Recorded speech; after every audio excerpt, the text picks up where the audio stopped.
Tune in to nostalgia. Tune in to now. Golden Radio Hour. Now stay tuned for X-1 on NBC. Countdown for blastoff. X-5, 4, 3, 2, X-1, fire.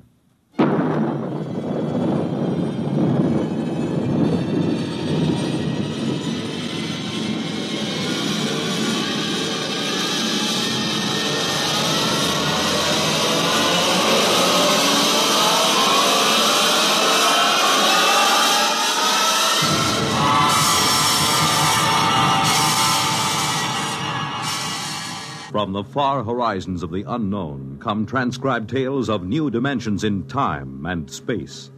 These are stories of the future, adventures in which you'll live in a million, could be years, on 1,000 maybe worlds. The National Broadcasting Company, in cooperation with Galaxy Science Fiction Magazine, presents X minus one.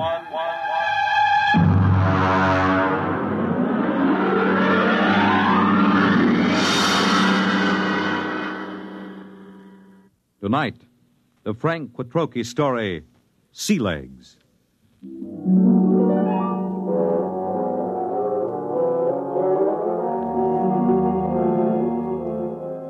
I stood in line at the Grav 1 desk with the old notch service record and tapes in my hand and waited for the board processing clerk to speak. The clerk seemed utterly indifferent to the excitement of the men in the line. I wondered how long he'd been out here on this godforsaken Zone 5 planet. Next. Name? Robert Craig. Occupation? Flight officer. Destination? Earth. Earth? Anything wrong with that? Well, I guess not.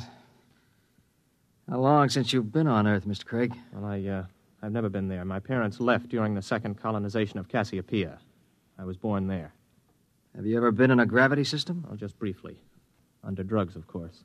You'll have to go through the gravity conditioning course. Yes, so I was told. Proceed to the airlock chamber on your right and follow the robot's orders. Good luck. You may need it. Next. I went into the chamber and stripped off my clothing while the robot droned its orders. Remove all metal objects from your person. Place them in the plastic tube at your left. Now stand underneath the decontamination tube. Depress the button with your right foot. This is all. Proceed through the green door to the psychometric section. Please respond quickly to orders, and so to not impede the progress of others. Next, please. The door to the psychometric section led into a pleasant but cold-looking room with a single metal desk. A man with a balding, high forehead sat behind the desk. Mr. Craig, have a seat. I'm Captain Wyandotte, the psychological officer. Nice to meet you. Yes, well, let's see your records. You list your destination as Terror. You're certain you wish to go to Earth? Of course I'm certain. You're somewhat aggressive, Mr. Craig. Look, I've been standing in line taking orders from clerks and robots for 6 hours. Every time somebody sees that I'm headed for Earth, I get the fisheye. Are they jealous or what? I hardly think so. You've been a spaceman for 16 years, Mr. Craig. You've been zooming around in the countergraph systems in the outer galaxies without any restraints or self-discipline. Have you ever spent 6 weeks strapped into a grav seat on a space rocket, Captain? There's a good deal of self-discipline involved in that. I think you will find things on Terror require a different kind of self-discipline, Mr. Craig. Well, I'm pretty much aware of what it's like. Are you? I suppose you've heard all the popularizations in the tapezines. Well, Mr. Craig, let me give you a word of caution. It's going to be vastly different. I'm prepared for that, Captain. Can we get going? Naturally. You will undergo a 20-day conditioning course. 20 days? Mr. Craig, you've been in space 16 years. Your body is conditioned to a normal state of free fall, or at best to acceleration. The return to gravity would kill you if you weren't prepared for it. All right, what do I do? Report to Centrifugal Department. Here are your papers. Oh, and Mr. Craig. Yes? Centrifugal is a rather trying ordeal. If during the course of treatment you should change your mind about returning to Earth, you're free to do so. Thanks. I won't.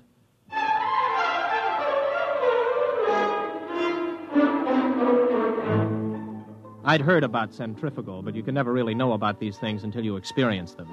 4 times a day we were whirled around until it seemed as if our insides were too big for our bodies. On the 12th day, it got to be too much for me.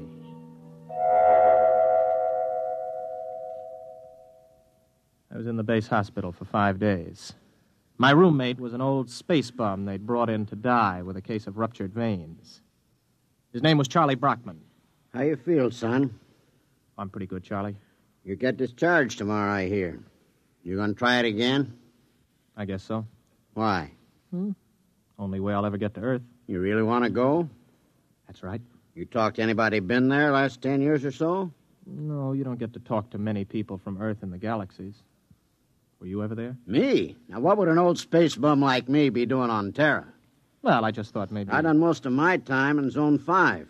Out there, you get to thinking anybody who stays less than 80 light years from Earth is a landlubber. Yeah, I used to think the same. Then I took the exam for a job back on Earth, and I passed it. I used to think I'd like to go back. But space was exciting, you know. New and raw. It tugged at your guts, and it sent the blood rushing through your veins. But it was free. No bureaucrat ever lasted 6 months in Grav 5. I had enough hitting atmospheres all over the universe, old man. Maybe you're right. Lean over here, will you? Sure. Unbutton my pajama top, will you? Okay. There's a chain around my neck. Got a little message capsule on it. Oh, yeah, I got it. Do me a favor, huh? Take it with you when you go back to Terra. Don't open it till you're on the ship. Okay, Charlie. And, son. Yes? I lied to you. I have been back to Terra. I faked some papers and made a landing there 6 months ago. What are you doing back here? I had to leave in a hurry. Why? You'll find out, son. Good luck.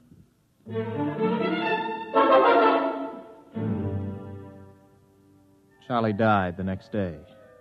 A few hours later, I was visited by Captain Wyandotte, the psych officer. How are you feeling, Craig? Okay. You still want to go back to Earth? Yes? You're completely sure you want to live out your life there, to give up space service for it? Look, we've gone through this, Captain. Now, you tell me that spacemen don't settle down on Terra, yet you won't or you can't tell me why. All right, what's the pitch? Does the Space Service need men so badly that they have to make it impossible for us to go back? That, Mr. Craig, you will have to discover for yourself. You have my authorization to complete your conditioning and return to Earth as a private citizen. I wish you luck. You'll need all you can get.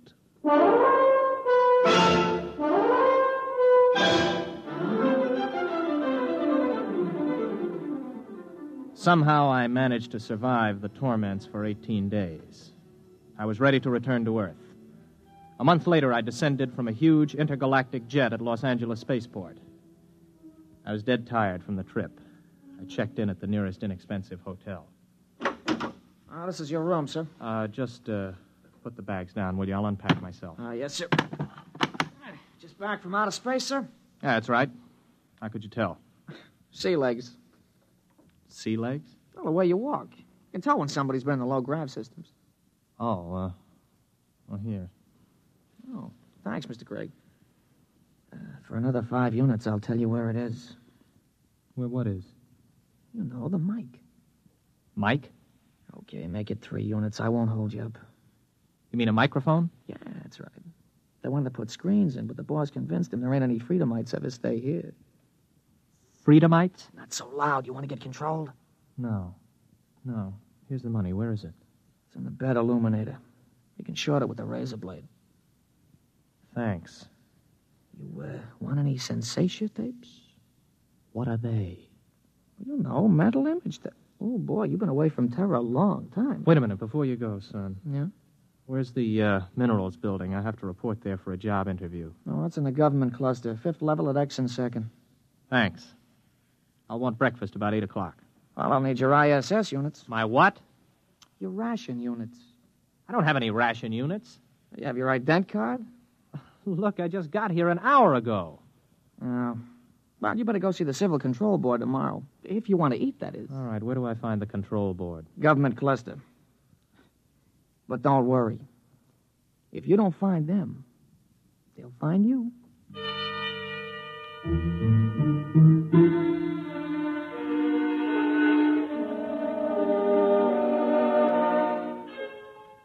I went to sleep that night with the uneasy feeling that somebody was watching me. It had been a weird day. I hadn't exactly liked it. Well, I told myself it figured that there'd be more formalities and rigmarole on Earth than there were out in the systems, especially at first. Still, I couldn't get the idea of the concealed microphone out of my mind. You may relax, Mr. Craig. You are Mr. Craig. Yes, Robert Craig. You aren't nervous, are you? No. This is my first time before the control board, and, well, it's my first time. Flight officer, huh? Somewhat unusual for a vigorous young man like yourself abandoning space service, isn't it?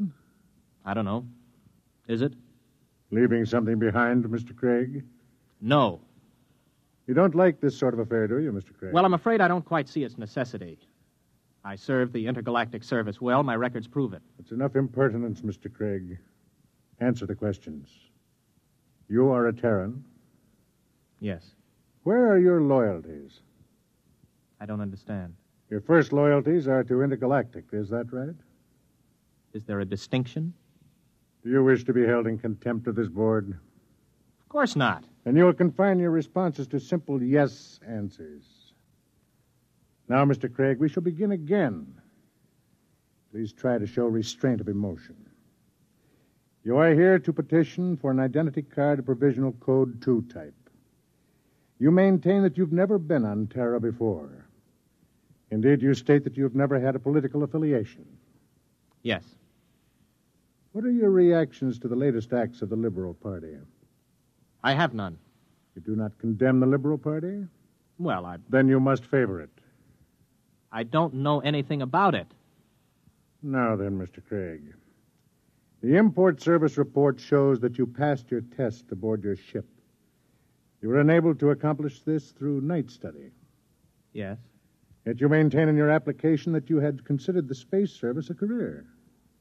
I changed my mind. Oh, you changed your mind. I see. I see, too, that you have petitioned the board for a private means of conveyance. Why do you wish to own your own transportation vehicle? To make it easier to get around, I report to my job and... What job? I passed the exam for the import service. I report today. Where are you living, Mr. Craig? At the Star Hotel. Very well. You'll wait outside in the waiting room until you're called again. I waited about 2 hours in the porcelainized waiting room of the Civil Control Board. Then I was called over to the clerk's desk at a small window. He stamped some cards for me. Craig. Here. Here's your stuff. Class 1 provisional ident card. Sign it and fingerprint it. Don't lose it. If you do, you'll be picked up by the control agents. I petitioned for a Class 2 card. You'll get a Class 1. This entitles you to maintain an apartment in the lower level of the Beverly Project. Here's your clothing ration. You'll have to turn in that leather flight jacket. No, wait a minute. I had this made on Chuan. Listen, I can remove the insignia. That is not the point. Your clothing ration is defined by law. There are no exceptions. This is your food ration. What's all this medical stuff on the card? You are rationed fairly in accordance with your particular metabolism. Oh, you're kidding. I do not kid, Mr. Craig. Well, what about a car? I asked to be allowed to buy a car. Let's see. Your petition to be permitted to purchase a private means of transportation is hereby denied.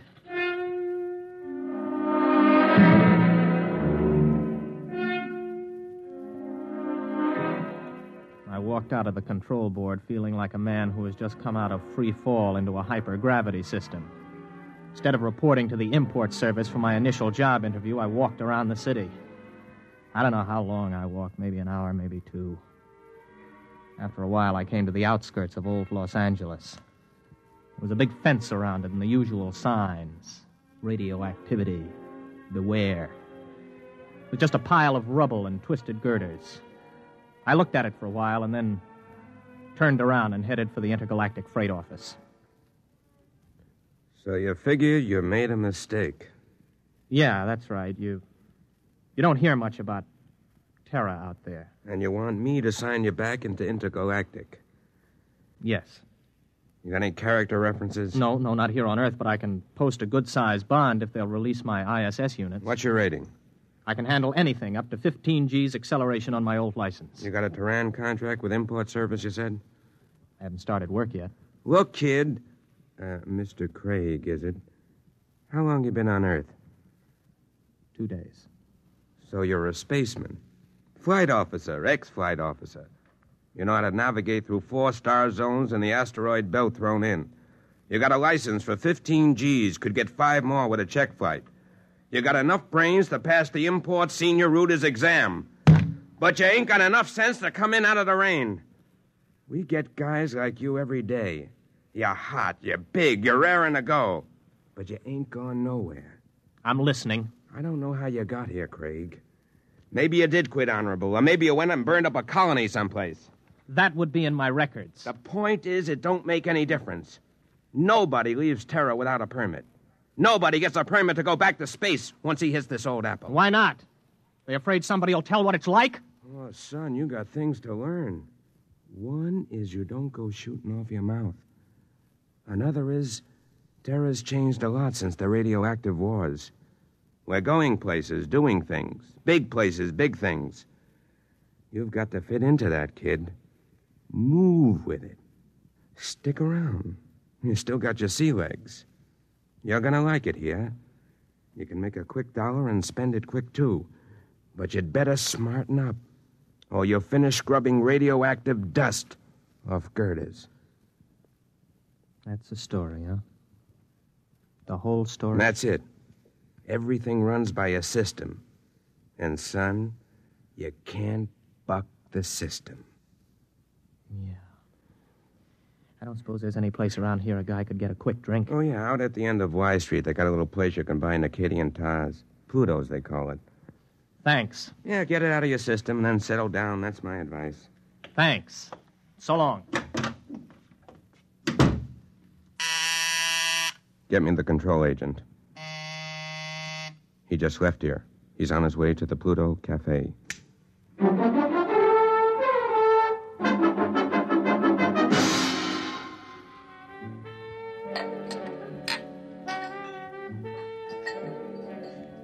Hey, waiter, bring me another drink for the young lady.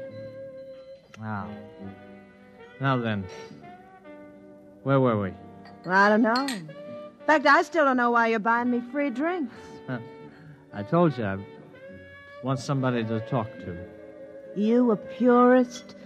Or maybe you don't like the brand of sensation tapes they're peddling these days. You know, you don't have a bad face, really, underneath the makeup. I mean, it's a little crooked, but it ain't bad, really. Thanks. Does me pretty good. Well, what's your name? Gloria? Oh, sure, I remember. Gloria! Maybe you had enough to drink. No, not yet. You know, I look around, I see all these people with their faces all froze up like plastic. And I feel like I got to know somebody, or I go out of my mind. So what happens? Everybody is afraid. I mean, what happened? Whatever happened to freedom? What's the matter? Did I say something? What's everybody so quiet about all of a sudden? Okay. Come with me. Hey, well, who are you? Control board agent. Hey, I wasn't with him. Honest, he just picked me up and bought me a drink and started shooting off his mouth. I wasn't with him. Let's go, Mac. Wait a minute, what for?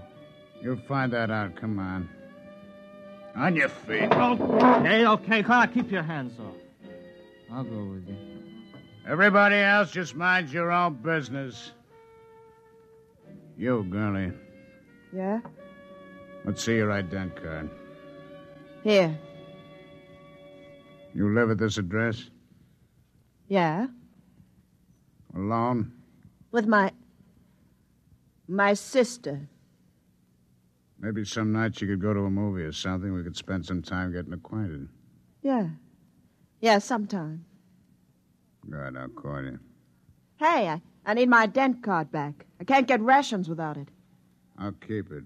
Bring it back myself. Wants to give the girl her card. No! Or maybe you mind your own business. Let's go.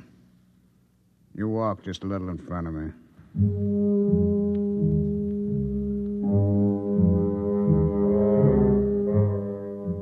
He was a big man, maybe 250 pounds, and he shuffled when he walked. He'd hit me right across the right shoulder with a sort of rubber truncheon. Now it began to ache. We're walking along a sort of back street. Everywhere in the universe there were such streets.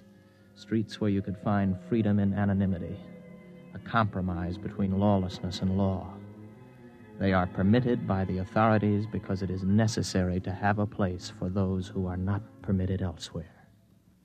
Okay, step into the doorway. Hurry up, you fool. We're being followed. Well, we're followed by whom? Don't ask questions. Who's you told? Don't I have any rights? You got the right to get hit over the head unless you do what you're told. Now quit. Hey, come in. In here. Hurry. Hey, who are they shooting at, you or me? Both of us. Down these steps.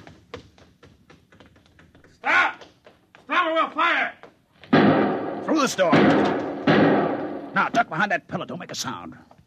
You see them? Not a trace! Come on, they probably slipped out. Walk through the tunnel behind you.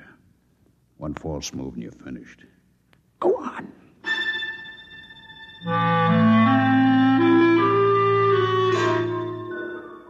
From the direction of the tunnel, I guessed it was part of an old sewage system that led toward the ruined city. I don't know how long we walked, maybe an hour. Finally, we came to a small wooden door. Stop here. Okay, let's have it. What? Have what? The tube. I don't know what you mean. Our detectives picked it up on you the minute you got off the plane. You're carrying a radioactive message tube with a periodic emission signal. I'll need to have it before we can go any further. You mean the tube that old Charlie gave me? Old Charlie? Yes, Charlie Brockman. The old spaceman who was in the hospital with me. Where is it? I think it's in my pocket. I never even bothered to open it. Do it now. Let me see. Oh, yeah, here it is. Open it. It's empty. That's right. The message is in the tube itself. We identify our people by the radioactive pattern. Our people? You'll see. Come in. Make it fast. This the one? This is the one. Has he been drugged? He's had PON. A massive dose at the Pluto. Good.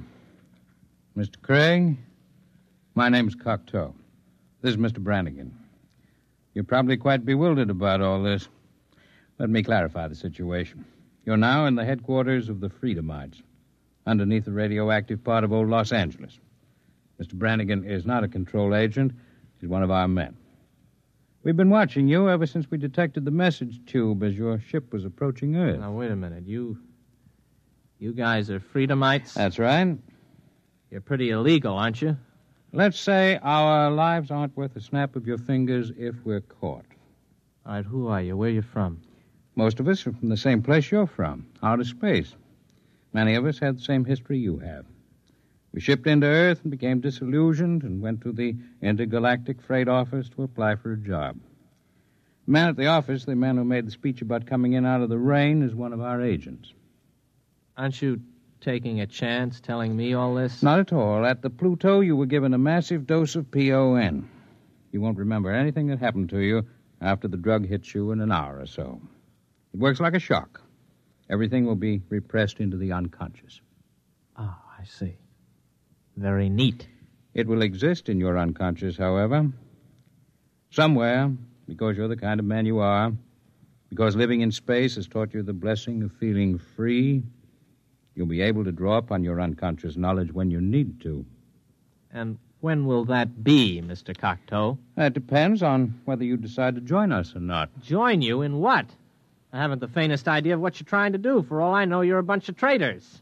You know, I've heard this comes the revolution stuff before. My friend, you're woefully ignorant of our aims, as is to be expected. We anticipate no revolution. We print no leaflets, publish no newspaper, and we have no world plan for conquest. The kind of totalitarian mind which subscribes to tight economic systems like the ancient Marxism of the communists is abhorrent to us. We're interested in only one thing, the preservation of the idea of freedom. Our fear is that men will forget what it's like to feel free. Well, how do you expect to accomplish this? Our concepts are being kept alive in only one place in the universe today. Outer space? Exactly. On the frontiers of the universe, where freedom is a condition of life and growth. Suppose I join you. How can I help? You're an experienced pilot. We have enough connections to do some plastic surgery on your face and get you a position piloting a spaceship again. You'll remember nothing of your mission, but you will remember that you have been back to Earth, what it was like. You'll be able, carefully, of course, to tell people, to help keep the idea of freedom alive. Think it over carefully. You have 20 minutes before the drug takes effect. I don't need 20 minutes. I'll do it. Good. In exactly 48 hours, you'll wake up in your hotel bed with a new face, the identity card of a man named Harold Janus. You'll not remember how you got them or why, but you'll know what to do with his identity. He is, or was, master navigator on the Earth-Mars run. Good luck, Mr. Craig.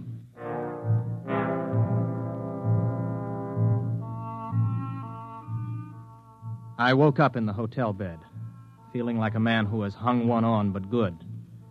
I looked into the mirror and I saw the face of another man. I looked in my wallet and discovered that I was Harold Janus, navigator for Intergalactic, holder of a license for 15 Gs. I wondered where it came from, how I got it, but I asked no questions. This license, this ident card, meant freedom. I walked out of the hotel feeling steady for the first time. I'd gotten my sea legs at last.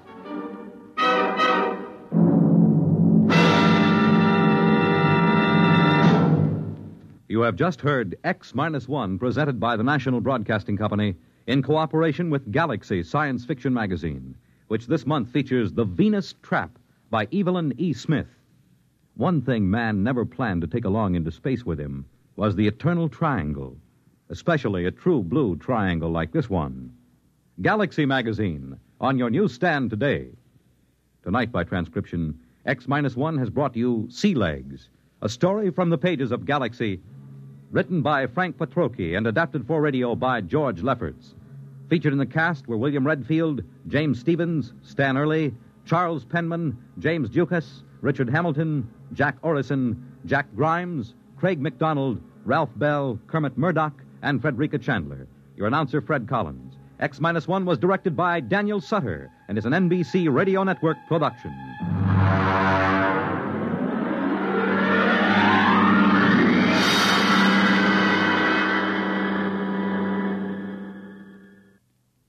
Hear Politics and Primaries, Dateline, Ohio, and Indiana, tonight on NBC Radio. And now stay tuned for X-1 on NBC. Countdown for blastoff. X-5, 4, 3, 2, X-1, fire.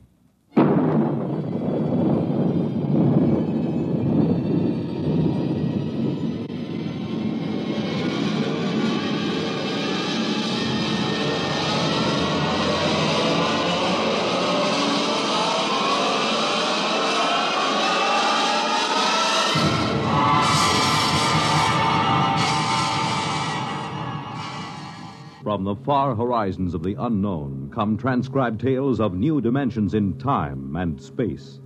These are stories of the future, adventures in which you'll live in 1,000,000, could be years, on 1,000 maybe worlds.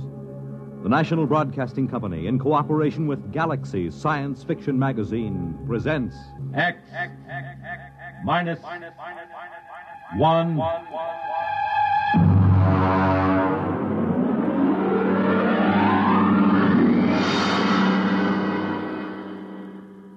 Tonight, The Defenders, based on a story by Philip Dick. And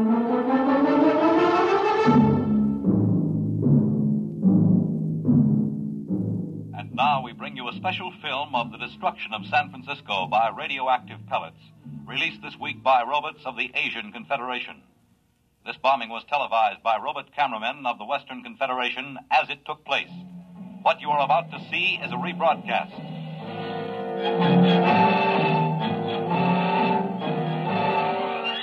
Here you see the heroic robots, the leadys, who defended San Francisco against the dastardly attack.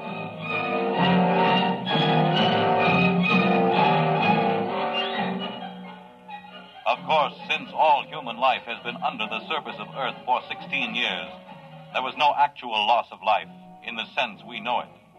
Still, the vicious destruction of Western leadys by this sneak attack by Asian robots. The surface war. The surface war, that's all we hear. It's all everybody works for. 90 cents out of every dollar goes for the surface war. Every man, woman, and child is either inventing new weapons or manufacturing robots to fight for us or taking care of the people who are doing the inventing or manufacturing. Mary, take it easy. Oh, I'm sorry, Dad. Maybe you've been working too hard at the university. Maybe. How's the study coming? All right. Colonel Moss was asking about it only today over at Supreme Headquarters. I'm still working. Mary, you haven't mentioned the enemy much. Oh, what's there to say? Well, is he as hateful as ever? He hasn't been feeling well. Pity. I hope he doesn't die. After all, he's the only living captive member of the Asian Confederation. How old is he, by the way? 34. Oh, you're joking, of course. No. Mary, Western society only moved under the surface of the Earth some 16 years ago. Now, that would mean that the enemy was captured when he was only a boy. Yes. He told you this? Oh, no, he tells everyone he's 42. I deduced it from inconsistencies in his statements. Well, that's a little dangerous, isn't it? Well, you're the only one I've told, Dad. I wish you wouldn't even tell me these things. Do you expect your friend Colonel Moss to pop out from under the bed? Now you're being facetious. It's no laughing matter, Mary. The whole concept of the enemy is so charged emotionally. And so full of lies. Mary! It's true. I've been talking to him for 6 months now. He's just an ordinary young man who happens to have had the bad luck to come to symbolize every hated thing we fight against. I've heard him speak. He is hateful. He knows what to say if he wants to keep alive. Mary, I won't hear any more of this. Oh, I'm sorry, Dad. I suppose it doesn't serve any useful purpose. It isn't that. I'm thinking of your own safety. If remarks like this were overheard, do you know what they do to traitors? I've heard they turn them over to the leadys. They're taken up to the surface. As they approach it, the radioactivity begins to destroy them.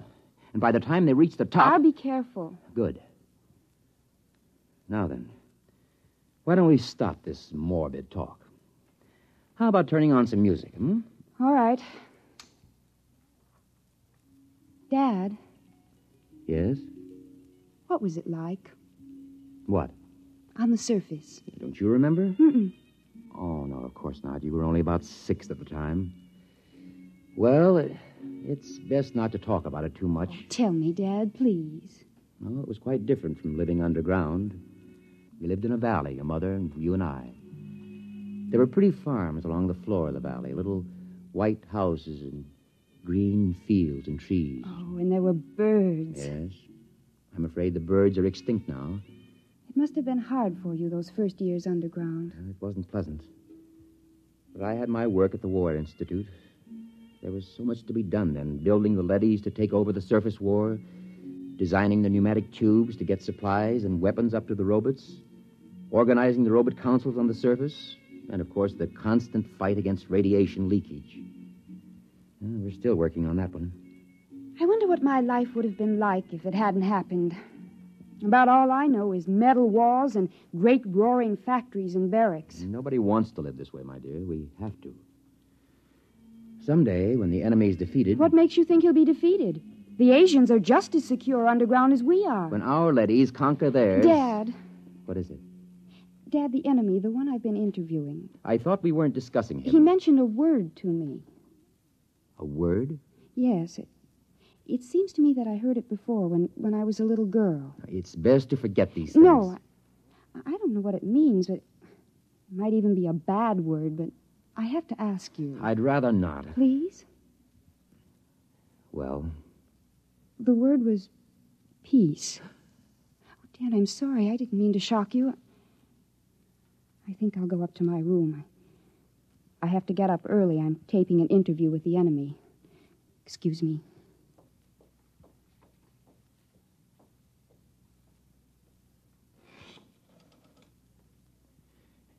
Get me the Director of Internal Security. Yes? Moss, this is Donald Taylor. Yes, Donald. It's about my daughter. Mary? Yes. She's been working with the enemy, as you know, compiling a new study. Yes?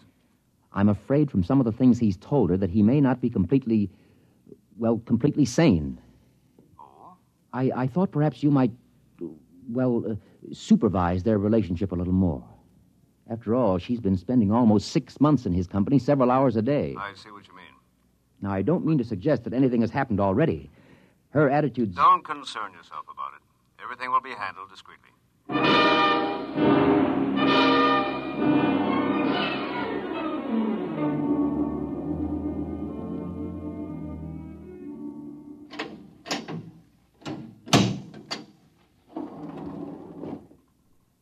The enemy is waiting inside, Miss Taylor. Good. Is the recording and filming equipment ready to go? All checked and ready. You've checked the restraint suit on the prisoner? Yes, miss.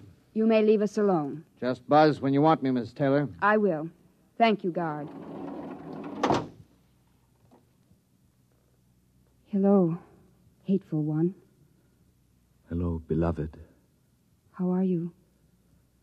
Feeling no pain? I thought about you last night. I talked to Father. Be careful. Oh, it's all right. Oh, this can't go on, Mary. Sooner or later, someone will suspect. I don't care. I love you. Mary. Well, you'd better get something on tape. If anyone comes in. All right.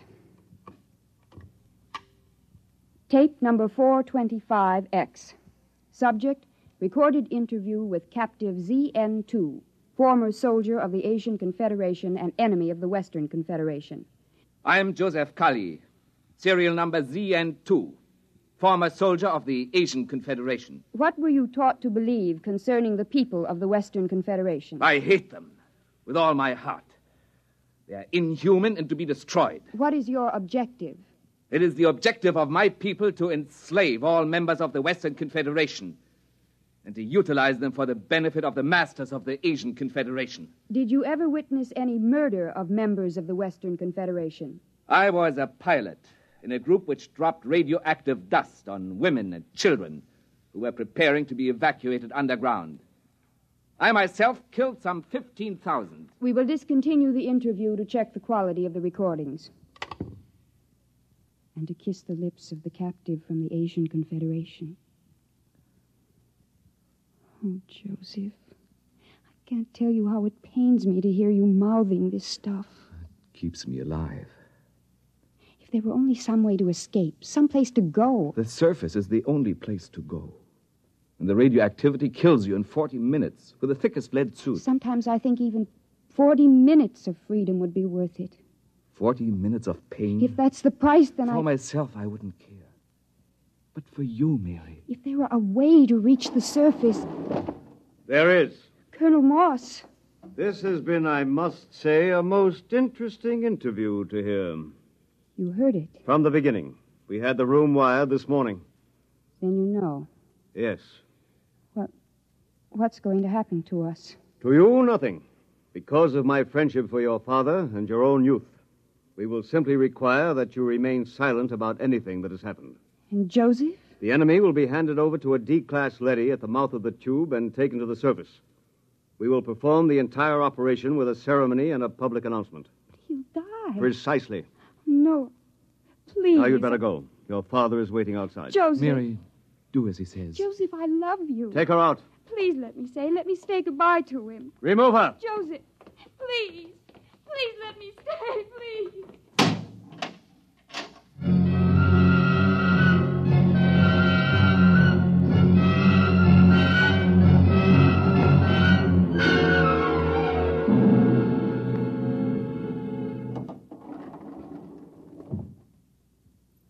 Father, Yes? did you talk to Colonel Moss? Yes. And? He'll permit you to come along and watch the ceremony, provided Provided? there's no display of any sort. And, of course, a public denouncement of the whole matter. He's prepared a statement to the effect that the enemy tried to dupe you, that he used hypnosis, etc., etc. Well? I'll sign it. The ceremony is at the foot of the tube tomorrow morning at 6. At that hour, the enemy will be handed over to a D-class leady, which is being brought down from the surface.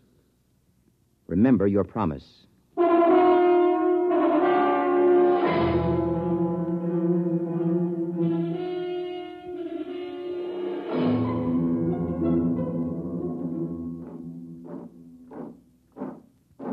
Detail!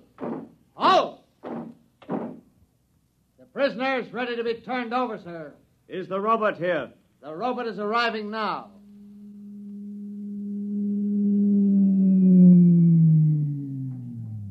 I'll give the orders.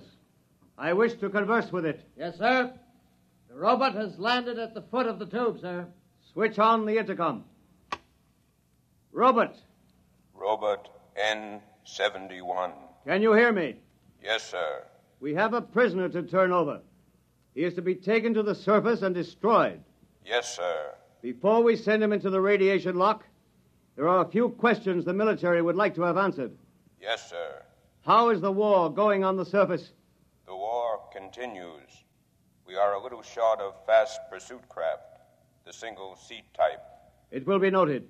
Our missiles pounded the Euro munitions plant of the Asian robot team last night with good results. Excellent. Are you ready to receive the prisoner? I am ready. I must warn all observers to remain behind the lead wall when the radiation lock opens. A few seconds' exposure to a hot leady is enough to cause serious damage. Prisoner, step forward. Father. Steady, Mary. Remember your promise? Yes. Is he? He's there. Oh, if I could only see him alone a minute. It's out of the question. Keep well behind the lead wall. Ready? Ready, Colonel.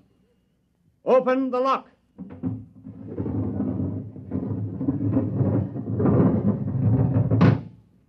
Step into the lock, prisoner. He's in with the leady. You can almost feel the radiation. By now, he's as good as dead. Lower the door. No! Wait! Joseph! Joseph! Mary, come back! Hold the door! Mary! Robert! Remove the woman and take the prisoner to the surface. Hurry! She'll be burned to death. Don't go out there. The lady is pushing around. Close the lock! Mary! Sergeant! Get a technician in a radiation suit to pick her up. Have her shielded and brought to the decontaminating chamber. Yes, sir. My daughter. You'd better get into a lead suit, Donald. We'll see what we can do to save her.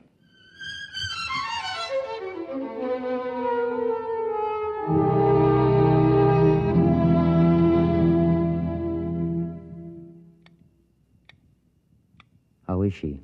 Bad? I don't understand it. What's wrong? She's cold, not a trace of radiation. You mean the leady wasn't radioactive? It's impossible. Those robots are exposed to enough radiation in an hour to kill a regiment. Well, could the counter be defective? I've checked it. No, it must be some freak. Somehow she avoided exposure to the rays.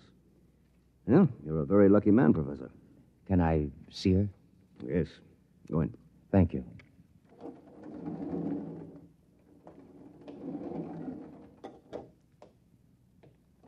Mary, Hello, Dad. did they tell you you're going to be all right? Yes. Well, you don't seem overjoyed. Should I be? You really care for this murder of women and children? Dad, for the last time, Joseph never murdered any women and children. He confessed to those crimes to keep alive. Well, we won't discuss it. You're safe. That's all that matters. Was he taken up? Yes. By now, he's gone. I don't believe it. Mary. I don't believe it. Somehow, deep inside me, I know he's alive. Somehow, I knew that leady wasn't radioactive. That leady.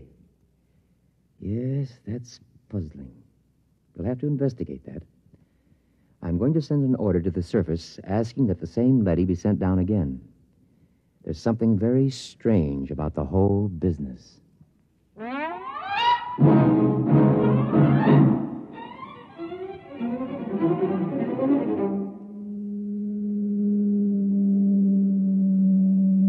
tube is arriving with the leady as you requested, Professor. Good. I'm going in to examine it. Isn't that dangerous, even with the suit on, sir? It won't take me long. Very well. He's reached bottom. Open the lock. Father. Hold it. Mary, what are you doing here in a radiation suit? This is the same leady, isn't it? Yes. I was just going in to examine it. I want to go with you. Why? This is the leady that took Joseph up. I want to speak to it and find out. Now, Mary, why torture yourself? It's more torture this way. I have to know. If he's alive or dead, I have to know. He's dead. The leady will know. Please, Father, please. Very well. Close your helmet. Open the lock, guard.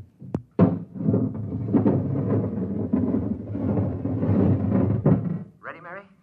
Ready. Let's go in.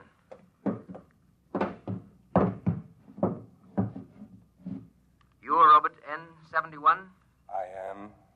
The same who escorted the prisoner to the surface this morning? Yes. Is he... He is dead. The radiation killed him before he reached the surface. Oh, no. Steady, Mary. Robert. Sir? You accompanied him to the surface? Yes. You've been exposed? I fought in 3 battles. Then explain something. Sir? According to a counter I have concealed in my suit, you're cold. Not a trace of radioactivation. How do you explain this? Well? Answer me. That's an order. I must return to the surface. Not till you answer me. I must return to continue fighting the war. Do not attempt to stop me. Daddy has a ray gun. Look out! Keep back. I've shorted him with the metal counter. He'll be burned out in a second. That was close. I thought these robots were unable to harm their masters. He might have been bluffing, but I couldn't take a chance. Why do you suppose he did it? I don't know. But I'm beginning to suspect something so fantastic that I've got to find out about it. Find out? Leave the tube, Mary. What are you going to do? I'm going to the surface. What? My suit will protect me for about 5 minutes up there. No humans have been up to the surface for years. It's illegal. I know all about that. Now, will you leave the tube? No.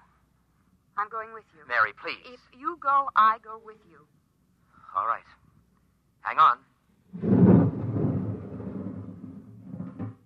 I'm going to start the elevator. Here we go.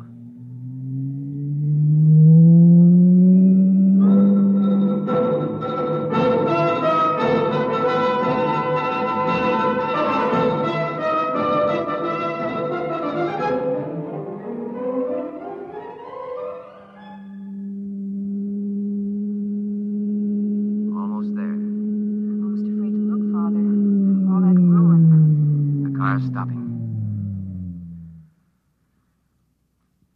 Silence is frightening.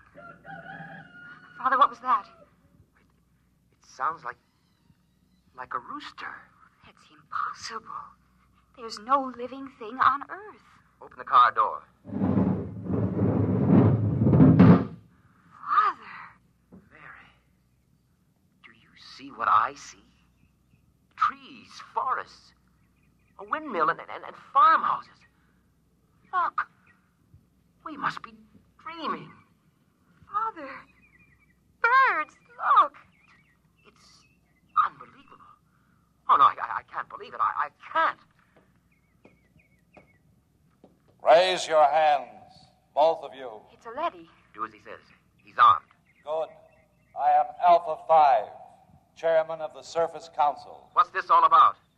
Where's the war? The ruins? What's happened here? Can't you guess? The war. There is no war. There hasn't been any war for 15 years. No war? But the guns, the munitions... We've been destroying them as fast as you sent them to the surface. And the Asians? Their robots have been destroying their arms also. Why? How did this happen? What about those films of the destruction of San Francisco? What about those televised reports, the bombings, the slaughter? Models. Models? We have a full-time division of A-class robots who do nothing but photograph the progress of the fictitious war using scale models. The entire destruction of San Francisco, which you witnessed on your televisors, took place on a tabletop. How did this come about? Quite logically. You created us to pursue the war for you, while you human beings went below ground to survive. But before we could continue the war, it was necessary to analyze it, to determine its purpose. We did this. And? We found it had no purpose. War, to the logical mind, is absurd, but it fulfills a need in human terms. The need to direct your hatred of yourselves away from you and onto others. Eventually, man will grow up enough so that he can face his own dislike of himself with humility. The time has almost come, as a matter of fact. Until it does come, we decided to preserve the illusion of war. Meanwhile, we rebuilt the cities, replanted the farms, and kept everything in readiness. We are the caretakers. And what will happen to my daughter and myself? You will remain on the surface with the others. Others? There is a small group of members of the Asian Confederation which came to the surface only a few months ago. They are farming a valley not far from here. By the way, you may remove your radiation suits. There is no radiation. You said the others. Does that mean that the prisoner, the one who... He is alive and well. Father, he's alive. Where is he? In a farmhouse not far from here. He has rejoined some of his people. Would you take me to him? Can I see him? Of course, if you will just follow me. Wait. There's another car rising in the tube. Stand aside.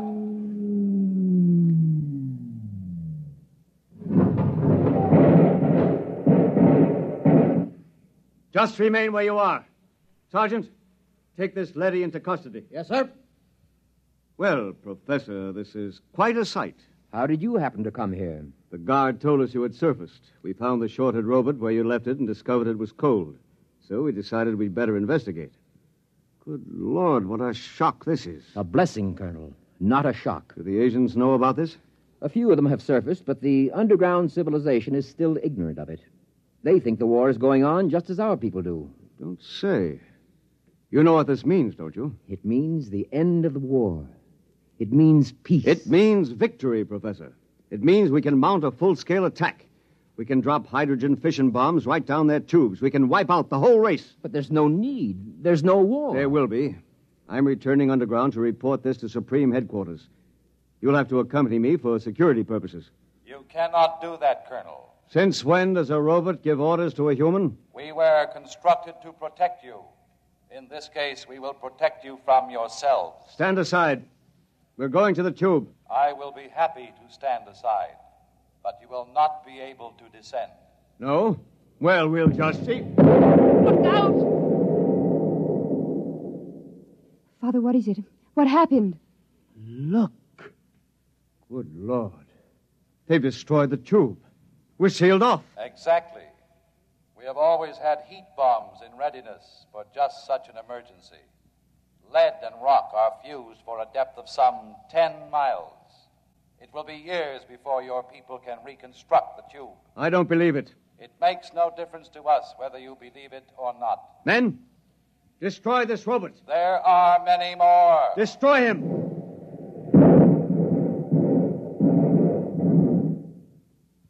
Now. Look, down the road. Humans. A bunch of humans coming toward us. Why, they're waving. Those are rations. Joseph! Joseph! Father Joseph's with them. Ready arms, men. As soon as they're close enough, I'll give the signal to fire. Colonel, in heaven's name, they aren't even armed. They're the enemy. Our only hope for survival is to join with them. We'll need food and shelter. If we destroy them... The professor is right, Colonel. We're cut off from our own people. Sergeant, another word, and I'll have you court-martialed. Now, ready your weapons. Men, don't do it. Our only hope now is peace. Silence! I've got to warn them. Go back! Go back! All right, Professor, you asked for it. Now! Father!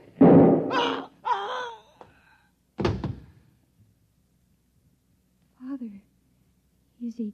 Colonel Moss is dead. Thank you, Sergeant. You've saved not only my life, but many others. I couldn't see any other way, Professor. We gotta live, too.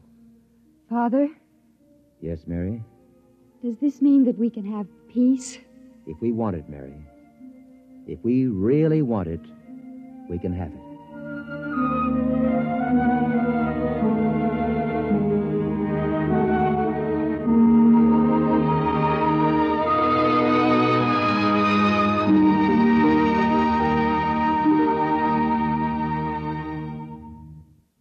You have just heard X-1, presented by the National Broadcasting Company in cooperation with Galaxy Science Fiction Magazine, which this month features the Clifford D. Simak novelette titled Drop Dead.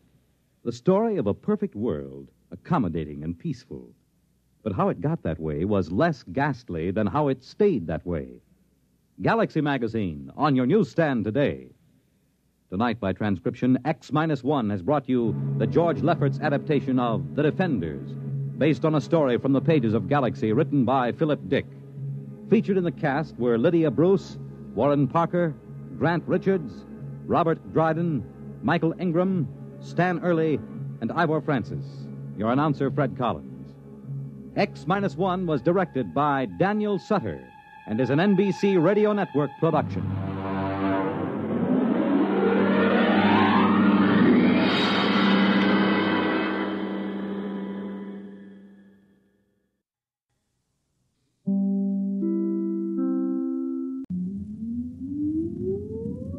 Countdown for blast off.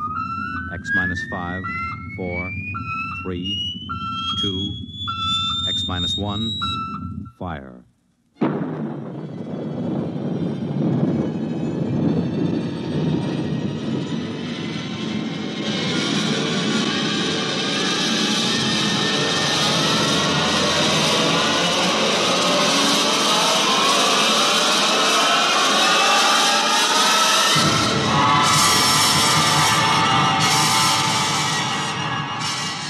From the far horizons of the unknown come transcribed tales of new dimensions in time and space. These are stories of the future, adventures in which you'll live in a million, could be years, on 1,000 maybe worlds. The National Broadcasting Company, in cooperation with Galaxy Science Fiction Magazine, presents X minus 1.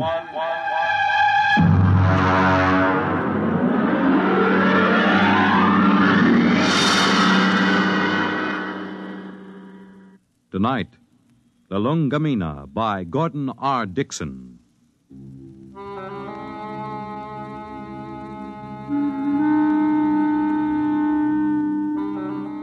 Blame Clay Harbank, if you like, for what happened at Station 563. Or blame Bill Peterborough, the one we called the Kid. I blame no one. I'm a Dorsai man. That means I was brought up on one of those tiny planets a million light years from nowhere. Being a Dorsai man is quite a responsibility. We are a very polite people. We have to be. Because when we get angry, we fight to the death.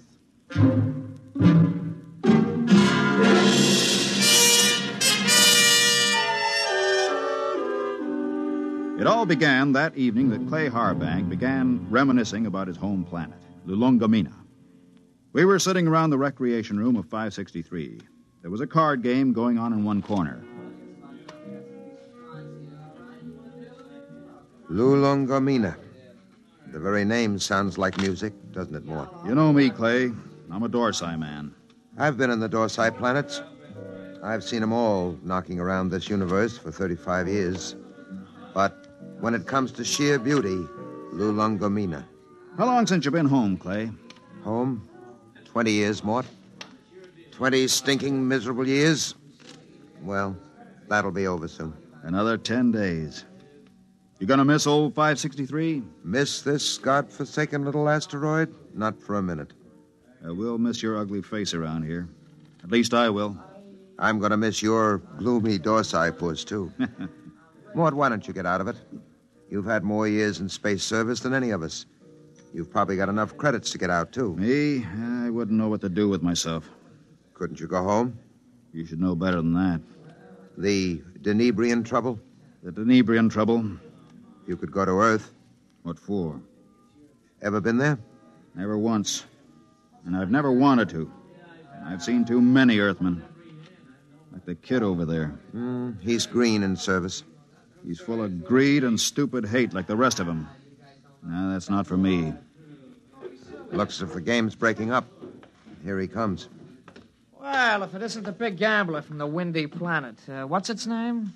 Lulungomeena. Yeah. How's the piggy bank coming, Dad? The piggy's a gentleman, kid. He never overeats, so he won't ever get indigestion. Sour grapes. You see this wad of credits? 500. How long you have to work for 500 credits, Dad? How many trips you have to make around this asteroid? How much closer to falling your grave you have to come? You look as if you made a killing. I always make a killing. I'm a natural-born gambler. And I don't just talk about it like some. I think I'll go out and take a turn around the station, Mort. Fine, I'll go with you. It's, stuffy in here. Don't bother. I'd rather be alone. Big shot. Knocked around the planets for 35 years. Used to have a reputation as the hottest gambler in the systems. Comes from the most beautiful planet in the universe. Bull. Why don't you lay off him? Kid, let me give you a piece of sound advice. Go ahead. Lay off Clay Harbank. He's been around the systems a lot longer than you have. He may not be any chicken, but he's a tough baby when the situation calls for it. You trying to scare me, Mort? I thought you Dorsai guys were smarter than that. I'm beginning... No, look, kid. No, look. No offense, Morty. I wasn't trying to insult the Dorsai people or anything. I gotta go do a flight check. I'll see you.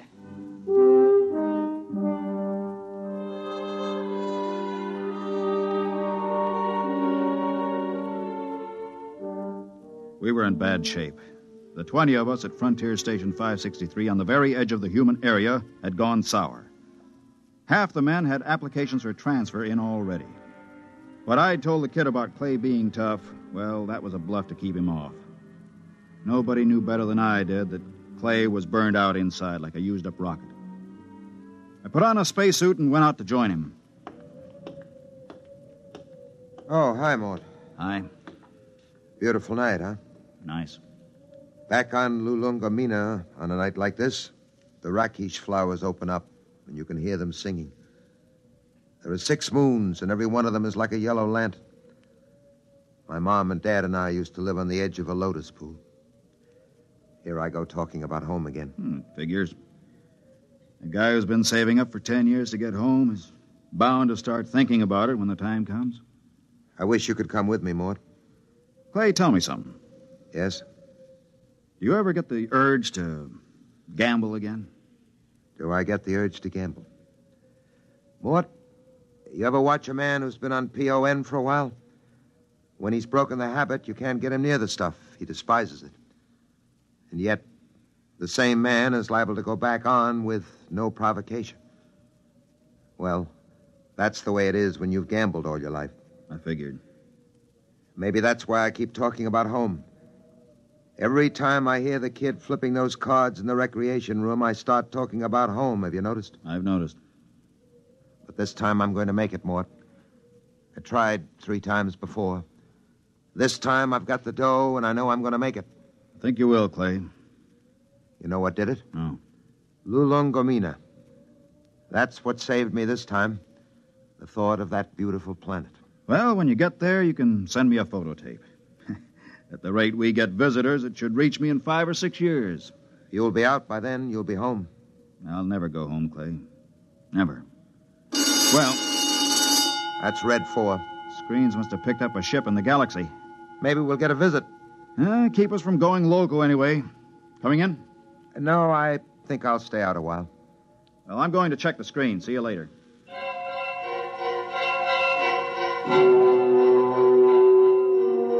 Red 4 meant simply that a ship was entering the galaxy. The chances of it touching down on 563 were pretty remote, unless it happened to need a clearance for Earth or Mars.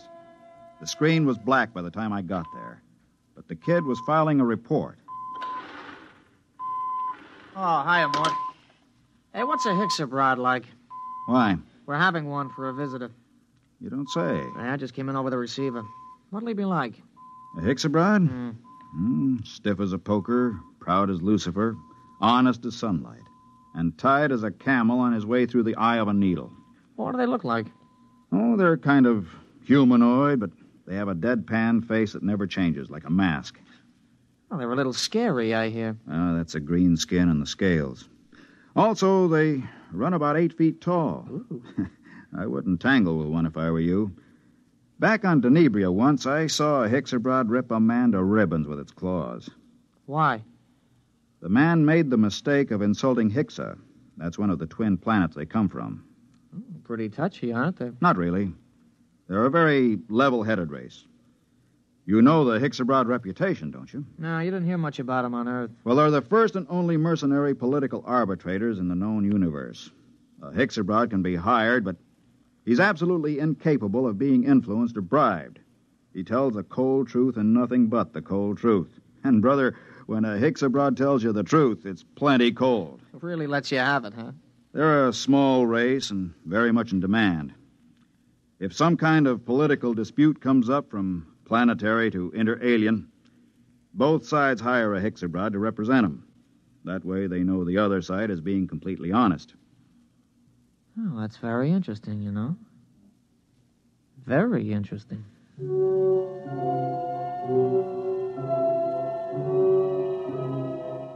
I could tell there was something on the kid's mind, but of course I didn't know what it was. Most of the talk in the recreation room that night centered around the arrival of the Hixabrod. Landing beacons were turned on, and we waited for another radio communication. Hey, anybody want to sit in on this next hand? What? No, thanks. Well, I know better than to ask the galaxy's foremost gambler here. That's right, kid. Well, maybe when this Hixabrod gets here, we'll be able to work up a decent game. Do Hixabrods gamble? No, kid, they don't gamble.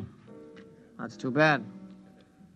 Well, we can always sit and listen to you lying about what a beautiful place Lulungomeena is. Kid, you just went too far. Yeah, you're going to do something about it? That's right, I'm going to punch your little nose.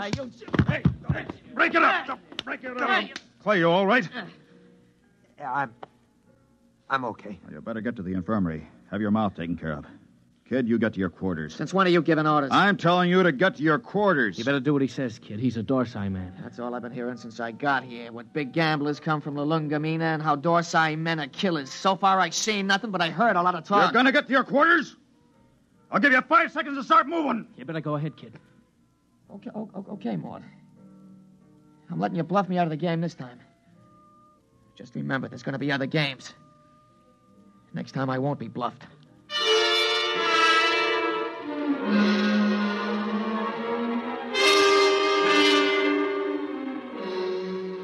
He left the recreation room. I felt a slight and not unpleasant shiver run down between my shoulder blades, and my eyes were still hot. I'd almost lost my control that time, and my senses told me I'd better be careful. For the next 3 days, the tension of 563 was almost unbearable. Clay Harbank seemed to age 20 years after the kid knocked him down. Now hear this, all personnel. Now hear this, all personnel. A ship is approaching for flight check. A ship is approaching for flight check. Report to Central. Report to Central. Well, this is it, Clay. We're getting the Hixabrod. Seems almost like home having a Hixabrod with us. They're all over the Tarsian system, you know. You speak Hixabrod? You have to on Lulungomeena. Oh, I didn't know that. I picked it up during the 3rd exploration. Long time ago, huh? We're not getting younger, Clay. Yeah, I found that out. Don't take it so big. He's just a punk kid. Sure, and I'm just a dumb old man. Forget it. That's touchdown. You ought to be here in a minute. Well, that does it. He's down. Look at that ship, huh? Let's go. You'll need some help with his baggage.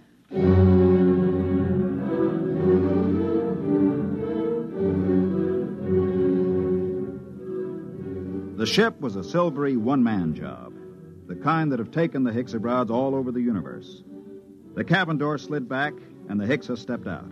He was as green and scaly as a lizard, but there was a certain unmistakable dignity in his bearing. Since I spoke the language, I was the first to greet him. Belt the Hutch and Hicks abroad. Welcome to this place. I greet you, Dorsai man. My name is Mort Bianski. I am called Dorlassus. Come. I'll show you to your quarters. Thank you. How long will you remain here? Only for one night. I wish clearance for Mars. I'm sure it can be handled. This way.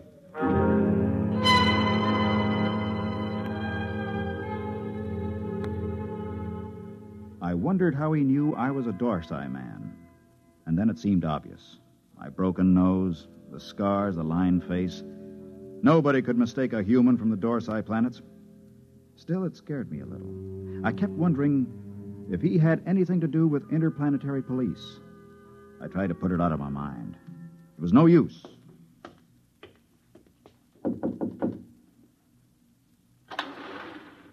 Mind if I come in, Clay? Sit down. Have a smoke. Thanks. Where's the Hicks abroad? In his room, getting cleaned up for dinner. Strange guys, aren't they? Well, there's something even stranger going on. What's that? The kid's in there with him. With the Hicks? Mm-hmm. What do you suppose they're talking about? I don't know. I wish I did. Kid's probably trying to get the Hicks into a dice game. I doubt it. What's on your mind, Mort? Clay, you've been around. Are there any Hicks abroads in interplanetary police? A few. Why? I don't know. I just had a feeling, you know. Oh, you're dreaming up bogeymen. Maybe. Besides, you're not in any trouble outside the Dorsai system. I killed a human, Clay. Not deliberately? In a rage. Happens all the time on Dorsai, doesn't it? Not to an officer of Intergalactic. Besides, that was 25 years ago. There's no statute of limitations in the systems. Nobody knows but me, right? You don't have to be clairvoyant to wonder why a man hasn't been back to his home planet for 25 years. You, think the kid... I don't know. He's got no love for me. Still, he doesn't know anything.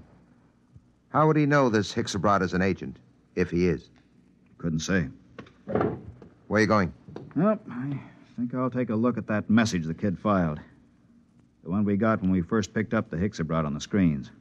Let me know what you find, if anything.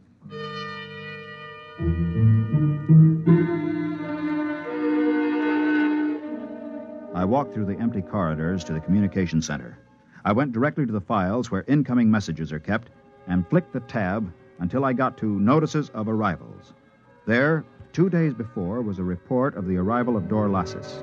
I ran my finger down the statistics until I came to the line that said, Point of Origin of Flight.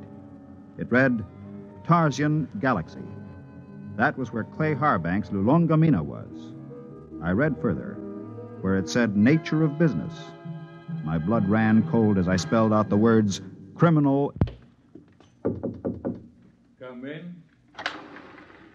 Belt the Hutch and Hicks abroad. I greet you, Dorsai man. Is there anything you require? Nothing, thank you. I came to tell you that we'll have dinner tonight at 800 hours. The young Earthman has already informed me. There's a shortage of raw meat here. I've brought my own food, thank you. I see you came in from the Tarsian planets. Yes. You didn't happen to be in the Dorsai planets before that? No. Oh, I thought perhaps you might have some news. I came from intergalactic headquarters. Yes, I saw your flight check. Then you know my mission. Yes. Good. How long do I have to pack? I will be leaving at 700 hours tomorrow morning. Can you be ready by then? Yes, I guess so. Good. I don't suppose there's any point in appealing to you. Hicks abroads are supposed to be totally without emotion. There is no point in appealing. Funny thing. I've been running away from this moment for 25 years, and now that it's come, I'm glad. We'll be going back to the Dorsites? Yes, to intergalactic headquarters. After all these years. Home. I don't suppose a Hicks abroad knows what that feeling is like. I will expect you at 700 hours. Now, if you don't mind, I wish to prepare my food. One thing. Yes? Did the young Earthman tip you off about me? No. Funny. I could have sworn it was him.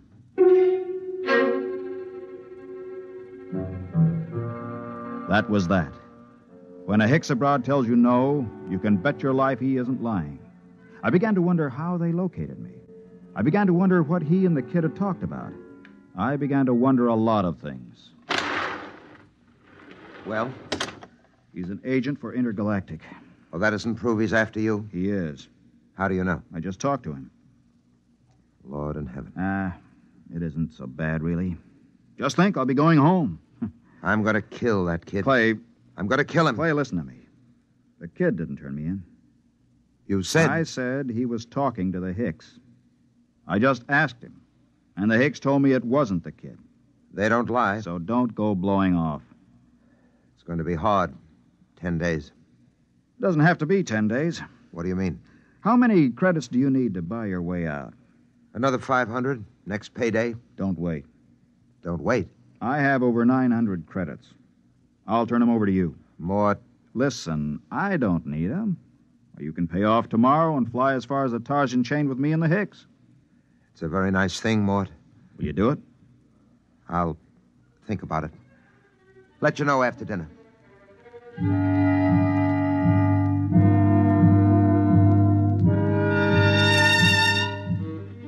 I thought of running away, but there was really no place to run once they tracked you down. And the Hicks abroads were utterly relentless once they'd agreed to bring a man in. Since they had no feelings, they made no judgments. They were absolutely certain that a man would get a fair trial. I packed my stuff and went in to dinner. The Hicks abroad was at the head of the table eating his raw chinsu meat. Pass the gravy, please. Dorlasis. Yes? They tell me that the Hicks abroad home planet is a very beautiful place. It is true. Well, I'm from Earth myself. Yes. I'm curious to know what this beautiful planet of yours looks like. The kid's pretty talkative tonight. What's cooking? I don't know, but I don't trust it. The flora and fauna are maintained in excellent natural balance. No local surplus has exceeded 1% of the normal population for the last 60,000 years. Life on Hixa is predictable. The weather is controlled within the greatest limits of feasibility. The symmetry of the landscape is without parallel in the universe. Very pretty picture. Very attractive home world. But I regret to inform you, Dorlasis, that I've been given to understand that it pales into insignificance when compared with another beauty spot in our universe. Your Earth? I wish I could say yes. No. This place is so wonderful, I doubt if an Earthman like me could get in. In fact, I've never seen it. But I've been hearing about it for some months now. And either it's the most wonderful place in the universe, or the man who's been telling me about it is a rotten liar. Get your gun, kid. Get your gun. Why guns? You call me a liar. Why use guns when it's possible to prove the thing one way or another with complete certainty? For months now, you've been telling me two things. One, that you used to be a gambler. Two, your precious Lulungomeena is the most wonderful place in the universe. The question is either statement true? They're both true. You'll back them up? With my life. I'm not asking you to back them with your life. Just back them with that nice little hoard you've been accumulating all these years. Clay, don't. Well, you said you were a gambler. Bet with me and prove it. Suppose I do. How do we prove my statement about Lulungomeena? It's easy. We have with us at this table a Hicks abroad. In a conversation with him, I found out that he's just visited every planet in the Tarsian chain. Now, as everyone knows, a Hicks abroad never lies. Do you think you could judge this point, Dorlasis? The point can be judged. Well, gambler? Clay, it's a trick. Don't bet. How much will you bet, kid? All I got. The equivalent of 10 years' pay. Well? You're on. Dorlasis, okay if I question you? Proceed. You've been to the planet in the Tarsian chain, which this man calls his home? I must ascertain the position of the planet. The fourth planet. Ah, yes. The one with 6 moons. That's it. I've been there recently. As you well know, since we spoke of it only this afternoon. We did speak of it, that's true. Now, will you tell me, you know the planet? Yes. You know its geography? I do not repeat myself. Is it a large planet? No. Is it a rich planet? No. Was there not a rain of radioactive fallout from an explosion of a nearby star only 5 months ago? There was. Did it not destroy every piece of vegetation and leave this planet a gutted, smoking ruins, charred and ugly? It did. Well, gambler? You haven't asked him the main question yet, kid. Would you like to ask him? All right. Hixabrod, the question to be judged is this. Is Lulungomeena the most beautiful and the most wonderful place in the universe? Yes. It is. What? Well, kid? It's a trick. It's a rotten trick. I don't believe it. The hex is... The eyes of the Hixabrod were narrow and baleful as he pushed back his chair. You could almost feel them burning as he dragged his scaly feet over toward the kid. He stopped about 6 inches from the kid and held both his hands up, palms near the kid's eyes. There was a clicking sound, and we watched 11 sets of gleaming razor-like claws shoot up from the tips of the Hixabrod's fingers. Their points were almost against the kid's eyes. Look at my hands, Earthman. Are they not clean? Yes.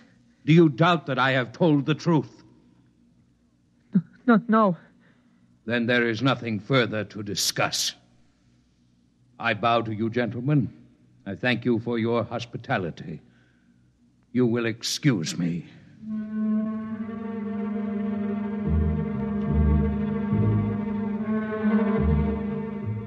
We stood around and watched that proud, frightening figure drag itself out of the room.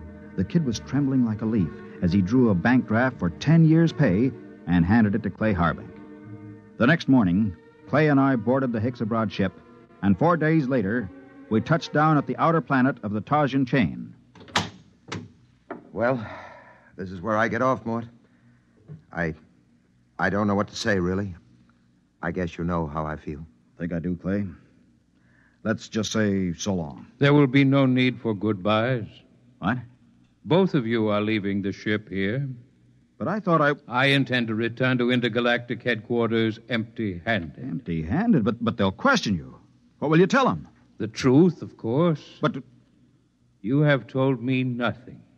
But I assumed... I am not interested in your assumption. You asked me my mission. I told you it was a criminal investigation. You said you assumed you would go back with me, and I told you when my ship was departing. There is nothing more to be said. But surely you know... Mort, don't say anything. The Hixabrod deals only with facts, what is absolutely known. They're the most literal beings in the universe. Let it go at that. Goodbye, gentlemen. I am grateful for the pleasure of your company.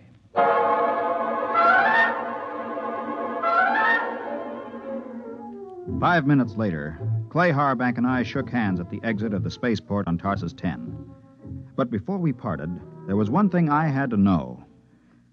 Clay, one thing before you go. Yes? How did you know the Hixabrod would lie about Lulungomeena? He didn't lie, Mort. The Hixabrod never lies. But Lulungomeena... Mort, let me tell you something. Lulungomeena is a word in use throughout the Tarsian planets. Actually, it's a Hixabrod word. It means home.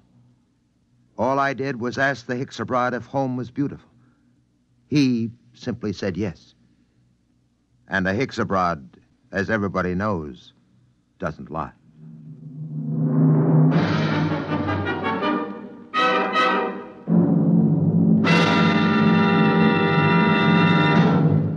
You have just heard X-1, presented by the National Broadcasting Company in cooperation with Galaxy Science Fiction Magazine, which this month features the Finn O'Donovan novelette Bad Medicine, the story of a robot therapist that never failed to effect a cure, even if it had to convert itself into a typhoid Mary to do so. Galaxy Magazine, on your newsstand today. Tonight, by transcription, X-1 has brought you Lulungomeena, a story from the pages of Galaxy written by Gordon R. Dixon and adapted for radio by George Lefferts. Featured in the cast were Ralph Camargo, Ned Weaver, Jack Grimes, Bob Hastings, and Kermit Murdoch. Your announcer, Fred Collins. X-1 was directed by Daniel Sutter and is an NBC Radio Network production.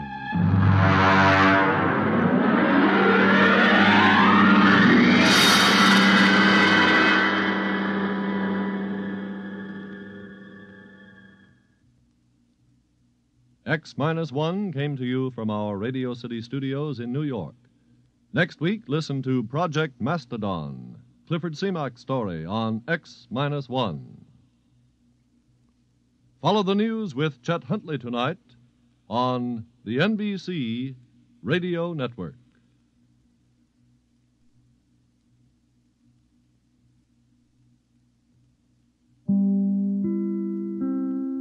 Now stay tuned for X-1 on NBC.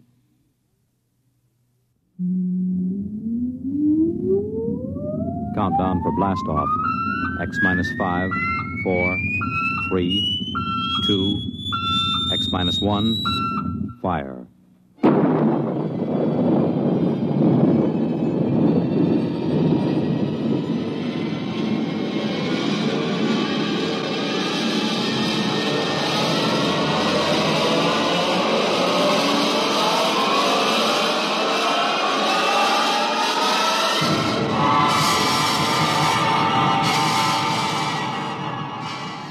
From the far horizons of the unknown come transcribed tales of new dimensions in time and space. These are stories of the future, adventures in which you'll live in 1,000,000, could be years, on 1,000 maybe worlds. The National Broadcasting Company, in cooperation with Galaxy Science Fiction Magazine, presents X minus 1.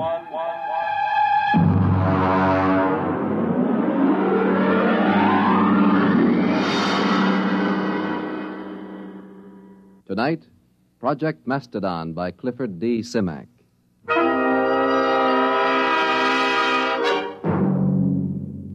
Mr. Secretary, may I present Mr. Hudson of Macedonia. Macedonia. Mr. Hudson, this is the Secretary of State.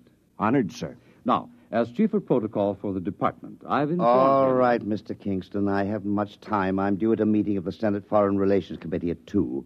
If you've passed Mr. Hudson in, I'll assume everything is quite proper. Now then, Mr. Hudson, I understand you've been here several times seeking recognition for your country. Well, that's right. I had a hard time making your staff believe I was in earnest. And are you, Mr. Hudson? Oh, very much so. You are an American, Mr. Hudson. I assume you are acting as a representative for Macedonia rather than as a principal in the matter. Oh, no. I claim dual citizenship, sir. I am a Macedonian. You pardon me, but I've never heard of your country. Well, it's a new nation, but quite legitimate. We have a constitution, a democratic form of government, duly elected officials, and a code of laws. We are a free, peace-loving people, and we are possessed of a vast amount of natural resources. And Please tell me, Mr. Hudson, just where are you located? I gathered it was somewhere in Asia. Oh, no. Technically, you are our nearest neighbors. That's ridiculous. Now, look here, Hudson, you can't... If you'll give me just a moment, Mr. Secretary, I have considerable evidence. I'll have to ask you to leave. I'm sorry, sir. Go ahead, Mr. Hudson. You've submitted a document signed by a certain Wesley Adams. Well, he's our first president. You see, we'd like to establish diplomatic relations. After all, we are a sister republic. We'd like to negotiate a trade agreement, and, of course, we'd be grateful for assistance under the foreign aid program. Naturally. Who wouldn't? Mr. Secretary. All right, Kingston. We're prepared to offer something in return for, one thing. Sanctuary. Sanctuary? I understand that in the present state of international tensions, a foolproof sanctuary is not something to be sneezed at. All right, Kingston, I think we've had enough. Show Mr. Hudson out.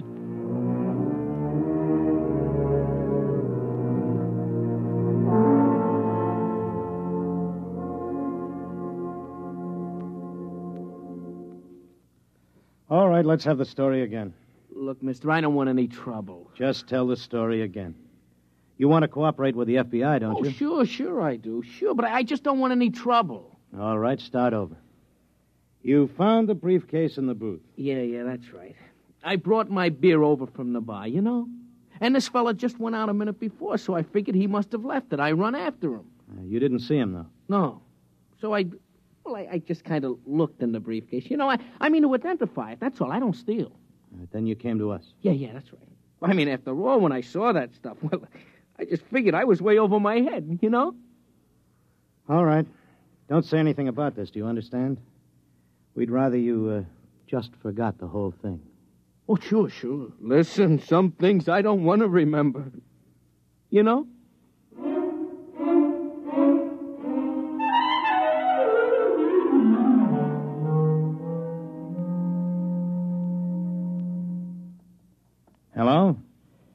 is this Dr. Harrison of the Paleontology Department? This is Mr. Jenkins at the Federal Bureau of Investigation. We have some movie film we'd like you to look over. Huh? Oh, we acquired it. Big shaggy elephants and tigers with teeth down to their neck. No. No, it's not fakes. Our labs are sure of that. Whatever is on those films is real. No, we don't know. That's why we called you. We haven't the slightest idea where those pictures were shot. We can't even guess.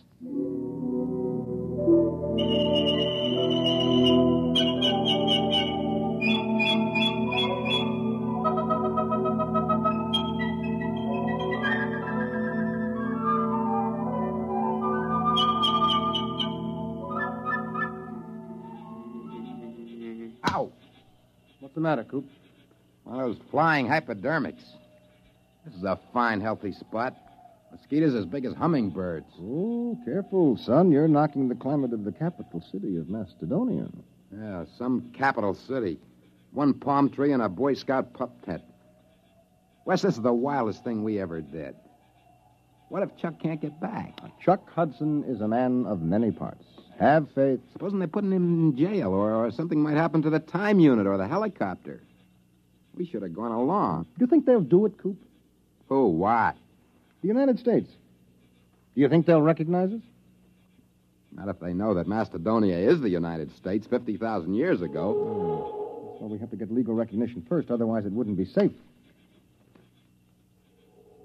Well, there goes that Mastadon again. Good old Buster. Where is he? Right there. Over by the grove, see? He's lonely. What? He probably is. He must have been run out of the herd by some younger bull. That's why he hangs around like some homeless dog. One thing worries me, Wes. I know you dreamed up the time unit, and we all chipped in for the helicopter, but can you just claim territory on your own like we did? Why not?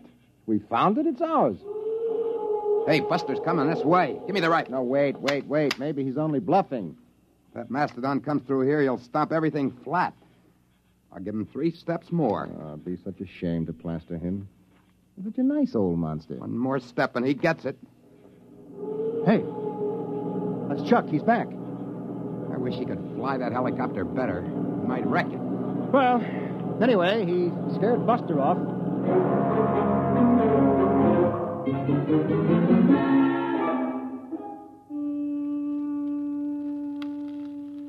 Poke those fires up, Wes. Oh, they're high enough, Coop. You don't want a saber-tooth waltzing through here, do you? Well, we better get a stockade up. Some night a herd of Mastodon will come busting in here, and if they ever hit the helicopter, we'll be dead ducks. We'd never get back. We'd be stuck back here in the Pleistocene age. I won't feel safe till we get another helicopter. Those Mastodons carry a lot of ivory. And the mammoths up north. Oh, sure. And get socked in the jug for smuggling ivory? The only way to cash in on the time unit is to get diplomatic recognition for Macedonia. We've got a good case. You said so yourself. What, a saber-tooth? Down by the grove. I don't like that. Sounds closer. Hey, poke up that fire, will you, Coop? Oh, well, that's Buster. There he is. He's tangling with a saber-tooth. I'll lay 3 to 5 on Buster. Cat's drawing blood. I'll take $5 of it. Come on, Buster. Roll on him, will you? Cat's on his head now. Hey, he's coming this way. Look out! Wes, turn him. Shoot.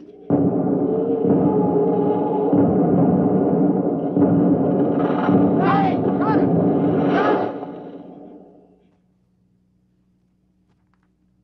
Is he dead?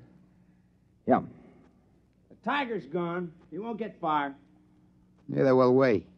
Oh, no. No. Yeah, good old Buster. Trust him to drop dead right across the helicopter. Well, we can fix it, can't we?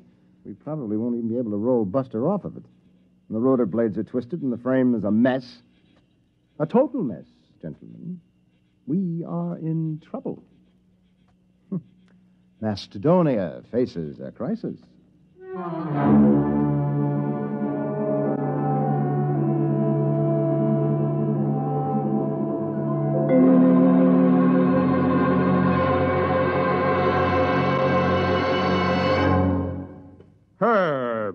Herb, you're the key man in the administration. You swing a big stick on the hill. You can't give up on Project Mastadon now. Les, it's been 10 years. If they were coming back, they'd be here by now. Look, I've been working on this ever since we got those films. I've traced their lives from the time they were born till the time they disappeared.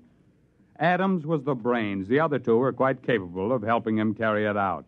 Hudson knew all the angles. Les, I've sneaked your appropriation through 4 times. Now, there's a limit. But I've got the proof. We've had every paleontologist in the country go over those films. They couldn't be faked. Who would know to put lynx tassels on the ears of saber-toothed tigers? Who would know that young mastodons were black? And the location.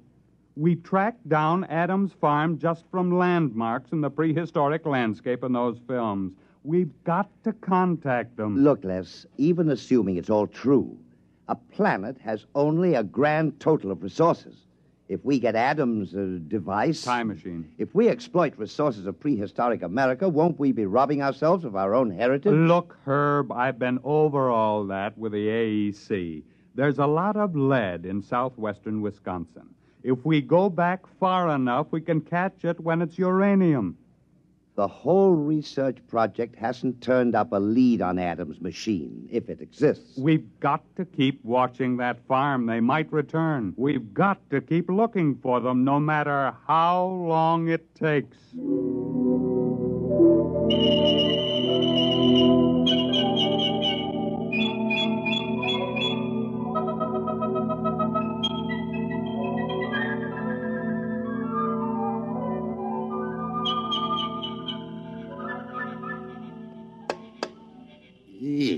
Listen, Wes, we can't stay around here much longer.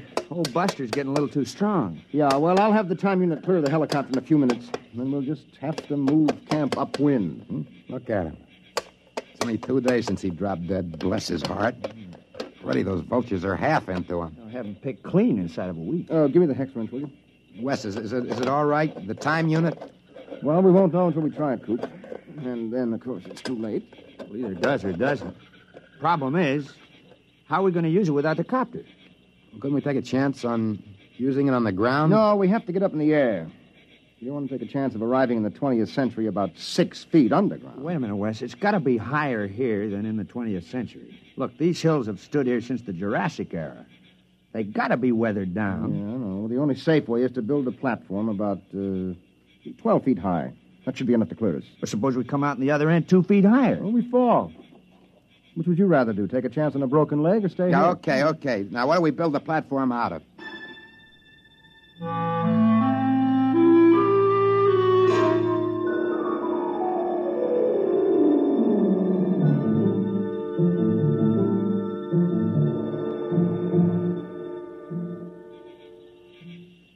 There you are, Wes.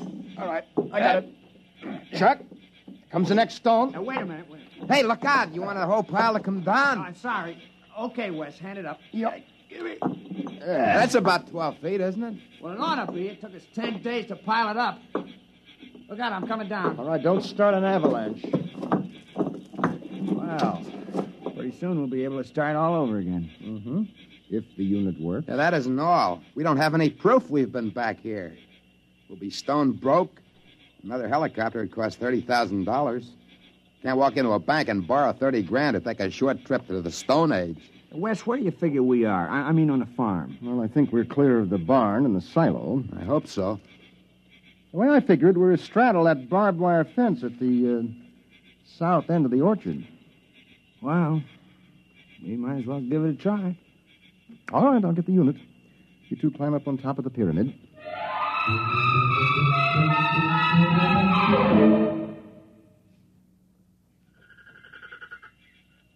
You ready?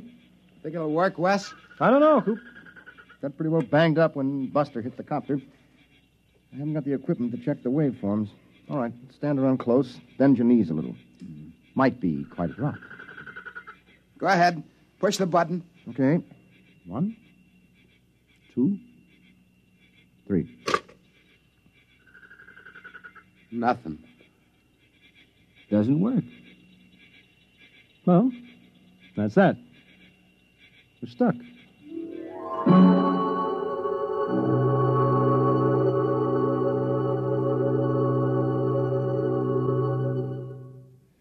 sorry, Les. There's nothing you can do, Herb. You've been out of government for 5 years. If there's anything I can do, the board of directors instructed me to offer you... No, thank you. Well, what are you going to do? I mean, now that you're retired. I bought a farm. Oh? In Wisconsin. Well, you haven't given up, have you? I'm the only one. They closed Project Mastadon down 3 years ago, and they've been hinting ever since that I'd be happier retired. Old Bowers, he's the crackpot from Project Mastadon. I'm sorry, Les, but it has been 20 years. Yes, it has. But think of it. From a military point of view, hidden bases in enemy territory itself, centuries removed in time, yet only seconds away. If we had bases like that and shelters... Relax, Les. It's all over. Sure. It's all over.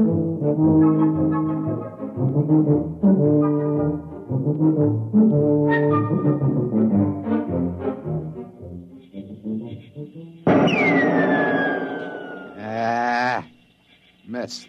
You should be more careful. We've only been stuck a month now. Someday we'll run out of ammo, and then it's bows and arrows. It's cold. There'll be snow soon. Coop, I'm worried about Wes. He takes it pretty hard. As long as he's tinkering on that time unit, he's happy. Oh, he isn't going to repair the unit. He hasn't got a chance. Back in the workshop, the tools, maybe. Well, anyway, the hunting's great. Well, maybe we better start saving bullets for big game. We won't be lords of creation around here long without our guns. Yeah, and if one of us gets sick or breaks a leg, well, nobody lives forever. Wes is the lucky one.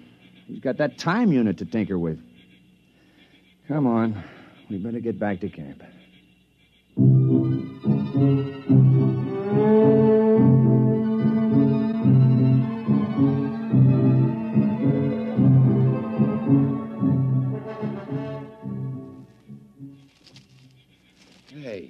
Hey, Wes! Come on. Wes! Wes! There's no sign of him. Wait, there's a note on the door. Wes! Never mind, listen. Dear guys, I don't want to get your hopes up again and have you disappointed, but I think I may have found the trouble. I'm going to try it out. If it works, I'll be back to get you.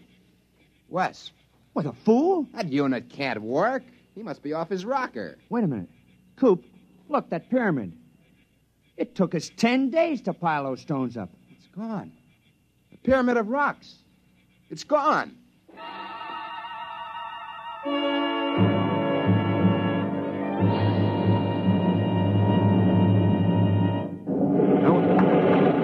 Oh, what the... Of all the confounded... Oh, what's going on out there? Rocks? Who dumped those rocks? My car, who's out there? It's all right. Don't you move, mister. I got a 45 pointed at you. Well, I can explain. Well, you better. There was a brand new car where you dumped that load of rocks. Who the devil are you? My name is Wesley Adams. Adams? Man, where have you been all these years? Well, I don't suppose you'll believe me, but the fact is... I've been waiting for you for 25 years. The others all gave up. I'm sorry about your car. Oh, never mind. I'll be right down. Now, don't touch a thing. Don't go anywhere.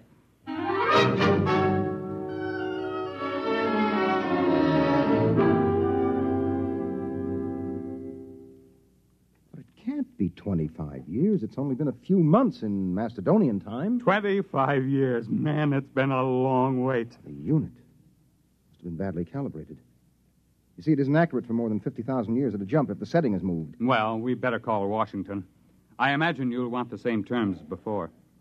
Terms? Recognition, economic aid from Macedonia, defense pact. Listen, Adams, you've got those saps over a barrel. You can get anything you want now. The unit. I'll have to calibrate to the day to go back for them. Oh, don't worry about it. You can have every scientist in the country working on it now. Oh, you've got them right where you want them. Hello? Long distance. This is Major General Leslie Bowers, retired. I want to put a call to the President of the United States, White House, Washington. You can tell them I'm placing the call for the President of the Republic of Macedonia.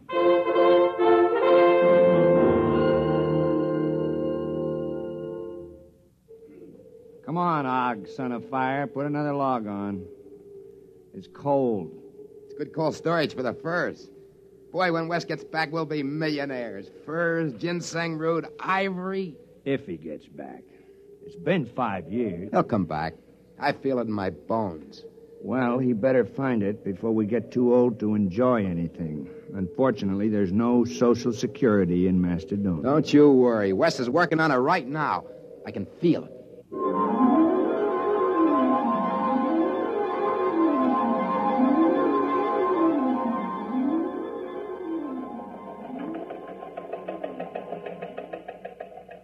Hello, Charlie.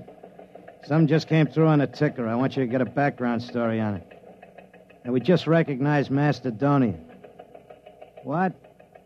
How should I know where it is? Look it up in the encyclopedia. Huh? No, the item says formal recognition was delayed 5 years until communication could be established. Certain technical difficulties. What? I don't know. Wherever it is, I don't see what difficulties could hold up 5 years.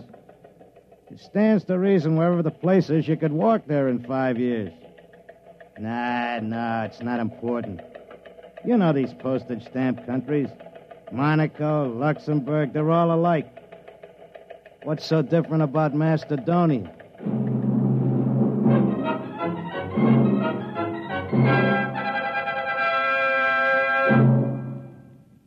You have just heard X-1, presented by the National Broadcasting Company in cooperation with Galaxy Science Fiction magazine, which this month features the Theodore Sturgeon novelette, The Skills of Xanadu. When a malignant world endangers another, surgery is the usual answer. But perhaps there's another solution, to kill it with kindness. Galaxy magazine on your newsstand today. Tonight, by transcription, X-1 has brought you Project Mastadon, a story from the pages of Galaxy written by Clifford D. Simak and adapted for radio by Ernest Kenoy. Featured in the cast were Floyd Mack, Dick Hamilton, Charles Penman, Raymond Edward Johnson, Frank Maxwell, Robert Hastings, John Larkin, and Joseph Julian. Your announcer is Jerry Damon. X-1 was directed by Daniel Sutter and is an NBC Radio Network production.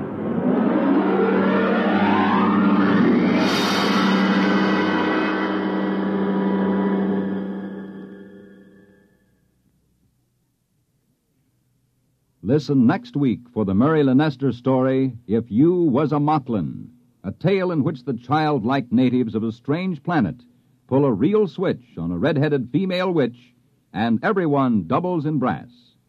That's next week on X-1.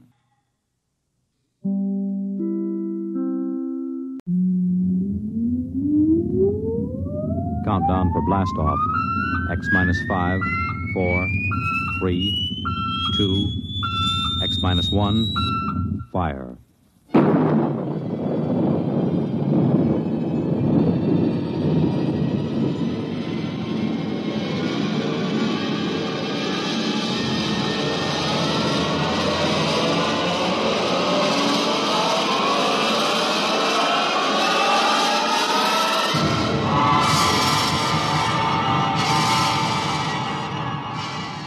From the far horizons of the unknown come transcribed tales of new dimensions in time and space.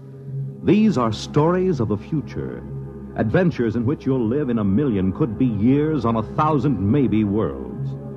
The National Broadcasting Company, in cooperation with Galaxy Science Fiction magazine, presents X-1.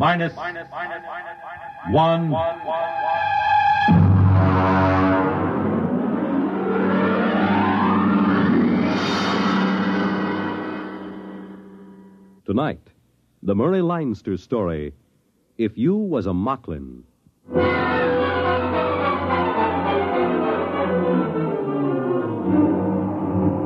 Up to the last minute, I can't imagine that Moklin is going to be the first planet that humans get off of.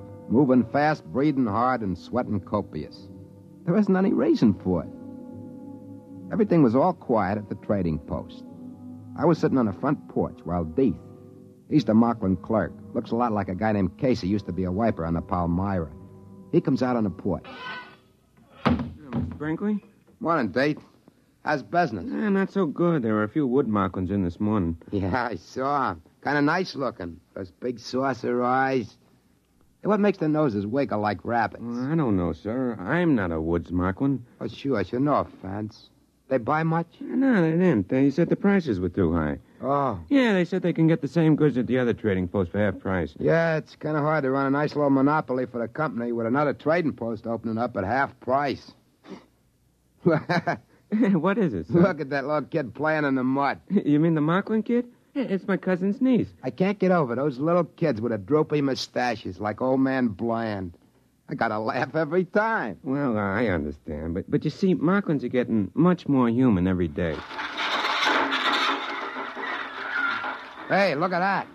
There go the trees on the landing field. Yeah, but the relief ship isn't due for a month. I never knew those trees to get up and walk away if there wasn't a ship due in. Yeah, there goes old Sally pulling up her roots. Well, this can't be any routine ship. I wish Brooks was back from the hills.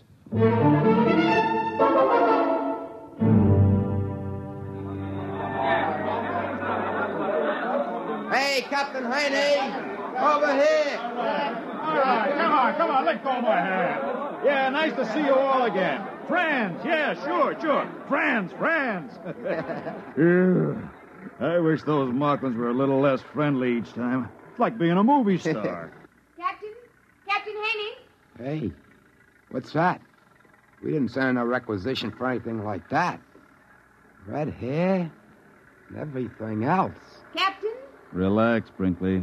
That is Inspector Caldwell. She's a troubleshooter for Sam Company. They must have finally read those reports Brooks keeps sending that. Look out for her. Good morning, Miss Caldwell. Inspector Caldwell, please. This is Joe Brinkley. He's the assistant manager of the company post. Where's Brooks? He's up in the mountains, ma'am. We should have been here. I'm on Moklin to check into this matter of a competitive trading post. Who's back of it? The company is supposed to have exclusive trading rights. Brooks is trying to find out. The Moklins around the place always say the humans are off somewhere hunting or something. We've never seen them. They take the lady's luggage. Yes, sir. It's a pleasure. Oh, he looks a little familiar, your clerk. He's a Moklin. But he looks a lot like a man used to be a wiper on the Palmyra, Casey. I think he's on the Aldebaran run now. Please conduct me to the trading post. That afternoon, Brooks come down out of the hills with a bunch of woods Moklins that were guiding him. I took Inspector Caldwell over to meet him, and he gets one look at her red hair and other equipment, and he stops short. Hey, what's this? She Moklin? I beg your pardon? This is Inspector Caldwell. She come in on the Palmyra today. This is Brooks, the head trader. Well, am I glad to see you. I guess they finally read my reports in sector headquarters. You've come to check my request that the planet be abandoned? Not at all. Moklin has great potentialities. Friendly natives. Trade should continue and increase. I explained. All I'm interested in is why you allowed a competitive post to be established in our exclusive territory. My reports cover that. Haven't you read them? Of course not. I was given a briefing on the situation here and told to correct it. Well, now, let's get to it. Do they cut prices? 50%. Yeah, but lots of Moklins still trade with us, just out of friendship. They're real friendly, these Moklins. Now, I'd like to know just... Excuse me, Mr. Brinkley. What is it, Dake? A girl just brought you a compliment. Oh? Well, now send her in and get a present for her. Yes, sir. 50%. Well, if they want a trade war, we'll give it to them. We can cut prices if we have to. We have all the resources of the company behind us. My dear Miss Caldwell, if you'd read any of my... Inspector Caldwell. Here she is, Mr. Brinkley. Compliments, sir. Compliments. Wow. Let's see him. He's asleep. Well, look at that. Ears like mine. The same bashed-in nose and everything. What do you know? Gitchy. Hey, what's your name? Morano. I can't remember ever seeing you before. Well, that's the way it goes. Hey, take her in the post and give her a present. This way. Thanks for the compliment. I'm greatly honored. Yeah, it's real cute, ain't it? Real human. Human? Brinkley, you are going to be transferred out of here the instant the Palmyra gets back. Why? You mean that girl? I'm giving her a present. What's the matter? That's all you think about it? The callousness. You're revolting. Miss Caldwell, I'm afraid maybe you don't exactly understand about parallel evolution here on Moklin. I gather it's been parallel enough. That will be all on that subject, if you please. In the morning, I shall want to go and inspect that other trading post.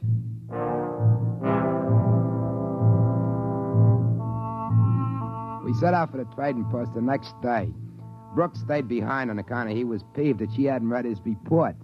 Anyway, she was cute as the bug, and he resented anyone with a figure like that in authority over him, especially without reading his report. I tried to explain to Miss Caldwell that we just couldn't go in and rip up the opposition post. Why not? They're poaching. Moklins imitate humans. Now, if we start trouble, they'll start it too. Anything. Mayhem, murder, theft, bigamy. Bigamy? You're worried about that? Listen, Miss Caldwell, you've got to understand about Moklin evolution. I'm not interested. Here, wait a minute. Now, this is a nest bush, see? There's about a dozen nests on it. Now, only about 2 of them are ripe. Look. Oh, there's a bird. Yeah, that's what I'm trying to tell you. Now, see, the bush grows nests for the cacklebird, and the bird, well, fertilizes around the bush. It's even Steven. See, that's the way evolution works on Moklin, like we were trying to tell you. Mr. Brinkley, I am not interested in learning about the birds and the bees on Moklin or any other planet from you.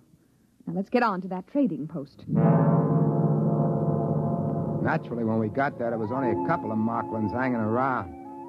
They told us the same story about the humans having gone off somewhere hunting donderflies. When we got back to the company post, Inspector Caldwell, furious as a wet cacklebird, marched right into Brooks. I have just ordered a price cut on all items on sale by 75%. I've also ordered unlimited credit for Moklin customers. They want a trade war over there? I'll give it to them. But you don't understand. There's a whole planet where they could have put another trading post without being discovered. Why put it so close to us? That furnishes them with a ready-made market for human trade goods. And it furnished them with Moklins trained to be interpreters and clerks. And it furnished them with a Moklin head clerk, who is a very handsome young man, Mr. Brooks. He not only resembles you in every feature, but he even has a good many of your mannerisms. You should be very proud. Goodbye. That's funny. Like me, huh? That's right. Spitting image. Funny as folks never brought him for a compliment present. How good's the likeness? If he was wearing your clothes, I'd swear it was you. Maybe. Joe, remember that time you went off hunting with Deeth and his folks? Yeah, sure. We were after donderflies. We caught about 6 of them. You were wearing Moklin clothes, weren't you? Oh, you know how they are. You're insulted if you don't. Listen, did you come back after one day for tobacco and a bath? No. No, we were way over at Tunlib Hill. Some Moklin got killed and we had to bury him. It took 2 days. Well, during that week, while you were off wearing Moklin clothes, somebody came back here wearing your clothes. He got some tobacco and went out again. He looked just like you, Joe. Exactly. Nobody suspected it wasn't you. Why should he want to do that? He might have been checking to see if he could fool me. Oh, that's a situation, ain't it? I haven't mentioned it before, but I've been guessing it's something like this. Moklins like to be human, and they have kids that look human. Look at the difference between Deeth and a woods Moklin. Well, maybe they can want to be smart like humans. And pretty soon they are, or their kids are. That rival trading post. You figure there aren't any humans running it. They're practicing with that. You mean they might figure to get rid of us and have a couple of Moklins take our place? I don't believe that. Moklins like humans. They wouldn't harm humans for anything. They like to be just like them. Listen, Joe. Miss Caldwell is the first human woman on Moklin, isn't she? Yeah? Why? And she's got red hair. The first woman the Moklins see, and with red hair. You know how Moklins admire humans. With luck, it ought to turn up soon. Boy, she's going to take it hard if it does. Women hate to be wrong. But it's about our only chance. Listen, Joe, we've got to have some check between us. What for? Well, if there's a Moklin that looks like me and one that looks like you, we better have a signal. Look, I'll cough twice, like this. And you whistle back. That way we'll know it's us. Okay. Try it. Good, good. That way we'll know we're us.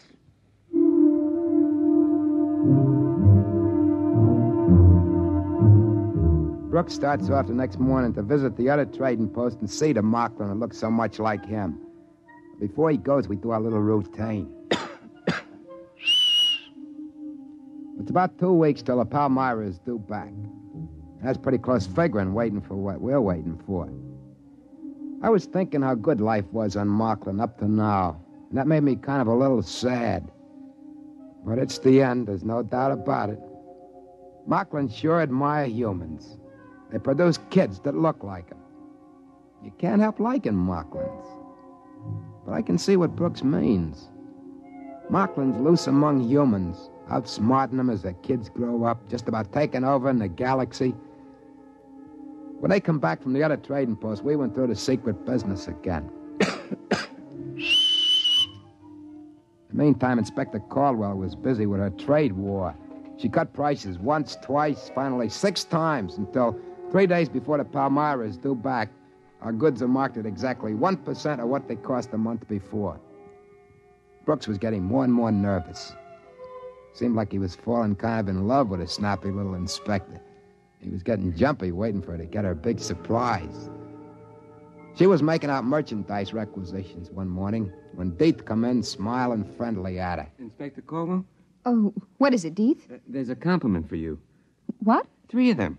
What is he talking about? Joe, this is it. Deeth, show him in. Now, look, I haven't got time for public relations. These inventories of... Here we are. Inspector Caldwell, 3 compliments. Compliment, compliment, compliment. Now, let's see him. Very pretty, very human, no? Oh, no. No, that's impossible. No. Very pretty. Red hair, all 3 of them. Red hair. Very pretty red hair. Same as human lady. Very pretty. All right, Deeth. Take her out and give her some presents. This way. Come on. But that's impossible. Those babies, 3 of them, they couldn't. They do. They look exactly like you. That's what we were trying to tell you. I've only been here a month. Moklin babies get born real fast. They sure admire humans. It's kind of friendly when you think about it. You mean they can make their babies look like anybody they want? It was all in my reports. They've got a queer sort of evolution here on Moklin. Babies here inherit desired characteristics, not acquired characteristics, desired ones. And what could be more desirable than you? Red hair and all. Oh, but I thought, you and Brinkley... Oh. You couldn't help it, dear, really. But I hated you. I thought that... Now, look, darling. Joe.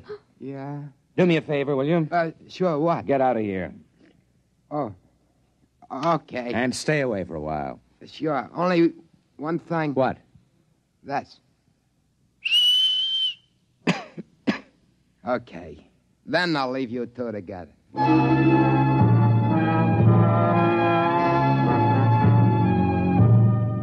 About 2 days later, the Palmyra boomed down out of the sky. We were all packed up waiting on the field when the trees finished getting out of the way. I kept thinking, no matter what, Moklin sure are friendly. They sure do admire humans. I could see them crew members with Liberty heading off from the field with a whole gang of laughing, singing Moklins following each one of them. After a while, Cap Haney came over on a freight truck. It's a pleasure, I tell you, to see these Moklins. I just came here from Welch's planet. The natives there are suspicious, unfriendly, and if you're not watching, they'll steal your gold teeth. But Moklin... Captain Haney, don't give orders to unload your cargo. What do you mean? We are abandoning the post. What? We are leaving Moklin completely. Sam Company pulling out when there's still a mill credit to be made? I don't believe it. I have authority to order the move, and Mr. Brooks has convinced me of the necessity for it. Now, Inspector, I know the company doesn't like to give in to competition. There isn't any competition. Well, I thought... Miss Caldwell's right. That other trading post is purely a Moklin enterprise. They bought our goods from us and pretended to sell them at half price, and we cut our prices, so they bought more goods from us and went on. Some Moklin must have thought it'd be nice to be a smart businessman, so his kids would be smart businessmen. Too smart. We'll close up this post before the Moklins think of something else. What? What do they think of? If they got loose from this planet, if they can pass as humans, their kids could take over human civilization. How would you like that? Oh, I see, yeah. You'd better make ready to blast off, Captain. Yeah, but I got the B section off on shore liberty. Men are scattered all over the place. With Moklins? Sure, with Moklins. You know how it is. Regular party. Fancy Moklin clothes, food, liquor. Captain, you'd better sound the emergency recall. Yeah, I see what you mean right away.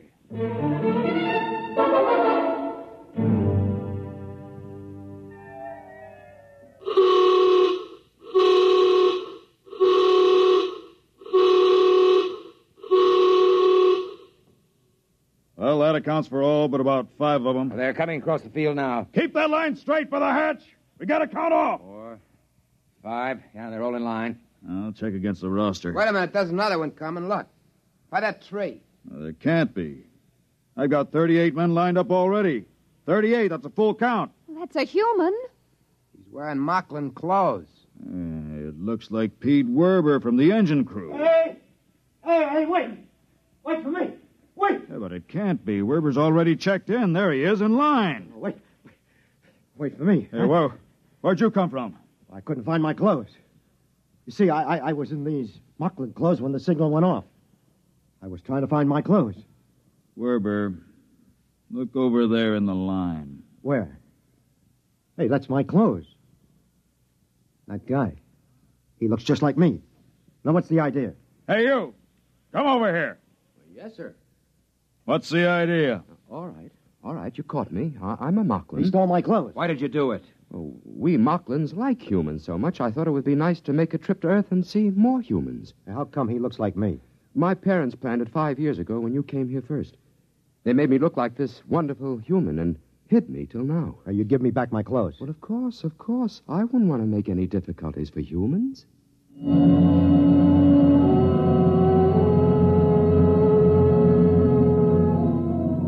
He took it as a joke on him.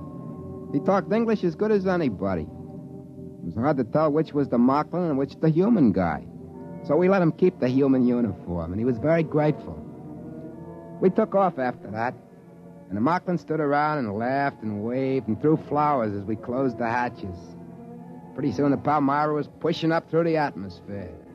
And just before the auxiliary circuits went on during the jump to overdrive, we all stood around in the astrogator's dome with a screen turned up to high mag and watched as Moklin faded into a round cantaloupe behind us. It's a shame.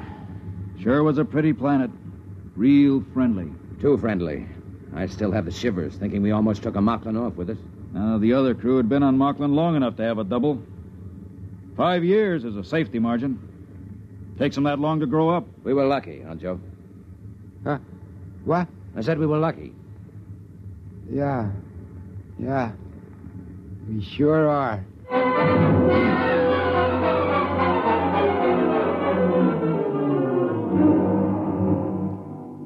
I guess I was the only one who felt a little different from the others about leaving Moklin. I mean, Moklin's are swell folks, and it seemed a shame. There'll be an order out that no human ship is allowed to land on Moklin. But I was thinking, I'll save my money, and those compliments, those 3 little kids that look just like Inspector Caldwell, in about 5 years they'll be grown. And I'll buy me a little private ship and shove off for Moklin again.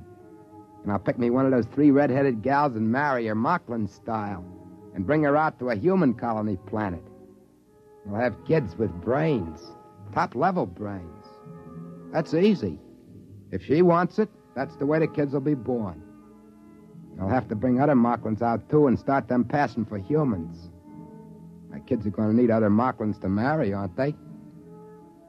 It's not that I don't like humans. I do. If the fellow I look like, Joe Brinkley, hadn't gotten killed accidental on that hunting trip, I never would have thought of taking his place and being Joe Brinkley. That's what I was thinking when Brooks suddenly got an idea. Wait a minute. Joe, you and I were on Moklin more than 5 years. Yeah? So? One thing. And everything's all right.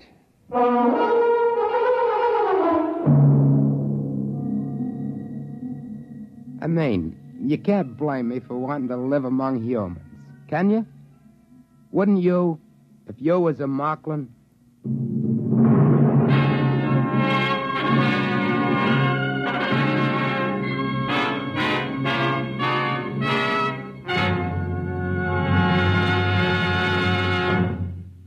You have just heard X-1, presented by the National Broadcasting Company in cooperation with Galaxy Science Fiction Magazine, which this month features another fascinating For Your Information column written by Willie Lay. Galaxy Magazine, on your newsstand today. Tonight, by transcription, X-1 has brought you If You Was a Moklin, a story from the pages of Galaxy written by Murray Leinster and adapted for radio by Ernest Kenoy. Featured in the cast were Joseph Julian, Patricia Wheel, Carl Weber, Ralph Camargo, Helen Gerald, Stan Early, John Marley, and Dick Janiver. Your announcer, Fred Collins. X-1 was directed by Daniel Sutter and is an NBC Radio Network production.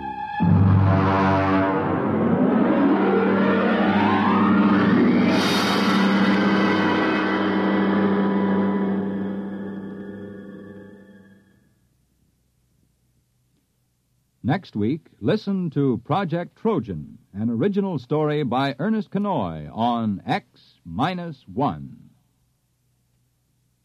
Follow the news with Chet Huntley tonight on NBC Radio.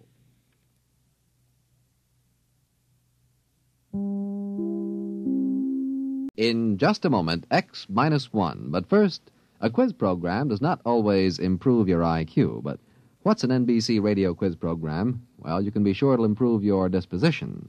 Yes, NBC offers listeners a laugh lesson every Wednesday night with two fun-filled question-and-answer shows. One is Truth or Consequences, and though you may never learn why a chicken crosses the road, you'll howl as contestants perform the stunts dreamed up by MC Jack Bailey. The other is You Bet Your Life, and with a quizmaster like Groucho Marx, your good time is always guaranteed. Hear Truth or Consequences and You Bet Your Life with Groucho Marx tomorrow. Now stay tuned for X-1 on NBC. Countdown for blastoff. X-5, 4, 3, 2, X-1, fire.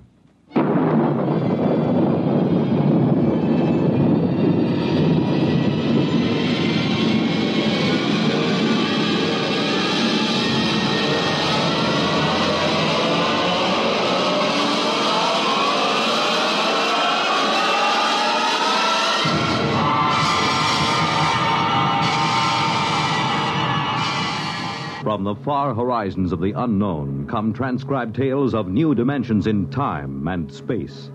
These are stories of the future, adventures in which you'll live in 1,000,000, could be years on 1,000 maybe worlds. The National Broadcasting Company, in cooperation with Galaxy Science Fiction Magazine, presents X minus 1.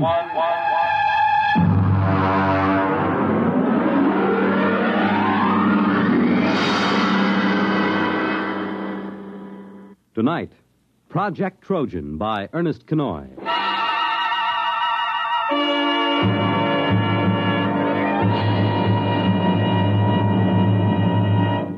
Most of the greatest contributions and biggest messes in history have been made by two kinds of brains, the devious and the literal. We quote from the monthly column written for Galaxy by its editor, H.L. Gold.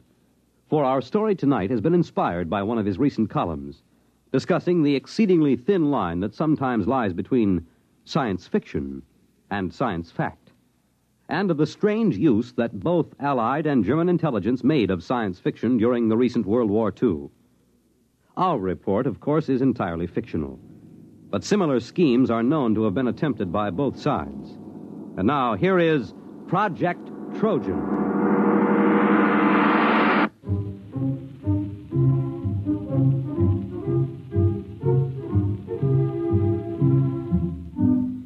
The idea of Project Trojan was originally conceived in February of 1943. The Intelligence Plans Commission, an adjunct to Joint Army and Naval Intelligence, was under the command of Colonel Sir Harold Bostwick. The first antecedent of Project Trojan occurred on an afternoon in February. Corporal Arthur Muggeridge was serving tea to Lieutenant Maurice Withering and Captain Amos Mackenzie.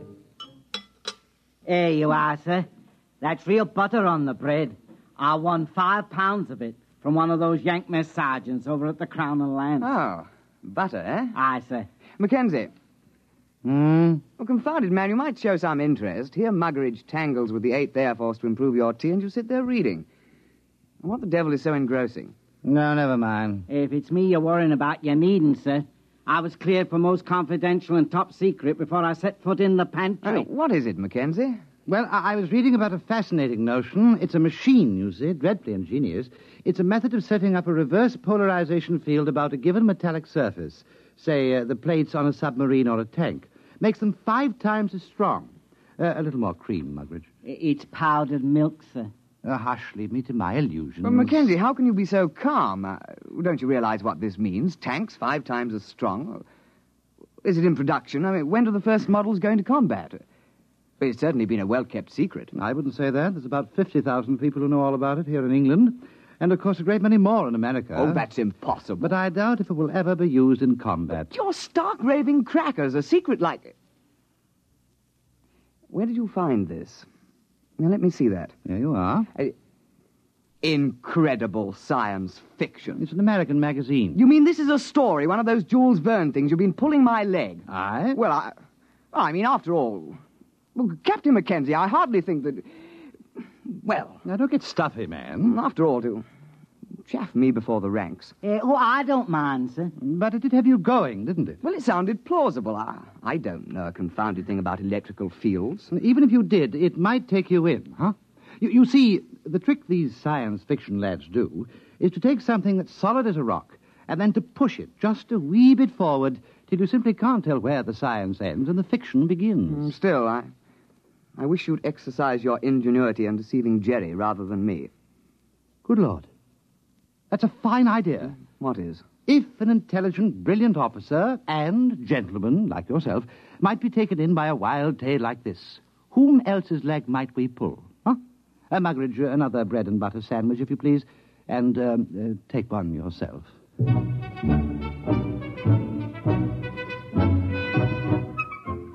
Lieutenant Withering and Captain Mackenzie worked out preliminary plans for Project Trojan and presented them at an appropriate time to Colonel Sir Harold Bostwick. Well, sit down, Withering, Mackenzie. Oh, thank you, sir. We had breakfast. I understand Corporal Muggeridge has been playing darts with the Yanks again. There are fresh eggs for breakfast. We've had breakfast, sir. Oh, well, then. We have a plan, sir. Oh, capital. You remember, sir, our intelligence reports indicated a concentration of German research scientists working near Hanau. Certainly, I recall. They've got the whole lot of them inside a mountain. We tried bombing. I doubt if they even noticed. They're supplying the basic research for the German guided missile program. Yes, we know that. The reaction motor for the V1s came out of the Hanau lab. Oh, Muggeridge! Oh, you see, sir... If a considerable number of those research scientists were diverted to another project, the rocket program would be crippled. Yes, well, of course it would. What are you going to do? Advertise in the Times and offer them high wages? Aye, sir. Oh, Muggeridge, this coffee. No, sir. Next time you go to the Crown and Lance, keep coffee in mind, will you? Aye, sir. Only the Yanks are getting fair dives at darts. It was touch and go with the eggs. Oh, we can only expect you to do your best. I'll try, sir. Well, now, come to the point, gentlemen. Suppose the Germans got hold of one of our top new development weapons. Something so completely overwhelming that they'd have to pull almost every man off rockets to work on it. Now, look here, Mackenzie. Those Jerry scientists are not exactly playing about with small boys' chemistry sets. They're a cut above our own chaps in several fields. What makes you think you could plant something on them? Science fiction, sir. I beg your pardon? You see this magazine? Yes, incredible science fiction. What's that chasing that girl there? That's a Martian, sir. You can tell by his tentacles. Mackenzie, are you stringing this along preliminary to applying for compassionate leave on the grounds that you're overworked? No, sir. It's a good plan. We invent a weapon that might exist but doesn't. And we leave it lying about where the Germans can snaffle it. And then they take most of the scientist fellows off the rocket program to work on our weapon. And that's the most preposterous nonsense I've ever heard. But, sir... I don't want to hear anything more about it. Yes, sir. I suppose she was right. Who was right? This Wren. I met her going up to London. Rather proper little type till you got to know her. But then she's rather a firebrand. Captain Mackenzie, please spare us the sordid details of your off-duty peculations. Sorry, sir. You see, she's the secretary to Admiral Sir Alan Grummins. They're talking of dropping this unit. They feel that other intelligence groups are quite competent to handle the routine, unimaginative work that we've been doing. Oh, I see. Of course, they'd reassign personnel. Would you say this science fiction scheme of yours was imaginative? Oh, it's practically visionary. Well, suppose you do some preliminary work. Thank you, sir. Routine, eh? Unimaginative, eh? Bah!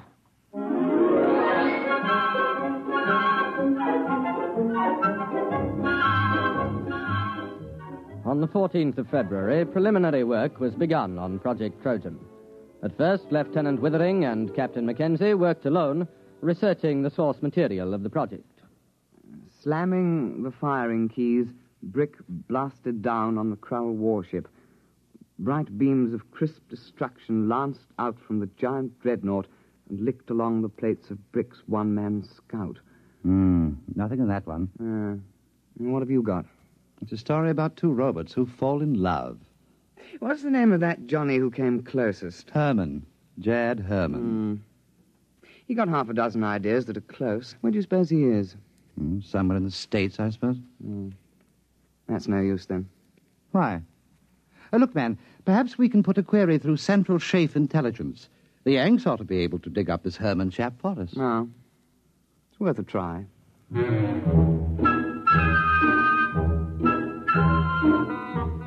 It took 7 days for a report to reach IPC that one Jacob David Herman, a private first class in the American Air Force, was based on a field north of Cheltenham in the Gloucestershire area. Lieutenant Withering and Captain Mackenzie requisitioned transport and visited Herman at his place of duty. You don't mind if I go ahead with my job, do you? I gotta have this place ready for inspection by 1300. Go right ahead. Hand me the cleaning powder, will you, please? Yes. Very well. Say, what do they put in porcelain in England? You break your arm trying to get it clean. Private Herman. You are Jad Herman, writer? Yeah, that's a pen name, Jad. I use it for SF stuff.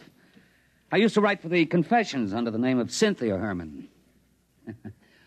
I remember one article. I was saved by the YWCA from a life of shame. We're interested in your science fiction articles at the moment. Oh, yeah? Well, I know we had some sci-fi fans in England. Oh, we're not exactly sci-fi fans. We're from... anybody else here? Well, look for yourself. There's no hiding place down here. Well, we are from Intelligence Plans Commission. Uh-huh. We need your assistance, Mr. Herman. No kidding. We have a project that calls for your particular talents. You got a latrine needs cleaning? We're quite serious, Mr. Herman. Will you kindly pack your things and be ready to come with us within 1 hour? Oh, I'm sorry, gentlemen. I couldn't possibly leave until after inspection.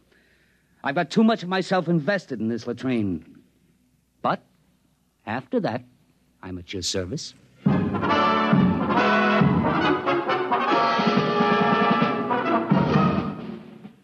Private First Class Jacob D. Herman, 329-62126, was transferred on special detached duty to Project Trojan, and after briefing was set to work on basic plans.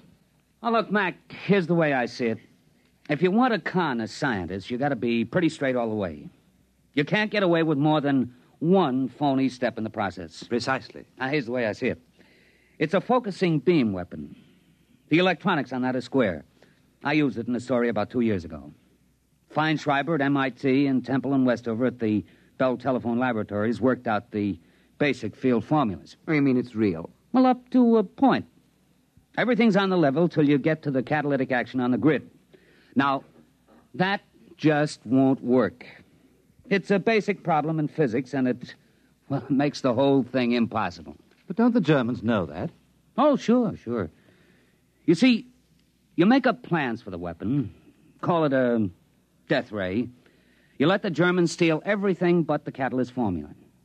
They'll think we've got it licked, and they'll break their necks trying to duplicate it before we put the weapon in production. I see. But we can't call it a death ray. Well, how about projector, electronic grid deflecting type 3? That has a braw ring to it, my lad. I've got the basic idea of the thing, but you'll have to get some of your science boys to work it out. Oh, we'll put a requisition into the Manpower Commission in the morning.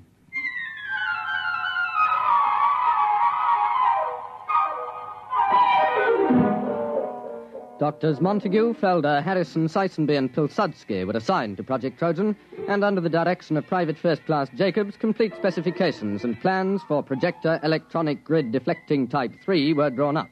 Project Trojan was ready for Phase 2. Have we got everything? Blueprints? Check. Specifications? Check. Machine tool inventories? Check. Letter rejecting the plans from the War Office? Check. Endorsement from Supreme Headquarters rejecting plans? Check. Note from 10 Downing Street overriding rejections, handwritten postscript, build the confounded thing, WC. Check. Don't you think that's going a little too far, the rejections? Not at all. That's the master touch.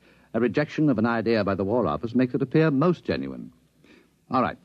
Private Herman, if this thing were real, if it could be built, what would it do? Oh, don't ask. You could blow a hole in a mountain 10 miles away. Well, you could knock down a whole wing of bombers without even aiming. Oh, dear. Lucky it won't work. I should say so. Oh, well, now to get this lovely thing into Jerry's hands.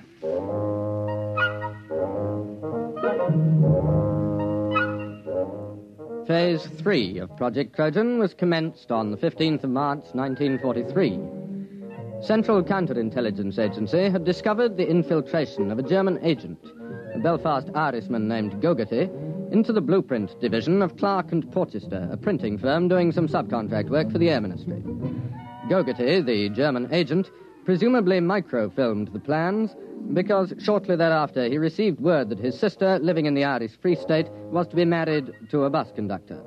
British agents attending the wedding disguised as farm labourers lost track of Gogarty for several hours due to circumstances beyond their control.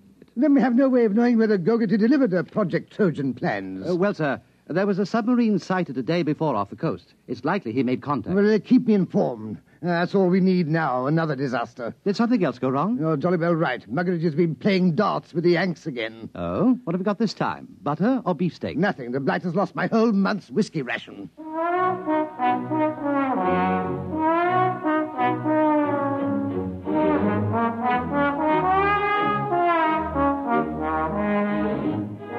Now the cover operation supporting Project Trojan was undertaken. A battalion of the Royal Engineers was detailed to practice at secret installations with wooden mock-ups of the projector. A lance corporal in this detachment, a volunteer afterwards awarded the George Medal, was court-martialed and sentenced to 7 years' hard labor for revealing information about the project while drunk on a 3-day leave to Tynecastle. This particular aspect of Project Trojan has been in the news recently, inasmuch as several backbench Labour members of Parliament have asked questions in the House, as it came out that the corporal served the full 7 years and wasn't released until 1951. The Home Secretary explained that this was an unfortunate oversight, and there were jeers from the opposition, with Mr. Honorin Bevan taking the occasion to call for the resignation of the government. At the time, March and April 1943, the Intelligence Plans Commission awaited reports from British operatives. Sir, there's been a shift in assignment at the research laboratories at Hanau. Professor Schlickmann and Doctors Hirsch, Van Sulau, and Grishman have been transferred from rocket research to another project. Trojan? We must assume so. But that's only 4 men. But they're the top experts in electronics, chemistry, and metallurgy. If they're really working on Trojan, we've set the German rocket program back a year, while their scientists go yelping off after a red herring. Well, let's hope so. Bring me any further reports as soon as received.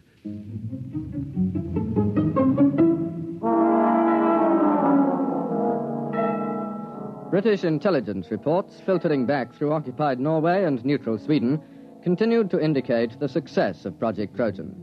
4 more top scientists were known to be transferred from the rocket research base at Peenemünde to the Hanau laboratories. Definite knowledge was obtained that the new assignment was a startling new weapon, agreeing in detail with Project Trojan.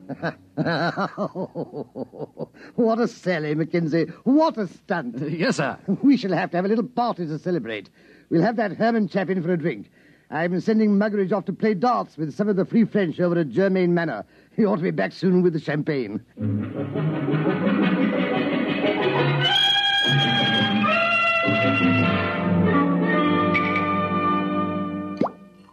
Pour all round. Private Herman. Thank you. All right now, to the projector, electronic grid deflecting Type 3. The biggest fraud since the South Sea bubble. Colonel Bostwick. Oh, Withering, take a glass. We're just drinking to Trojan. Well, I think I'd rather not, sir. Well, what do you mean? There's a dispatch from Germany. What about it? A section of the mountain overlooking Hanau has disappeared. What? It's true. It was on the reconnaissance maps yesterday, and it was gone this morning. A 10-mile slice of mountain. That's impossible. Oh, it isn't. It works. Trojan works. But it can't. There's no catalyst. It's impossible. All our scientists said so. Well, I guess they were wrong. It works. They must have found the catalyst. I suppose we should have foreseen that. All those scientists working on it. They must have built the model and tried it out. It won't take them more than 3 months to put it into production. Well, there goes the war. Muggeridge. Aye, sir. Fill the glasses up again.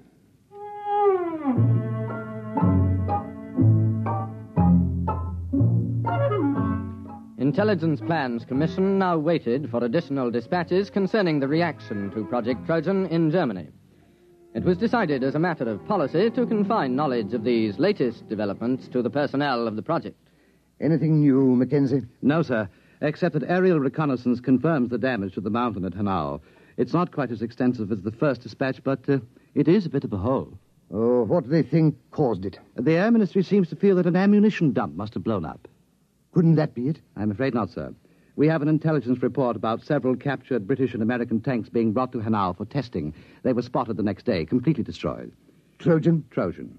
There's been an alert at factories producing parts for V1 and V2 rockets to prepare for retooling. Going to make the projector? It would seem so, sir. Well, I suppose I'd better go up to London tomorrow and make a clean breast of it. I'm afraid so, sir.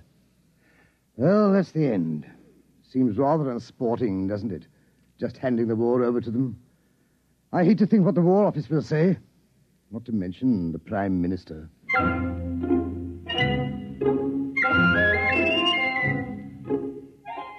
Project Trojan was nearing its closing phase. At precisely 0600 the next morning, Colonel Sir Harold Bostwick ordered his staff car and, taking a thermos of tea, proceeded to leave his office. Just before the staff car got underway, Lieutenant Withering appeared with another dispatch, accompanied by Captain Mackenzie and Private Herman. Colonel Bostwick, sir. Wait. So what is it, Withering? Another dispatch. Well, don't please. It's bad enough. There's been another disaster at Hanau. They knocked another mountain with our little present to them? No, sir. They've knocked themselves out. What? The laboratory under the mountain. It's exploded. It has? Went up like a Roman candle. We've got pictures.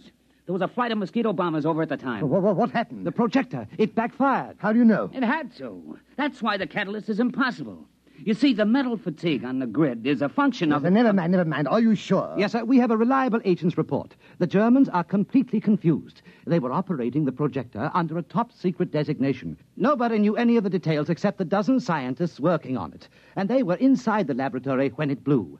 Our man was in the rescue squad. There isn't a thing left, sir. Plans, models, or scientists. Sir, do you realize that Project Trojan was a success? We've diverted a dozen top scientists from the rocket program permanently. Well, do you think we'll be decorated? Lieutenant Withering, inasmuch as we came particularly close to handing the whole war to the Germans on a silver platter, I suggest we forget Project Trojan. Oh, yes. Yes, I see, of course. You're very canny, sir. I think we had all better return to precisely what we were doing before the whole nasty mess started.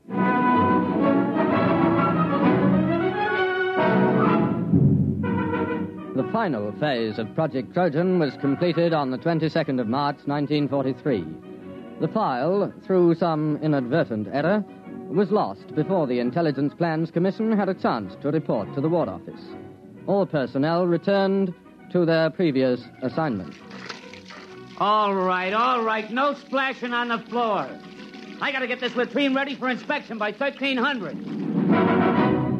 You have just heard X-1, presented by the National Broadcasting Company in cooperation with Galaxy Science Fiction Magazine, which this month features the William Tenn novelette Time in Advance, the story of a man who made a strange bargain and endured the worst the galaxy had to offer, so that someday he could make the Earth sweat. Galaxy Magazine, on your newsstand today. Tonight, by transcription, X-1 has brought you Project Trojan, an original story by Ernest Kenoy based on an idea contained in an editorial in Galaxy written by H.L. Gold. Featured in the cast were Burford Hampton, Alastair Duncan, Ivor Francis, Alfred Shirley, Bill Quinn, and your narrator was Alfred Hislop. Your announcer, Fred Collins. X-1 was directed by Daniel Sutter and is an NBC Radio Network production.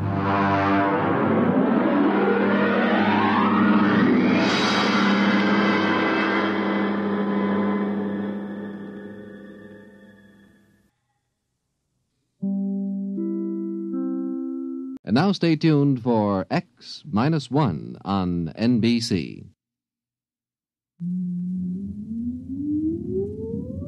Countdown for blastoff. X-5, 4, 3, 2, X-1, fire.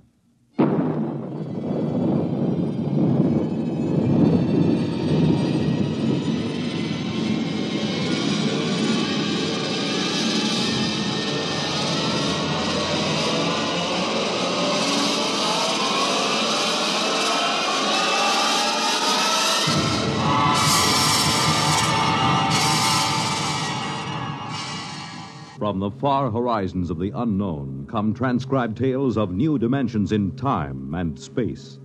These are stories of the future, adventures in which you'll live in a million, could be years, on 1,000 maybe worlds. The National Broadcasting Company, in cooperation with Galaxy Science Fiction Magazine, presents X minus 1.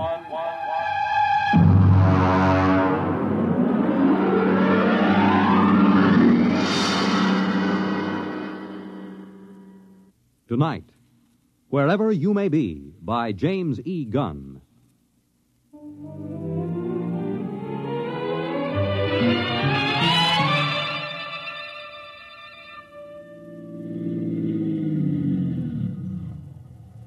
Hey, you.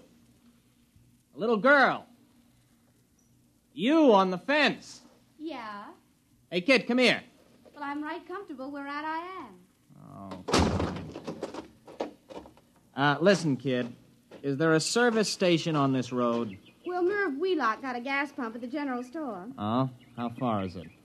About 18 miles. Oh, that's a big help. Well, I don't know what else to expect in the middle of the Ozarks. You want me to help you, mister? No, just keep out of the way, kid. Ow! Well, there's nothing funny about that. You just gonna sit there and watch me sweat, kid? Oh, no. There'll be lots more to watch. Well, I don't know what's so amusing about watching a man change a flat tire. Ow!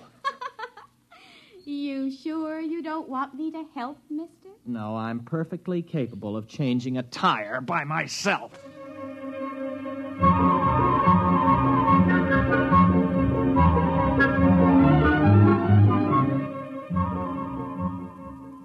Look out, mister. It's rolling away. What? Your tire. It's rolling away. Hey! Come back here, you! Well, this is the most sadistic tire I ever... Now, stay put. Why don't you go home? Can't. Why not? I run away. Oh, well, that's tough. There. Now, listen, kid. You know a cabin about 15 miles up the road? I reckon. You know where the turnoff is? There ain't no turnoff. You just drive till the road peters out and you take the footpath. You gonna live in that place? Mm-hmm. Just for the summer. Oh. Well, so long, kid. Oh, mister. Hey, mister. Now what do you want? Well, nothing. Only you forgot your jack. Oh, that does it. Where are you going? No place. Thought you said you ran away. I surely did. Don't you have any relatives? No. Friends? No. All right, then, go on home. Oh, come on now. What are you crying for? All right. Get in. I'll give you a lift. Listen, look out for those notes. There's over a year's work in those. Oh, a year's work in them pieces of paper? Uh-huh. Those are notes for the thesis I'm going to write. You write stories? No, research paper. I have to do it to get my degree at the university. Well, what's it called? I mean the story you'll write. It's not a... It's called The Psychodynamics of Witchcraft, with special reference to the Salem trials of 1692. Oh, witches? Yeah. All right, where do you live, kid?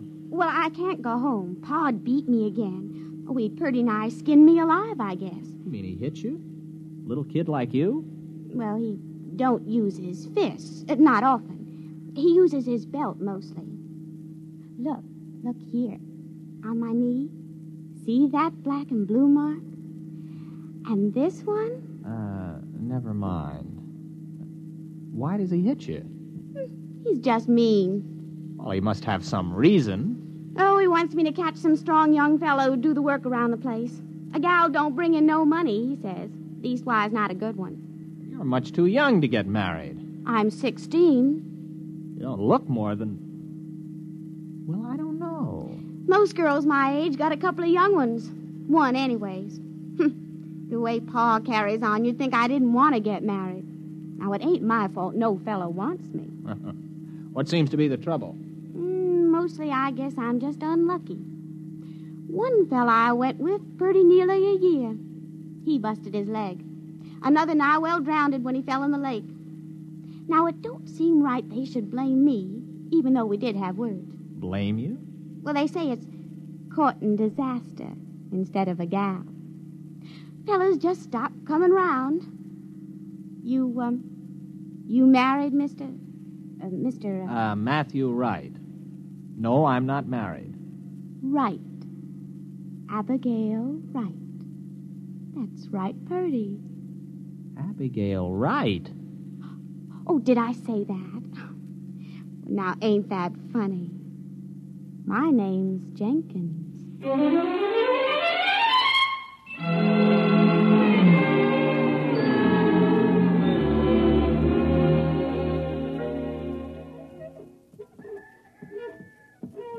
Mr. Jenkins? Oh, fine. I met your daughter on the road. I brought her back. Look, Mr. Jenkins, I got a pint bottle in my pocket. Care for a little drink?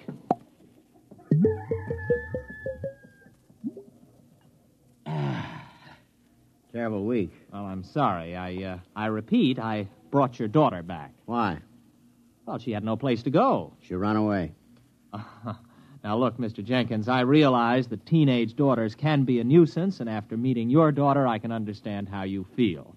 Still in all, she is your daughter. Got my doubts. Now, Mr. Jenkins, your daughter may have given you good reason to lose your temper, but beating a child is never sound psychology. Beat her? You mean wallop her, whale her? Man, I never laid a hand to her. I dasn't. But she said... Come in here. Oh, now, Mr. Jenkins, I assure you... Come in the cabin.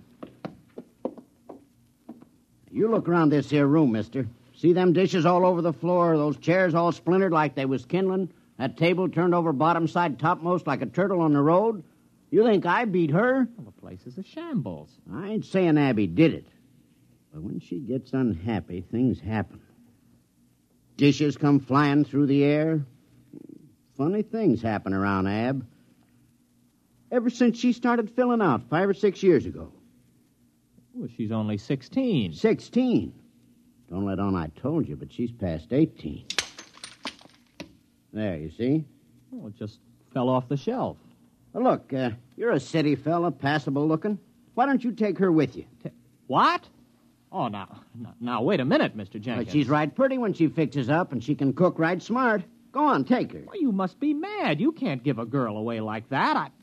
If you'll excuse me, I think I'd better be going. Nobody asked you to bring her back. The gal eats more than I do. Oh, now, look, here. Here's $10. Buy yourself a jug. Well, I'd like to, but I can't do it. It ain't worth it. You brought her back. You can take her away. Oh, here's 15. Well, I should know better. All right, mister. I'll get her. It ain't no use, though, I can tell you, mister. All right, Abigail. Get out of the car. You're home. But, Pa... Oh, he isn't mad at you. He's welcoming you back. Now, come on, get out. Dirty, nasty old man. Serving right off that bottle he's pulling busted right over his head. Goodbye, Abby. And remind me never to see you again.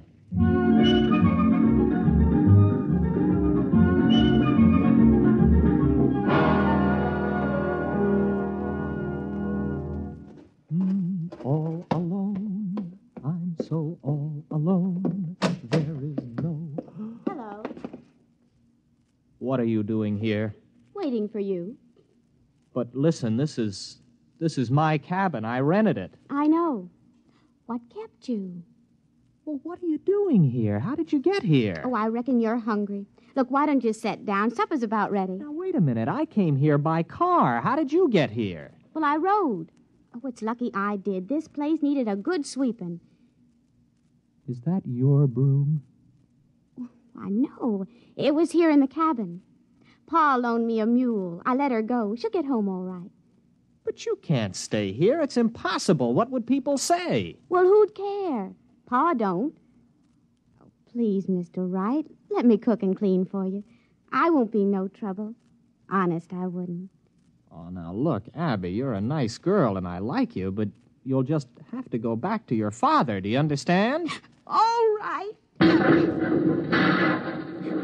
What? What was that? What happened? Oh, look at that. The car. I must have left the brake off. You reckon it's hurt bad?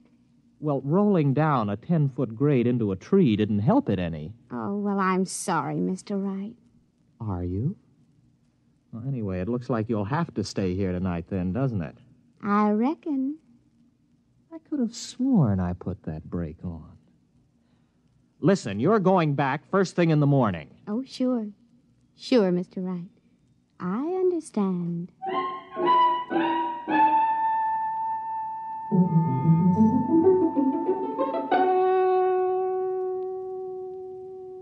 Abby, tell me something.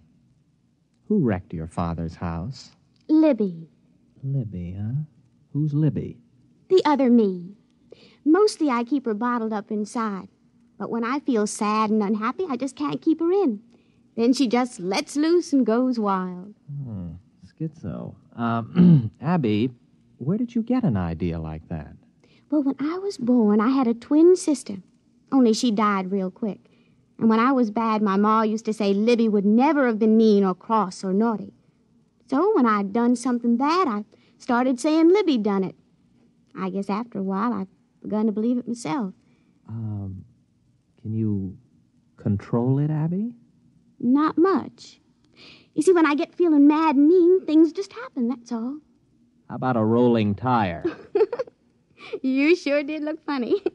Oh, I was just feeling mean about Pa, I guess, and I took it out on you. I don't believe it. It's absolutely impossible. It's primitive. It's straight out of Fraser's Golden Bough. There's got to be some explanation. Illusion or hypnosis. There's got to be some physical explanation. Well, I don't see why. I mean, if a thing just happens, you don't have to explain it. It's just there, ain't it? All right. Here. Now, make that cup move. Why? I want to see you do it. But I don't want to. I never wanted to do it. It just happened. Come on, try. Now, no, Mr. Wright. Look, it never brung me nothing but misery. It's bad enough when you can't help it, but it's worse when you do it on purpose. Nothing good will come of it. Come on, try. I want you to. Move that cup. Now, go ahead, Abby. Just move it without touching it. I can't. I just can't. Why not? Why can't you? I don't know. I guess it's because I'm happy. Oh. You can't move it now. No. All right, then get your things. You're going back to your father right now. No, I ain't going. I can't. Listen to you. You're a stupid backwoods girl. Can't. What kind of a way of talking is that? You're going back to your father because you're an ignorant, dirty hillbilly. Abby, you did it. You did it. It came right at my head. Do I have to go back? Oh, no, sir. Not if you help me. Abby, I've got a hold of something here that... What a thesis!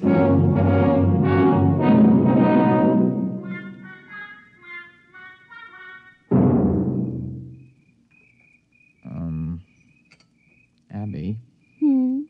What's, courting like here in the hills? Oh, sometimes we walk and look at things together and talk a little. But if the night is warm, we just sit and hold hands and whatever. Like this? Mr. Wright, do you like me a little bit? Oh, not marrying like, but friendly like. I like you very much, Abby.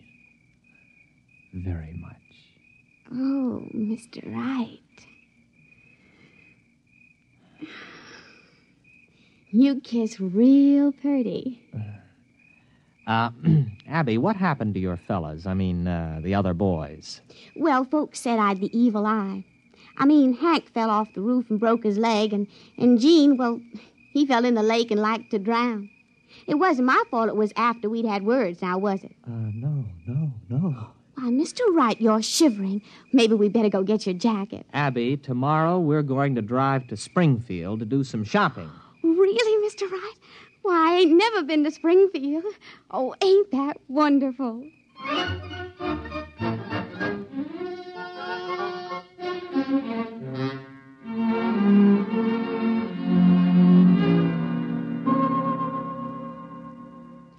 Mr. Wright. Huh. Are you happy, Abby? Oh, it's the happiest I've ever been in my life. I mean, eating in a fancy restaurant and even dancing and all. And now us just sitting here together in the moonlight. I never thought anything like this would happen to me. Abby, I'm afraid maybe you don't understand. Well, what do you mean, Mr. Wright? Oh, you know that dress I bought you? That's for another girl. What? Oh, it's for another girl. I'm going to marry her. She's about your size, and I thought we could pick it out that way. Oh, no, Oh, Mr. Wright. Abby, wait a minute. Where are you going? Wait, I want to talk to you. No, I'm going to bed. Matthew Wright, you are a no-good, miserable cad.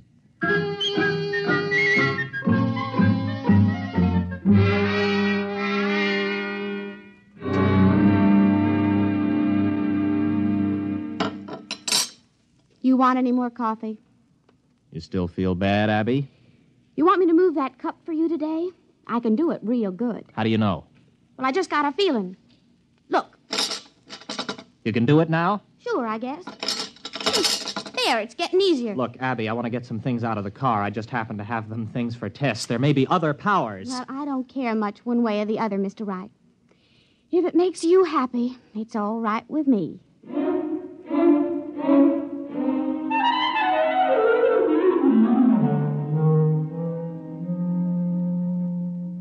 Abby? Abby, where are you? Abby, where did you go? Abby? Here I am, Mr. Wright. Abby, where were you? Springfield. But that's 50 miles. I know. I just kind of wished I was there, and then I was. I brought back a frying pan I admired in that hardware store window. Ain't it pretty? Got a real copper bottom. Didn't you have any trouble getting out of the store without anyone seeing you? Well, I was outside, but I could see in the back room somehow, too. I knew his name was Albert, and he was doing a crossword puzzle. Now, how could you tell all that? Well, I just kind of looked inside of his thinking. Like this. Wait a minute. Wait a minute, Abby, don't. I could look right inside your thinking now, Mr. Wright. Abby, wait a minute. Abby? You wouldn't. You didn't. Now, wait a minute, Abby. You've got to understand. I understand everything you've been thinking, you devil. Well, there ain't nothing too bad for anyone to do that. Well, you've got to let me explain. You with your kindness and your city manners. How could you do it? You made me fall in love with you. It was just a trick. You just wanted to make me unhappy, that's all. Why, even Pa was never that mean. I'd as soon marry up with a rattlesnake. Well, Abby, what are you going to do? Well, I haven't made up my mind yet, but I'll think of something.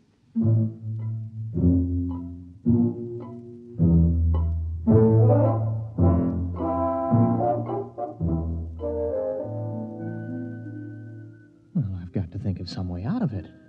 She's in that other room thinking what to do to me. I've got to think of some way. No, it's no use. As soon as I think of it, she knows. Oh, got to keep my mind busy. Mary had a little lamb. Its fleece was white as maybe if I could get her father. No. If there are 2 outs, and bases loaded, or men on first and second, and a ball is hit, which, in the opinion of the umpire, can be handled by an infielder, the infield fly rule shall be invoked, and the batter is called out. The base runners may advance at their own peril. Their peril. I've got to think. No, I mustn't think.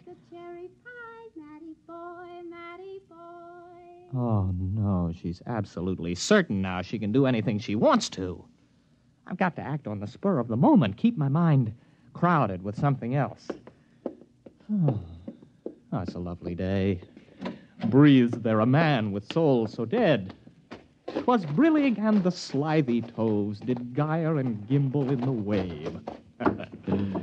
Froggy went a-courting, and he did ride, sword and pistol by his side, ring Tom Body Michicambo.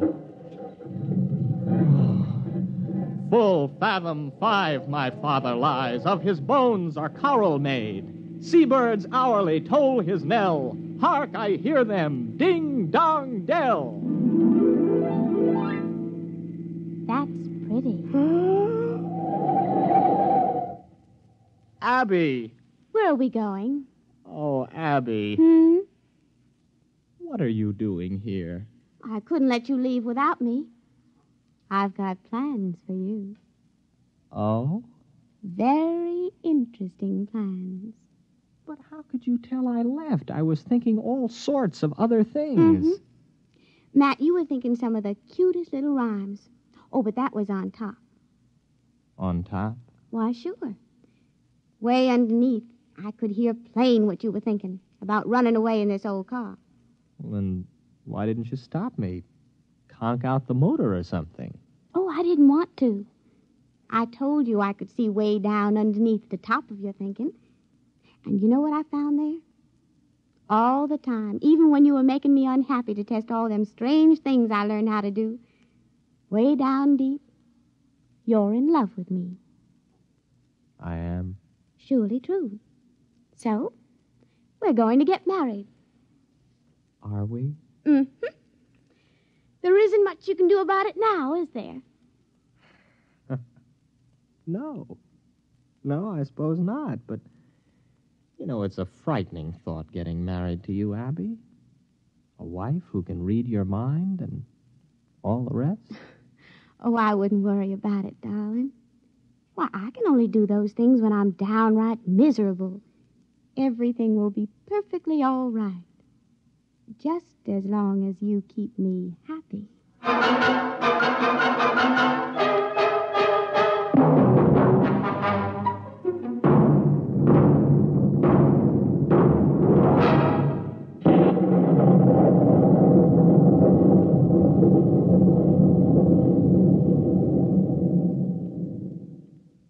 You have just heard X-1, presented by the National Broadcasting Company in cooperation with Galaxy Science Fiction Magazine, which this month features Early Model by Robert Sheckley, the story of a man who found that invulnerability was a fine asset when opening a new planet, provided you don't overdo it.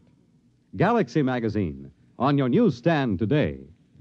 Tonight, by transcription, X-1 has brought you Wherever You May Be, a story from the pages of Galaxy written by James E. Gunn and adapted for radio by Ernest Kenoy. Featured in the cast were William Redfield, Patsy O'Shea, and Jack Orrison. Your announcer, Fred Collins. X-1 was directed by Daniel Sutter and is an NBC Radio Network production.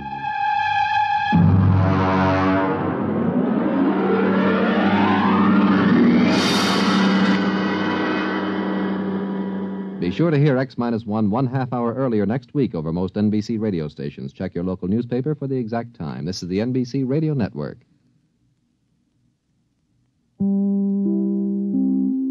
In just a moment, X-1. But first, Monitor takes you everywhere and brings you everything interesting, from news and on-the-spot interviews to offbeat features around the world. And Monitor also brings you the finest drama with original stories and Hollywood's top stars each week on Monitor World Theater. What's the weekend's big sports event? You can be sure of top coverage by NBC Radio in addition to all the latest scores and interesting commentary throughout the day on Monitor's sports highlights. Some of the brightest personalities and most interesting features are yours each weekend on Monitor. And now stay tuned for X-1 on NBC. countdown for blast off. X minus 5, 4, 3, 2, X minus 1, fire.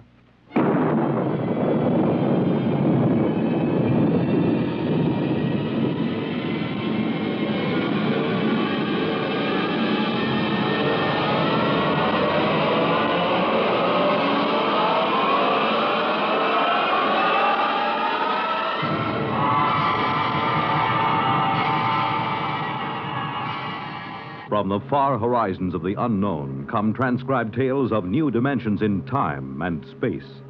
These are stories of the future, adventures in which you'll live in a million, could be years, on 1,000 maybe worlds. The National Broadcasting Company, in cooperation with Galaxy Science Fiction Magazine, presents X minus 1.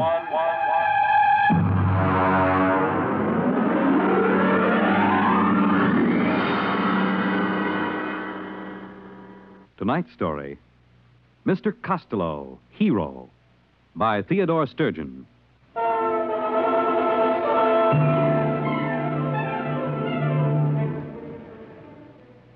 It began the day the skipper called me into his cabin. I'd been a purser aboard the spaceship Star Climber for almost 12 years, and I'd never yet been asked to Iron Man's cabin. But then a lot of strange things had been happening on this trip to Borengwen. Come in. Oh. Sit down, Purser. I said sit down. Yes, sir. All right.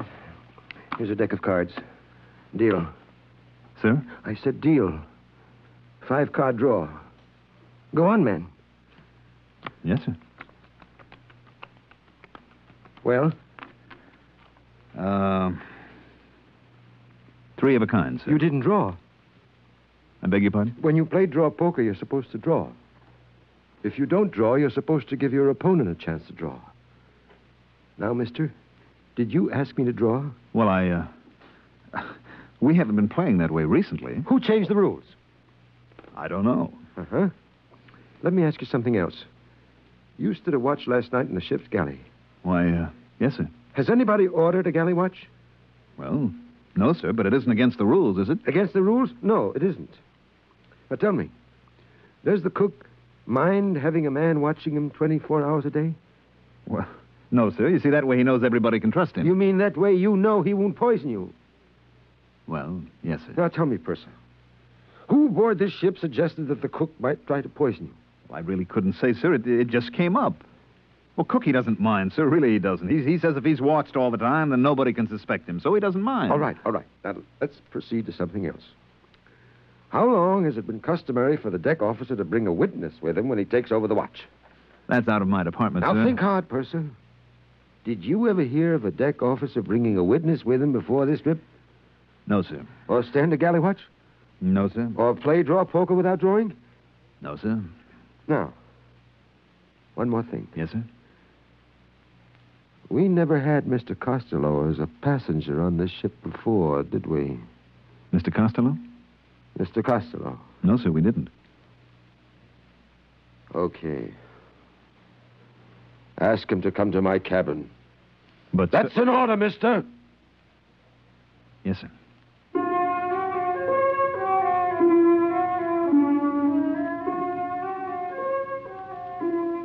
Let me tell you about Mr. Costello. He was our only passenger. Hello, Mr. Costello. Hello, Purser. Oh, am I interrupting something? Not at all. Come sit down. I'm landing on Borengwen tomorrow, so I won't have much more chance to talk. Well, I'll finish this later, Mr. Costello. Nonsense. Honest men should be open with each other. Go ahead, show him what you discovered. Well... The Purser's a fine man. Well, Mr. Costello asked me to show him in the space code what a captain can and cannot do. Now, just a minute, Third. You wanted to show me, didn't you? Well, yes. So actually you're going over the limitations of a space captain's power of your own free will, right? Well, I guess so, sure. Sure. Tell the Purser the part that you just read me. Well, it's a sort of safeguard against letting the skipper's power go to his head. Like, suppose a time comes when the captain begins to act up, you see. The crew figures a lunatic has taken over the bridge. Well, the crew can send a delegate for an accounting. If the skipper refuses, then the crew can confine the skipper. Well, isn't there something about the proceedings having to be radioed at the time they happen? Now, there is a man who is absolutely fair. Witnesses for the watch, safeguards on the kitchen. I tell you, you're all good men here. Yes, sir, this is the safest ship I've ever seen. Gives a fellow a nice feeling to know he isn't going to get his orders wrong or accidentally find something in the food. Yes, sir. I wonder why we never thought of that before. Oh, I nearly forgot.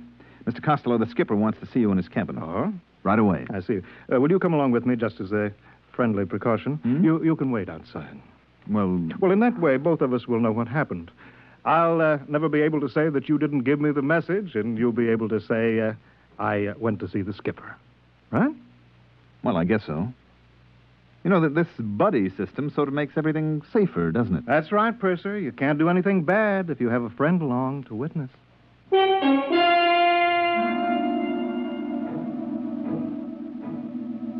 Mr. Costello and I went to the captain's cabin, and I waited outside. After a while, I could hear them shouting. That is, I could hear the captain shouting. Mr. Costello never raised his voice. And let me tell you, Mr. Costello, that if my crew questions my sanity, they have legal recourse.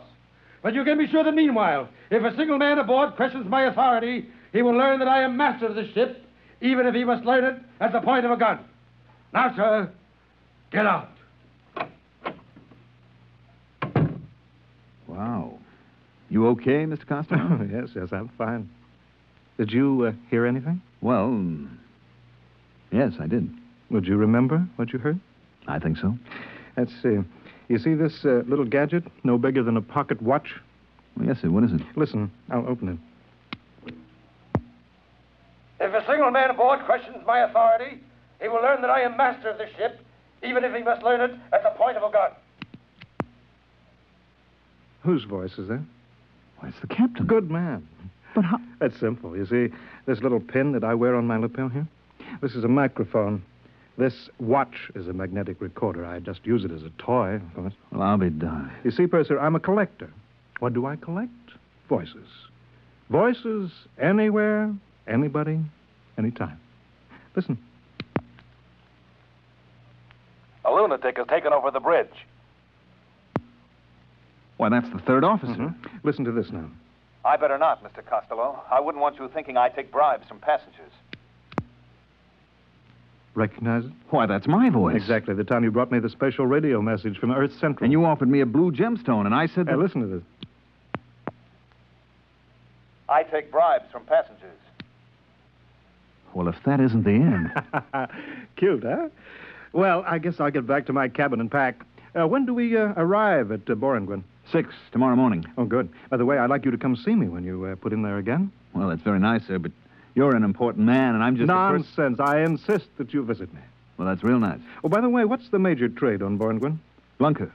Glunker? Yes, it's a kind of soft fur. You can make a warm coat out of it that will roll up into a thimble. You don't say. And the Glunker trade, that's carried out by trappers? Mostly. They work alone and bring in the pelts. I see. They spend a lot of time alone, huh? That's right. You know, sometimes I envy them. I mean, working on a ship, you're almost never alone, and the way I see it, a man needs to be alone sometimes. Correction.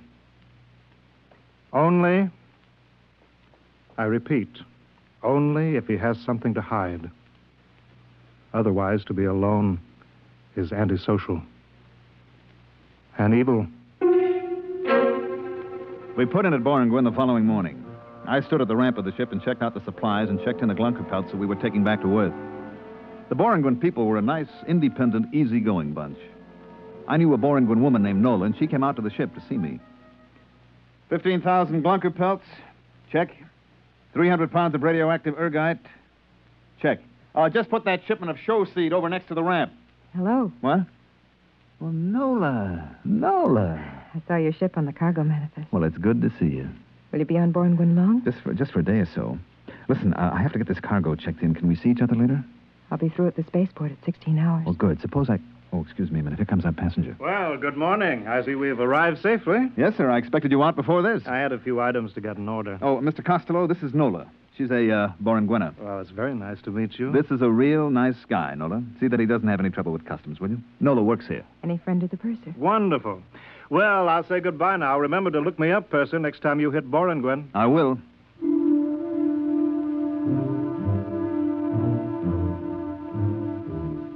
He gave me that big, warm handshake of his and clapped his arm on my shoulder.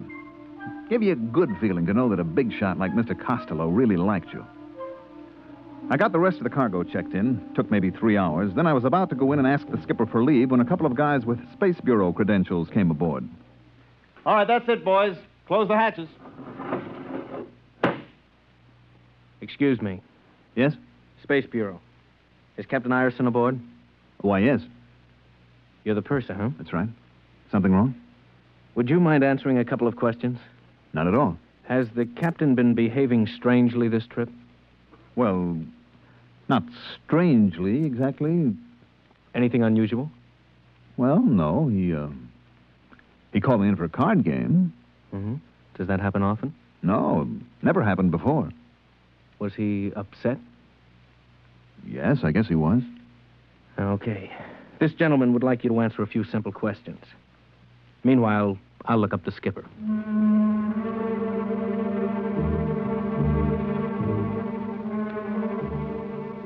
They took the skipper off the ship and left Borengwen the next morning with a new skipper assigned by the port captain.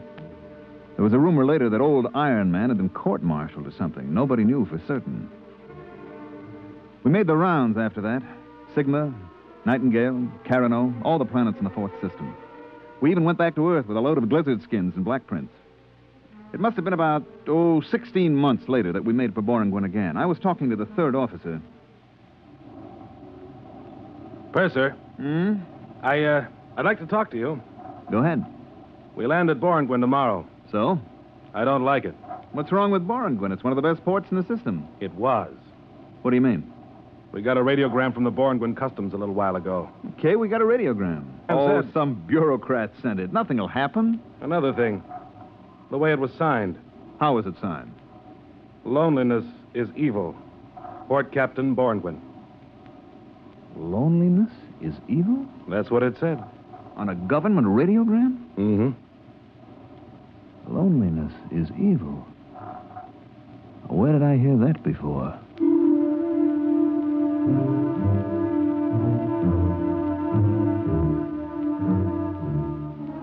Well, we touched down on Borengwen at 1200 hours. What a change. The spaceport was deserted. The only people who came aboard were 2 agents from Customs.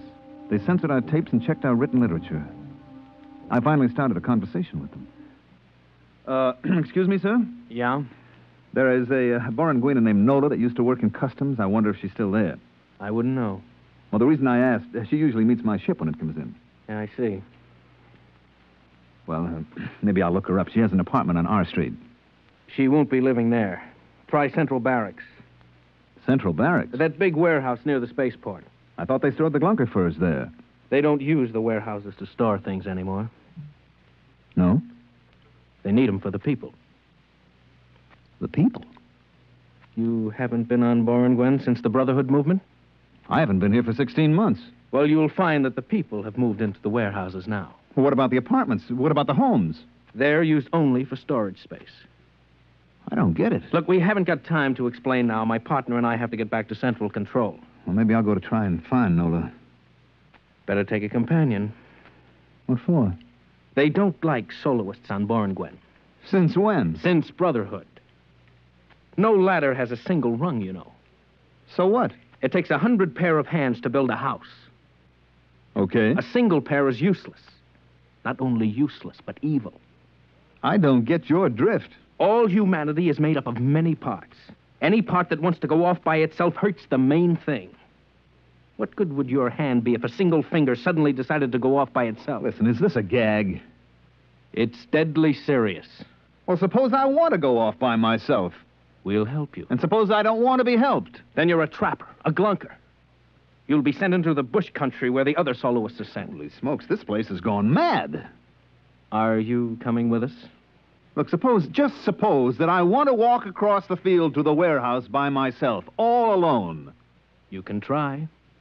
But you won't get 2 steps before they pick you up. Take our advice. Get a companion.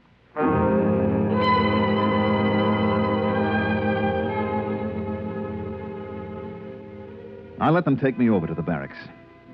The place that used to be a warehouse. It was unbelievable. The place had been completely cleared of every wall, every partition. There, in front of my eyes, were 10,000 beds, cots, and mattresses spread out over the entire floor of the warehouse. The light was blinding. Huge floods and spots bathed every square inch. Nothing was concealed. Even the plumbing, showers, tubs, sinks were lined up against an open wall. The agents came in with me and stood at the door.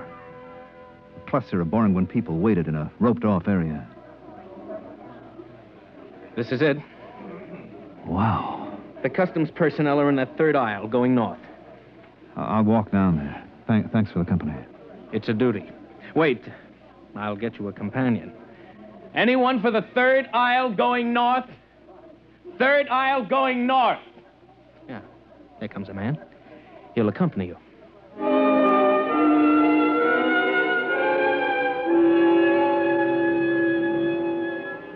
A small, frightened-looking man detached himself from the waiting group and went with me up the aisle of the warehouse.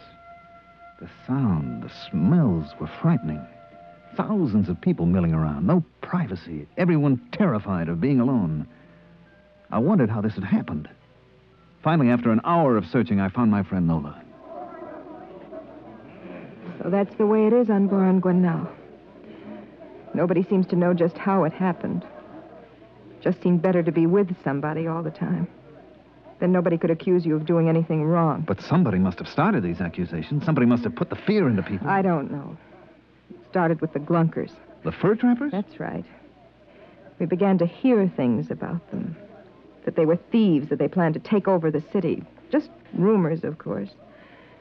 And pretty soon, if you didn't like somebody, you called him a Glunker. Then there were signs. No Glunkers allowed. You know? Oh, I saw some. You began to hear about it on the televisor, and pretty soon they appointed a committee to investigate and find out if there was any truth to the rumors about the Glunkers. It was headed by Mr. Costello. Costello? Mr. Costello? He's a big shot now. Owns half the city, I guess. Well, it can't be the same one. Yes, it is. I've seen him. When did everybody move to the central warehouse? When the police started picking up soloists, everybody began to move in together. Didn't take long. That's the strange thing. How little time it took.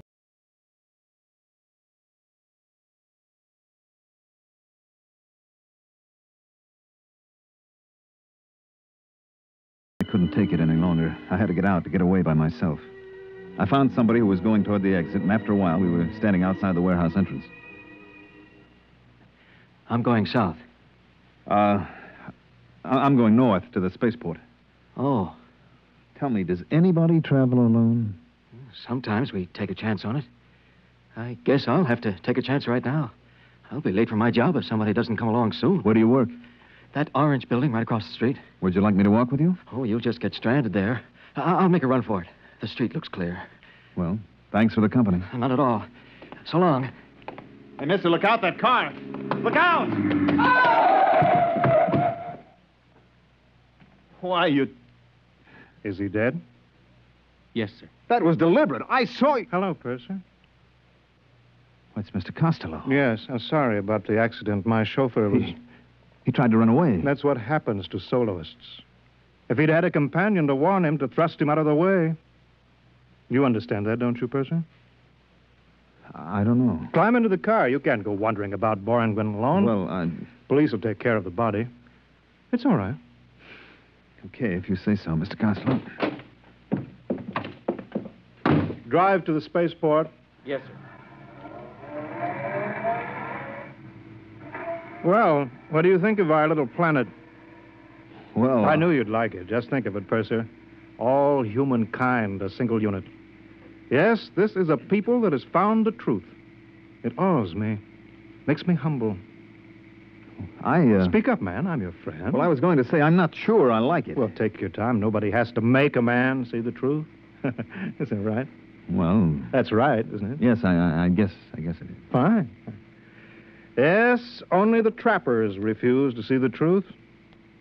Are they really dangerous? Dangerous? They go out and spend weeks alone by themselves, don't they? Alone with their own evil thoughts. Evil thoughts? We all have them, you know. Even you. For example, you remember this? Well, Well, this should refresh your mind. Listen to this. I take bribes from passengers. Your voice, Purser, and a very evil thought, too. But that isn't what I said. That's what's on the tape, Purser. Now then, I wouldn't use it against you, of course. Mr. Costello, what is it you want from me? Nothing. Absolutely nothing. Well, a minor favor, perhaps. Go on. Your ship is going back to Earth after it leaves Boranguen. Yes? You will have a passenger. I didn't know that. To be exact, a mentally deranged man. Who is he? His name is Hines. He's been the Earth consul here on Boranguen. He's been recalled to Earth to report. You said he was mentally ill? He is, but the Earth government doesn't know him. Well, what can I possibly do? I wouldn't want Mr. Hines to go back and tell them a lot of lies about what's happened on Boranguen. Well, Purser, I want you to put this capsule into Mr. Hines's food. What is it? Oh, sleeping potion.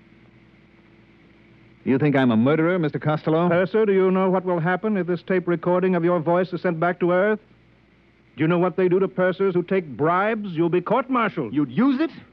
Only in the interests of protecting our happy society. Now then, will you see that Mr. Hines is properly sedated? You can get 10 years of Uranus. Well, Purser? Give me the capsule. Good. Ride over to the ship, driver.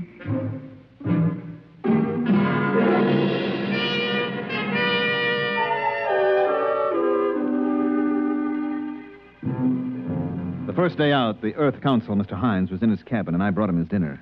He was a tense, nervous little man. Here's your dinner, sir. Put it down, steward. Oh, I'm the purser, sir. The steward's ill, and I'm helping out. I see. Do you know what's happened on Boranguen?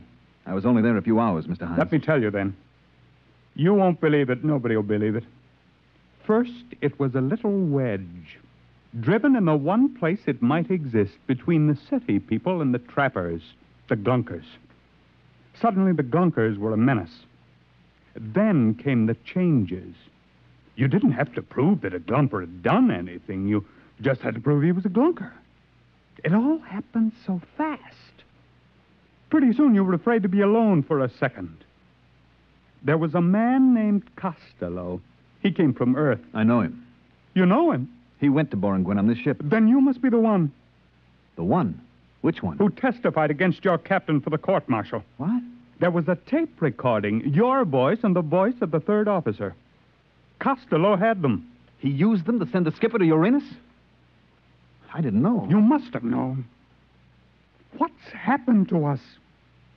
What's happened? What?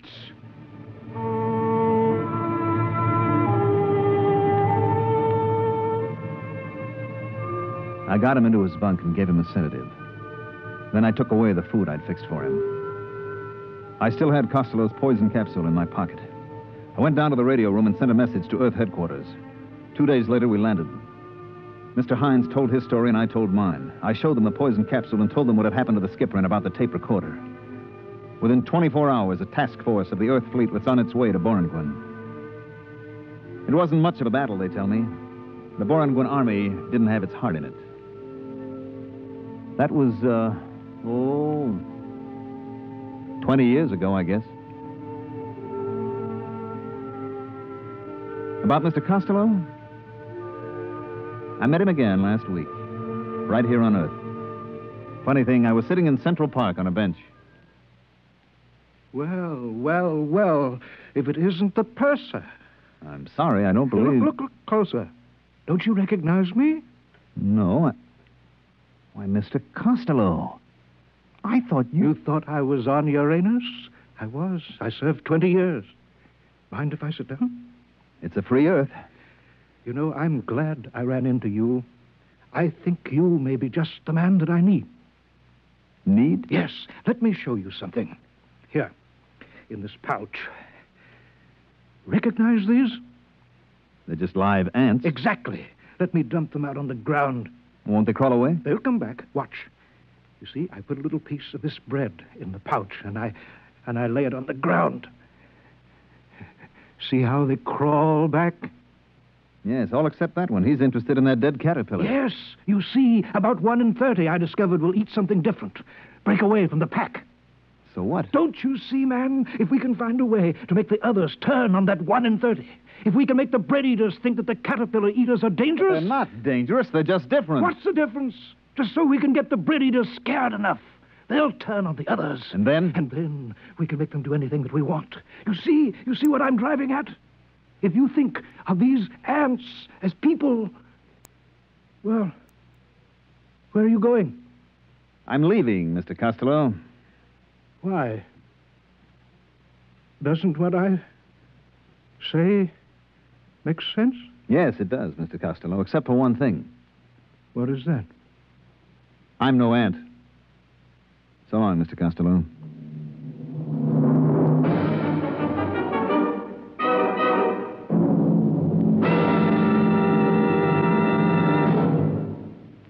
You have just heard X-1, presented by the National Broadcasting Company in cooperation with Galaxy Science Fiction Magazine, which this month features The Claustrophile, an unusual story by Theodore Sturgeon, which turns common sense completely around and plumps it down squarely on its feet. Galaxy Magazine, on your newsstand today. Tonight, by transcription, X-1 has brought you Mr. Costello, Hero, a story from the pages of Galaxy written by Theodore Sturgeon and adapted for radio by George Lefferts. Featured in the cast were Wendell Holmes, Mandel Kramer, Bob Hastings, Joe DeSantis, Terry Keane, James Stevens, James Dukas, and Raymond Edward Johnson. Your announcer, Fred Collins. X-1 was directed by Daniel Sutter and is an NBC Radio Network production.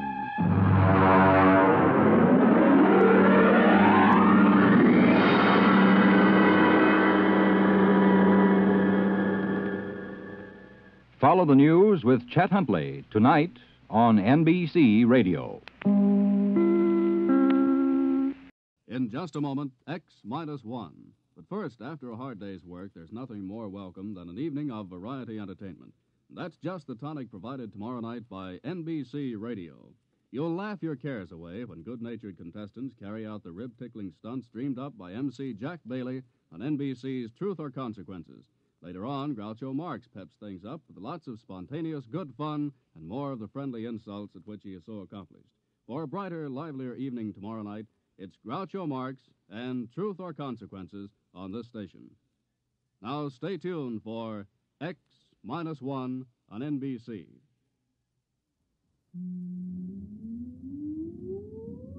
Countdown for blast off. X-5, 4, 3, 2, X-1, fire.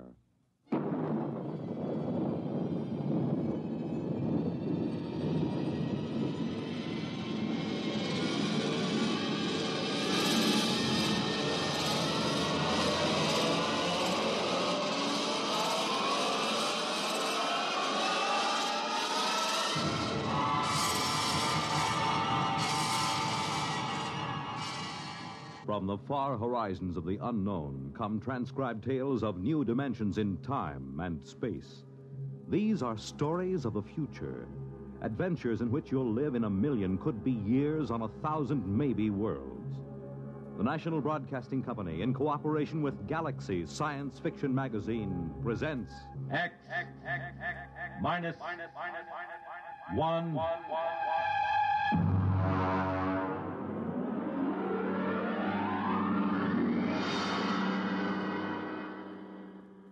Tonight, Bad Medicine by Finn O'Donovan. But first, farmers know they can't stop storms, floods, or droughts from ruining a crop. But they can make sure things like that can't ruin them by investing in United States savings bonds. Not only farmers, but over 40 million Americans in all sorts of jobs own 40 billions of savings bonds. And why? Because savings bonds are the easy way to start saving and to keep saving. And the money you invest in savings bonds mean protection now and ready cash when you need it in the future. Improving the farm, sending the youngsters to college, or planning your own retirement. These are the big things you can be ready for with savings bonds. And besides offering you a safe investment, each Series E savings bond pays you back $4 at maturity for every $3 you invest. Yes, you earn extra dollars while you save, so start saving now. For the big things in your life, be ready with United States Savings Bonds. And now, on with our story.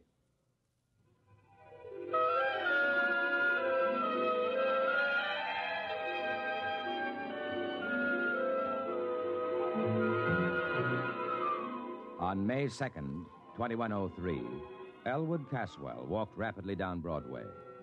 It was a gentle, misty spring day, and the air held the smell of rain and blossoming trees. But Elwood Caswell didn't smell the rain and the trees.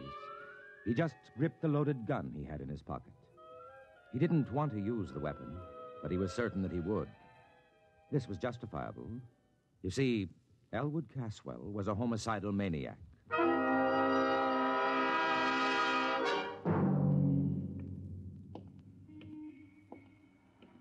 Why shouldn't I kill him? Hey, look out, will you? Oh, sorry, sir. Only the other day he said to me, Elwood, you're looking very well. What business is it of his how I look? Hey there, Elwood. Elwood. Huh? It's me, Marty Klein. I work on the jet buses with you, remember? Oh, yeah, of course. Hello, Marty. Forgive me, my mind was on other things. Yeah, I know how it is. A couple of weeks ago, I was walking around in a fog so thick you could cut it. Yeah, really? Sure. Preoccupied, you know. I had this idea in my mind. You too? Yeah. The same person? Huh? Were you troubled by the same person? My wife. Hey, you okay? Oh, yeah. Yes, of course. Well, I had this idea, see? I was going to get rid of my wife. Kill her? Kill her? I mean, send her to a country for a week. Oh. You sure you ain't sick? No, I never felt better. Well, anyway, I was going to take a week off. Quit the jet buses. Hey, can you imagine? I've been a jet bus operator for 10 years now, and all of a sudden, I feel like I can't take it for another minute. I know how you feel. And I was going to take a trip all by myself. A trip? To where? To the farthest place I could think, to Mars. I was just going to pick up and take a vacation on Mars. Silly, huh? I don't know. What happened? Well, I talked it over with Ethel. Your wife? Yeah. Ethel, she's a real sensible girl. You know what she did? No, am I supposed to? Well, Ethel went right down to that home therapy appliance store, and she says, you got a home therapy machine that'll cure my husband of this idea he can't stay on the jet buses? I've heard that those machines aren't perfected. They got him licked now. So, okay, she describes the trouble, and next day they deliver this thing, and boom, I plug it in, see? And? And a voice talks to me. It starts asking me questions. Yeah, what kind of questions? All kinds. Things I wouldn't even tell my own mother. You told the machine? Why not? It's only a machine. Yeah, I see your point. Well, then the machine starts to tell me a few things. And before I knew it, inside a week, I'm cured. Now, I can't wait to go back driving the jet buses. You don't say. So that's why I say I know how it is to have one thing on your mind all the time like that. This machine, what did it cost you? That's the beauty part of it. My Ethel. Boy, she's a smart girl. After a week, she sends it back, see? She says it don't work. So all we lose is the deposit. I see. Well, I gotta get back to work now. Hey, ain't you working the jet buses today? Huh? No, I'm off today. Well, I'll see you, Elwood. Yeah, see you, Marty. What was the name of that place? Where they sell the home therapy machines. Yeah. Home therapy appliances. It's right down Broadway, about 2 blocks from here. So long, Elwood. Perspiring freely, Elwood Caswell continued down Broadway toward 43rd Street. His friend Magnuson would be finishing work soon, returning to his apartment less than a block from Caswell's. Elwood gripped the gun tighter. How pleasant it would be to saunter in, exchange a word with him, and then... No, I won't do it. I don't really want to kill anybody. It isn't right. Think what'll happen. The authorities will lock me up. My friends won't understand, and... Mother would never approve. Still, if I see Magnuson, if I see his hateful, accusing face in front of me... Oh, this must be the store. Yeah. Home therapy appliances. Good afternoon, sir. Can I show you some of our home therapy appliances? I want therapy. Quick. Of course, sir. This way, please. Now then, this is our new alcoholic reliever built by International Combustion Motors and advertised in leading magazines. A handsome piece of furniture. I think you will agree, and not out of place in any home. It also opens into a television set. Look, what I need... Therapy, of course. I just want to point out this model need never cause embarrassment to you, your friends, or your loved ones. Notice, if you will, the recessed dial which controls the desired degree of alcoholism. You see, heavy, moderate, social, light, and teetotal. A new feature unique in mechanotherapy. I'm not alcoholic. The New York Jet Bus Authority does not hire alcoholics. Oh, sorry. You seem the type. No offense. Please. You seem rather nervous. Perhaps the portable anxiety reducer. No. Well, sir, perhaps if you told me just what you feel is bothering you. What have you got for homicidal mania? I beg your pardon? Homicide. The urge to kill someone. Oh, of course. Well, let's see now. Pardon me.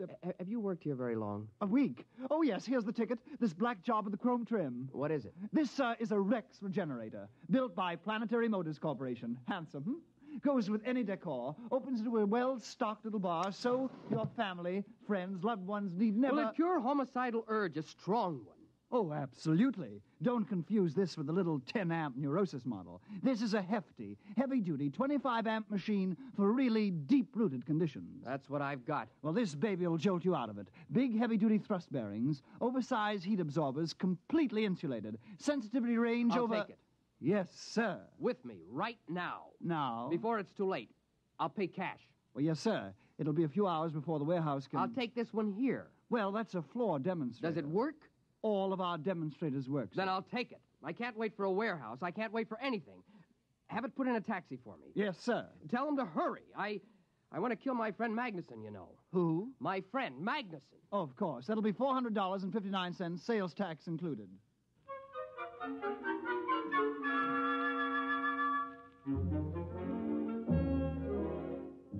After Elwood Caswell left the store, the clerk, whose name was Haskins, smiled to himself and lighted a cigarette. He had made his first sale. He inhaled.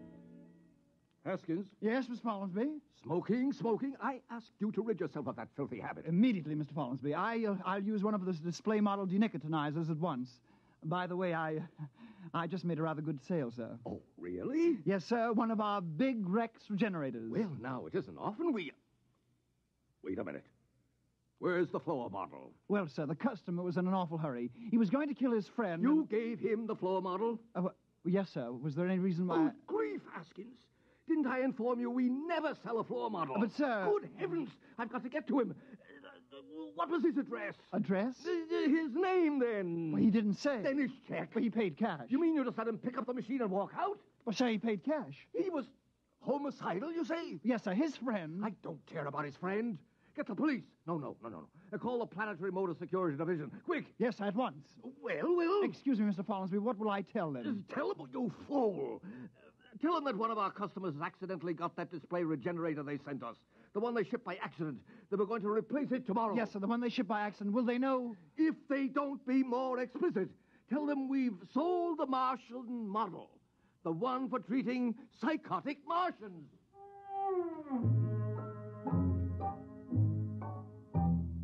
Meanwhile, Elwood Caswell had returned to his apartment and lugged the big black Rex regenerator into his living room. He put it down near the couch and studied it carefully. He was right. It does go with the room. Now then, let's see those instructions. Place regenerator near a comfortable couch. All right. Plug in machine. There. Affix contact band to your forehead.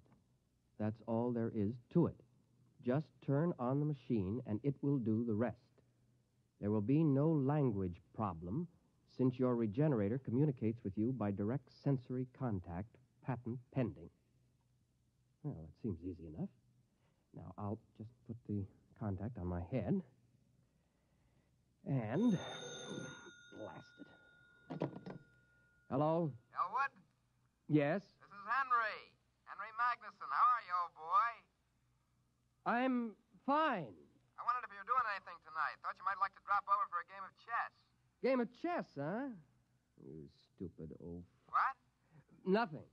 I thought you called me a stupid oaf. Just talking to my cat. Oh. I didn't remember you had a cat. I thought you hated cats. Oh, I do.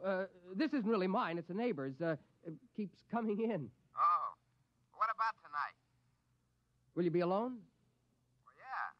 You haven't mentioned to anyone that you're inviting me over? Not a soul. Why? Someone's looking for me, a process server. Oh. Yeah, I've been avoiding him for days. I don't even leave word where I'll be when I go out. You can trust me, Elwood. I'm your best friend. Yes, you are. But not for long. Huh? Just talking to the cat again. Oh. Well, will you be over? Yeah. In about an hour, okay? Yeah, an hour will be fine. There are a few things I have to do I just first. gotten some new laugh records from the boys at the office. I got something here that'll really kill you. So long, Elwood. So long. I've got something here that'll kill you, too.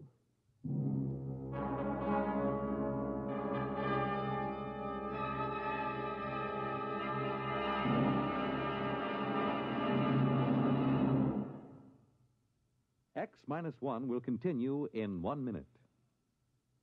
Each of us has a personal reason for wanting to see cancer conquered. Steve Allen would like to tell you his. I have a wife and 3 wonderful kids. And when I think about cancer going to strike 1 American in every 4, well, that's more than enough reason for wanting to see it conquered. I know that some people don't even want to think about cancer. But pretending it's not a threat, doing an ostrich routine, isn't going to get us anywhere. We've got to stand up to it and fight. We can fight, each and every one of us. Through the American Cancer Society, we can be part of the battle that someday will beat cancer once and for all. That day will come, but you and I have got to help. How about it? Thank you, Steve Allen. Remember, fight cancer with a checkup and a check. See your doctor once a year for a checkup. It's your best cancer insurance. And to help conquer cancer, send a check to your unit of the American Cancer Society. Make it generous. And now, on with our story.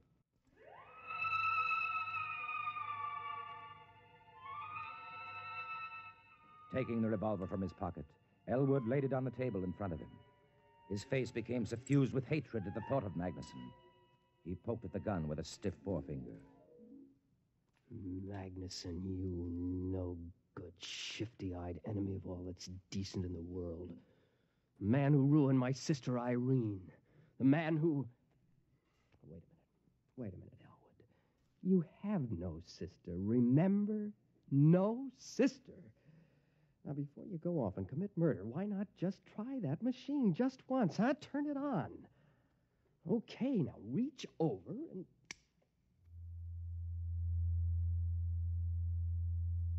Good afternoon, Elwood. I am your mechanical therapist. You may call me Gloop. Gloop? You seem surprised. It is a perfectly common name here on this planet. Gloop, of course. I've heard it many times. Now then, I am scanning the material in your preconscious with the intent of synthesis, diagnosis, prognosis, and treatment. Yes? I find... This is a most unusual case. Really? I thought it was simple homicidal mania. There is, of course, no such thing. You are obviously hallucinating a set of symptoms. Nonsense syllables to enable you to avoid the real problem. Oh? A most unusual set of symptoms, I must say. Your pilot light seems to be fading. My light is not fading. I am merely trying to relate your symptoms to proven theory. Well, as long as you know what you're doing. Mechanotherapy is an exact science, Elwood. It admits of no significant errors. We will proceed. Good. First, the word association test. Fire away. I will proceed to give a word. You answer with the first thing that comes to your mind. Ready? Ready. House. Home. Planet. Earth. Just musing. Now, Fleeful. Fleeful? Fleeful. That sounds like a Martian word. Just give me a response. Fleeful, Okay. I can make 'em up, too. Marfouche. That's a pretty good one, huh? Made it up in the spur of the moment. Marfouche is very significant. It is a corruption of the Martian concept of fush klib. Very significant. I don't know any Martian words. Aha, noteworthy. We will proceed. Loud. Soft. Green. Mother. Thanagoyas. Pathamathanga. How's that one? Arides. Nexothesmodrustica. Top that. Katith a snowhell gnoptices. Okay. Rigamaroo, Kalamazoo, Iggity Bibbity Boo. Good. It fits the pattern. Pattern? Your neurosis. I can diagnose it now. Go on. You have a classic case of theme desire, complicated by strong dwarkish intentions. I could have sworn I was homicidal. The term has no referent. It must be rejected as nonsense. Now, if you'll just settle back on the couch, we'll proceed.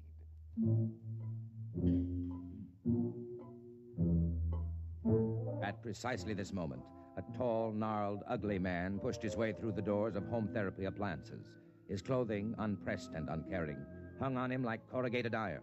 When the clerk, Hoskins, approached him, he flipped back his lapel to show a small silver badge underneath. Sir? John Rath, Planetary Motor Security Division. Oh, yes, sir. Mr. Follinsby, Mr. Follinsby. Yes, sir. Hello, Follinsby. Mr. Rath, Well? so far we haven't a single lead. You certainly never mentioned his name? Oh, yes, sir. Now think. Is there anything significant? Is it serious, Mr. Rath? Mr. Follinsby, this man is homicidal. Won't it treat him? Homicide is unknown on Mars. It'll treat him for the most likely Martian sickness. What would that be? Theme desire, Mr. Follinsby. Theme desire? It's a Martian illness in which the victim feels cursed by the tree-like nourishing parent, although, of course, Martians don't have parents in the ordinary sense. Well, Haskins? I remember one thing. He mentioned he was a jet bus operator for the New York Jet Bus Authority. Ah. One other thing. Yes? I believe, yes, he was alcoholic. An alcoholic jet bus operator. Excellent. It'll be on his records. Get the Jet Bus Authority at once.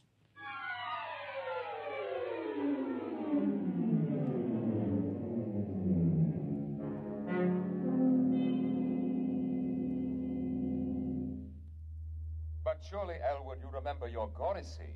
No. Tell me then about your juvenile experiences with the Thorastrian fleet. Never had one. Complete blockage. My father... There is no such thing, of course.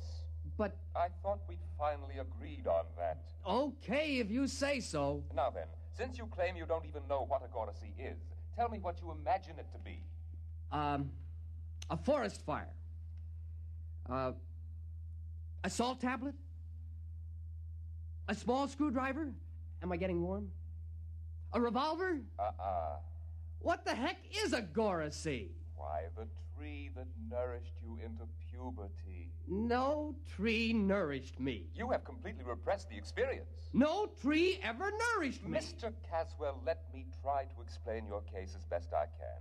Somewhere in your childhood, your Gorisy, or parent tree, stifled your theme desire. Now, this gave rise to your present urge to dwark someone in a Flendish manner. To what? To dwark someone in a Flendish manner. Listen, you crummy piece of hardware. I have never had a Gorisy. I have no desire to dwark someone in a Flendish manner or any other manner. All I want to do is put a bullet into Herbert Magnuson. Understand? All I want to do is kill Magnuson.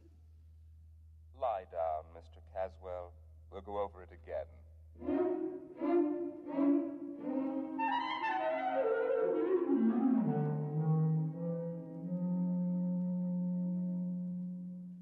My dear man, I'm not trying to insinuate that the Jet Bus Authority hires alcoholics. If you will just... Any luck? It's a dead end. Now, Haskins. Yes, sir. A man's life may be at stake here. Now think. Was there anything else this fellow said to you? Anything? Well, he did mention the name of his friend. Of which friend? The one he was going to kill. The one he... Why didn't you say so? Now, what was it? Magnuson. You sure? That's it. He said, I'm going to kill Magnuson. You know, just casually like that. Follinsby, see if there's a Magnuson in the Manhattan phone book. Now, hurry it up.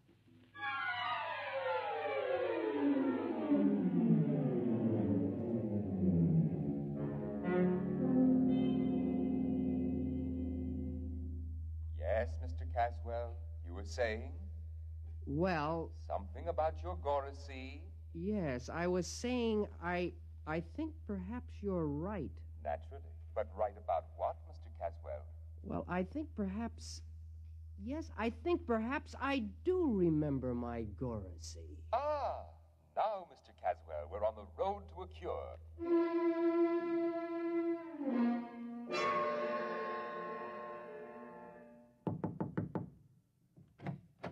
Mr. Magnuson? Yes? Do you know a short, angry-looking, red-haired man? I might. Thank heavens. Or I might not. Can you tell us where to locate him? You're a process server, huh? Certainly not. Don't kid me. Mr. Magnuson, this man is trying to kill you. Go on, you're full of happy pills. Elwood's my best friend. Elwood? He loves me like a brother. And if you think I'm going to stick some process server onto Mr. him... Magnuson, I'm not a process server. Your friend Elwood is a psychopathic killer. You're his intended victim. Can you get that through your thick skull? I'm trying to save your life.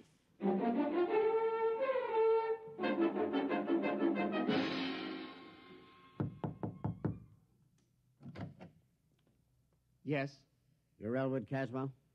Yes. The Elwood Caswell who bought a Rex regenerator early this afternoon? Yes. Won't you come in? Thank you. My name is Rath, Planetary Motors. Nice to meet you. Have you used the machine? Oh, yes. I see. Mr. Caswell, I don't know how to explain this, but we made a terrible mistake. The regenerator you took was a Martian model for giving therapy to Martians. I know. You do? Yes, it became pretty obvious after a while. Well, it was a dangerous situation, especially for a man in your condition. Yes, the poor thing tried its best, but of course it couldn't cure what wasn't there. Well, then the company will, of course, reimburse you for your lost time and your mental anguish. Naturally. And we will substitute a regular human-type regenerator. Oh, that won't be necessary. You see... Mr. Caswell, will you put down that gun? I warn you. I'm not going to shoot you. I merely want to turn this gun over to you. You do? Yes, I'm not going to shoot anybody. You mean that... The machine's attempt at therapy forced me to reappraise my whole self. There was an insight during which I was able to get rid of my obsession. You no longer want to kill your friend Magnuson? Kill Magnuson? Why, I haven't the faintest urge. Well, I must say, then, that it worked out for the best. I'll get back to the store and have him pick up this machine in an hour. And, well, sir... don't forget to take this gun. I won't need it. Of course. Well, nice to have met you, sir. Good evening. Good evening.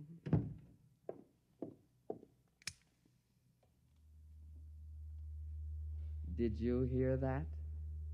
He asked me if I still intended to kill Magnuson.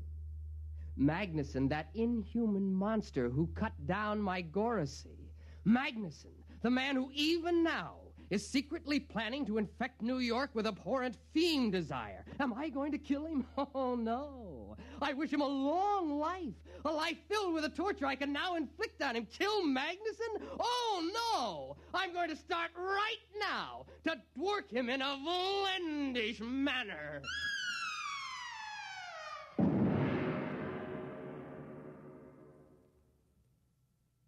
You have just heard X-1, presented by the National Broadcasting Company in cooperation with Galaxy Science Fiction Magazine, which this month features Honorable Opponent by Clifford D. Simak, the story of an Earth general with the distasteful assignment of meeting a delegation of unmilitary clowns who arrive as conquerors. Galaxy Magazine, on your newsstand today. In a moment, tonight's cast and a preview of next week's exciting drama. They took the blue from the skies and the pretty girl's eyes and the touch of old glory's view, and gave it to the men who proudly wear the U.S. Air Force blue. The U.S. Air Force blue. Oh, we are men with a dream on America's team. We're a rugged and ready crew. And you can bet your boots the world looks up to U.S. Air Force Blue. To U.S. Air Force Blue. We know where we're going. We set our course. The sky's no limit in the Air Force. They took the blue from the skies and the pretty girl's eyes and the touch of old glory's view, and gave it to the men who proudly wear the U.S. Air Force blue. We proudly wear the blue, the U.S. Air Force blue.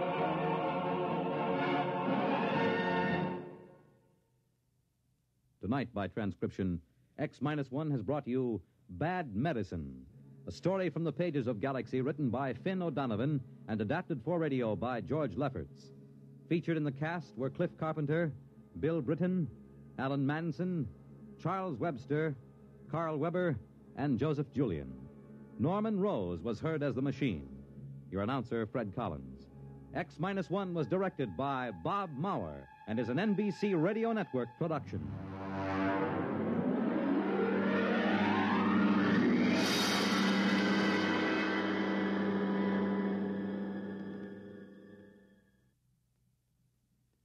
Weekday, the companion and advisor to America's women, offers a new informative series on childbirth.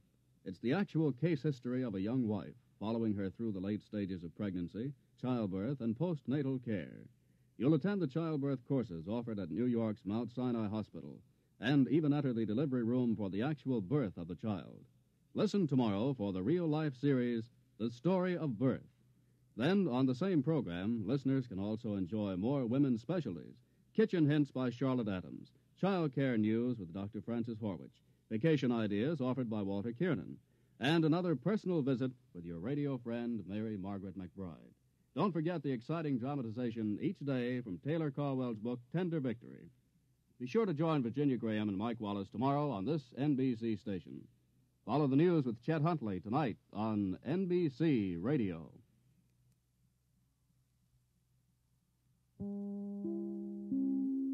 In just a moment, X-1. But first, here's an important date to remember. It's this Sunday when the highly acclaimed program On the Line with Bob Considine premieres on NBC Radio. Behind each news event is a human interest story.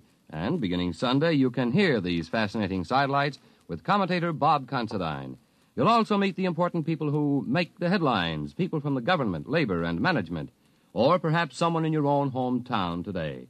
The latest news becomes more meaningful when you understand the human interest. So make a date to hear On the Line with Bob Considine. Now stay tuned for X-1 on NBC. Countdown for blastoff. X-5, 4, 3, 2, X-1, fire.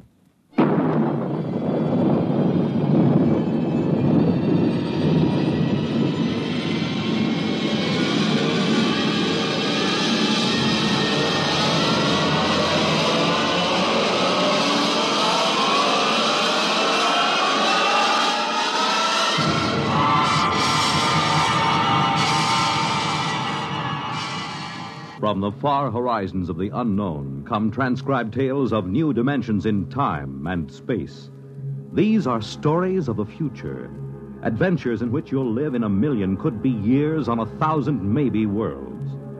The National Broadcasting Company, in cooperation with Galaxy Science Fiction Magazine, presents X minus one.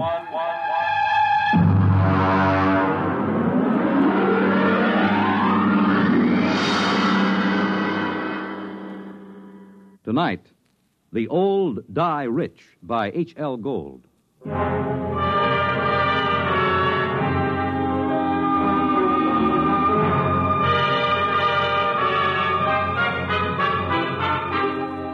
uniformed cop at the door told me to get lost.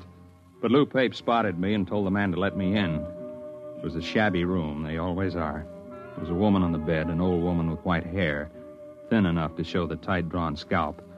The medical examiner was going over her as if she were a side of beef that you had to put a federal-grade stamp on. When are you going to stop taking this ham friend of yours around to these cases, Sergeant, just to gratify his morbid curiosity? Forget about Weldon, Doc. What did she die of? Not eating, malnutrition. Oh, now look, Doc, in the top bureau drawer, she had bank books showing $32,000 from 5 different banks. Now, she had the price of a meal. Malnutrition induced by senile psychosis. They starve because they're less afraid of death than digging into their savings. I don't know, Doc. It doesn't feel right to me. Listen, Weldon, just because you get up on a stage or on some half-baked television show and make believe you're 70 years old doesn't qualify you as an expert on gerontology. Maybe not, Doc. But I went bald at 25, and I've been playing old men ever since. There's a lot more to it than just shuffling around and talking in a high-cracked voice. Yeah, there hasn't been an actor since Otis Skinner. Maybe.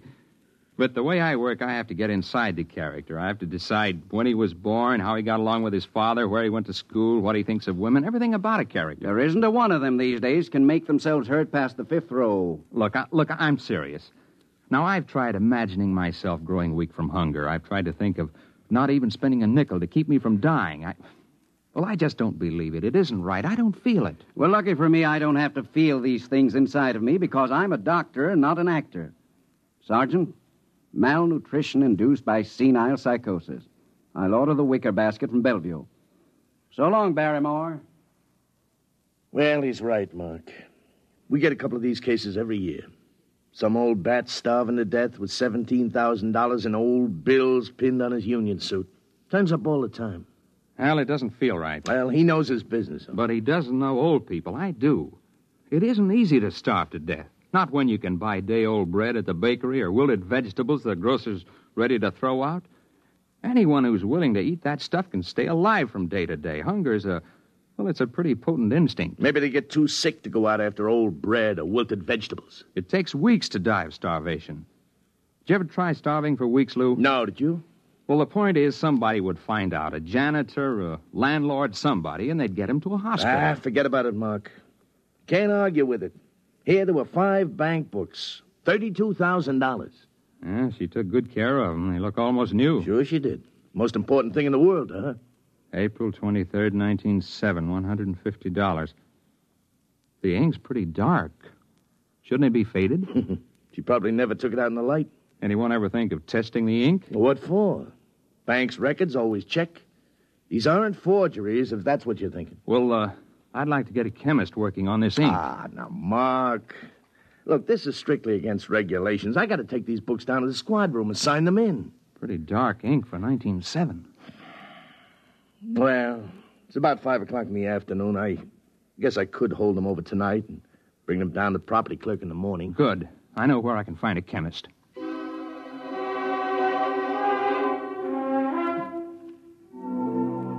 Mr. Weldon, there's no doubt of it. The ink sample is typical of inks used 50 years ago. 1907 would be about right. There, you see, Weldon? I was supposed to go to the Trotters tonight. But according to the amount of oxidation, it's fresh enough to be only a few months old. There, I was right. Well, couldn't that be the result of unusually careful handling, though? Oh, yes, I suppose it could. An airtight compartment, perhaps, sealed with one of the inert gases or a vacuum. That might account for the lack of normal aging. Lou, you can't keep inert gases in a top bureau drawer in a 4th-floor walk-up. Yeah. Well, it's probably some simple explanation. For fresh ink, half a century old.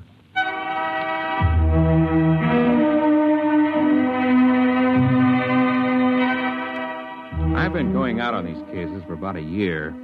It's my specialty, playing old people, and when I'm not working television or something on Broadway, I go down to the homes for the aged or the parks or just watch. Lou Pape's an old friend of mine, and he put me on these malnutrition cases. But there was more to it than just picking up color and tricks of the trade. There had to be a better reason for it. You can't just starve to death with upwards of $30,000 right at your fingertips. Not without at least buying a bowl of soup. I had a run of television that kept me busy for about a month. Then Lou Pape called me up and asked me to come down to Bellevue. I'll autopsy if you want it, Sergeant, but I can give you the cause of death right now. Malnutrition due to senile psychosis. What's up, Lou? Well, Mark, an old guy was found wandering around down on Hester Street. Suffering from malnutrition. He had $17,000 in cash inside the lining of his jacket. Is he alive? No, not now he isn't. Doc's got him in the room there, but he was stumbling around when the cop on the beat picked him up. Did he say anything? Well, he talked to the cop. Pretty smart young kid. Seems the old man kept talking about money and about his wife. She must have been dead 20 years. And then, just before he went out completely, he did say something. Maybe 3 or 4 times. Well, what was it? El Greco. You mean the artist? Well, that's what Stankiewicz said. He's the officer who picked him up. Said he remembered he'd heard the name on that television quiz program. You know, the jockey who's the art expert there. El Greco. Probably some Greek restaurant where he was bumming his meals. Are you sure you want an autopsy, Sergeant? It's late. I won't get to it till tomorrow. All right, take your time, Doc. There's something else, isn't there, Lou? Well, maybe, Mark. We found the old guy's room, and there was an ad thumbtacked over the sink. Nothing too unusual. Yeah? Here it is. Men and women wanted, light work suitable for old people. No references required. Well, I checked it with the lieutenant. He says to forget it. Says it figures for an old guy to be interested in an ad like that. An old guy with $17,000 in cash? Yeah. Well, I didn't figure I'd argue with the lieutenant. You mind if I keep it? No, go ahead.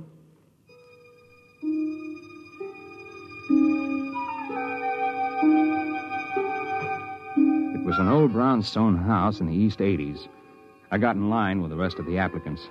My face was lined with collodion wrinkles, and I wore an antique shiny suit and run-down shoes. It was a good makeup job. I looked more authentic than the rest of the old-timers who were waiting for the interview. I finally came up to where a woman was asking the questions. Name? Kernet. Louis Kernet. Kernet. Mm-hmm. Address? Well, I don't exactly have a place. I've been staying with a fella down on 12th Street, a friend of mine. I met him in the cafeteria. Mm-hmm. Previous occupation? Well, I worked at a lot of things. Used to be a printer way back. I could hand set... Do you have any references? Well... Family? No, ma'am. I haven't got any family. I had a cousin in Salt Lake City, but I haven't seen him in 30 years or more. The ad said you didn't need no references. Well, that's right. Now, will you wait in the other room? Yes, ma'am. Do I get the job, ma'am? Just wait in the other room.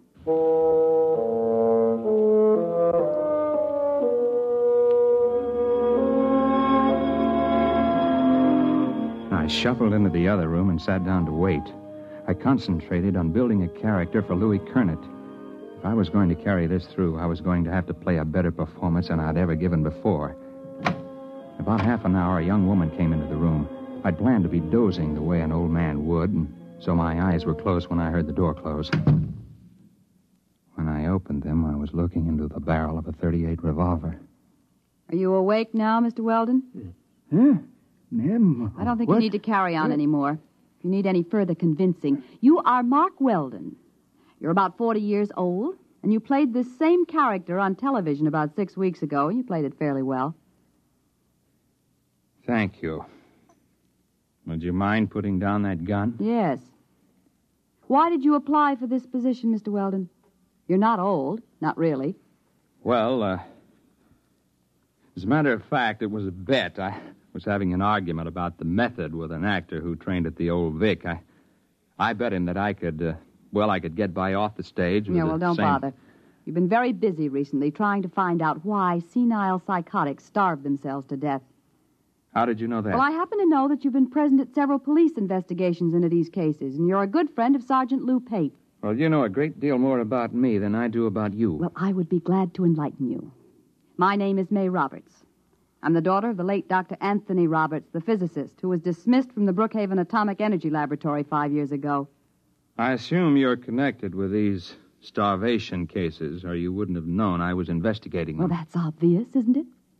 I'm not afraid of professional detectives, Mr. Weldon. They deal only with facts. But I don't like amateurs. They guess too much. They don't stick to reality. Consequently, they're likely to get too close to the truth. Unfortunately, Miss Roberts, I'm nowhere near the truth.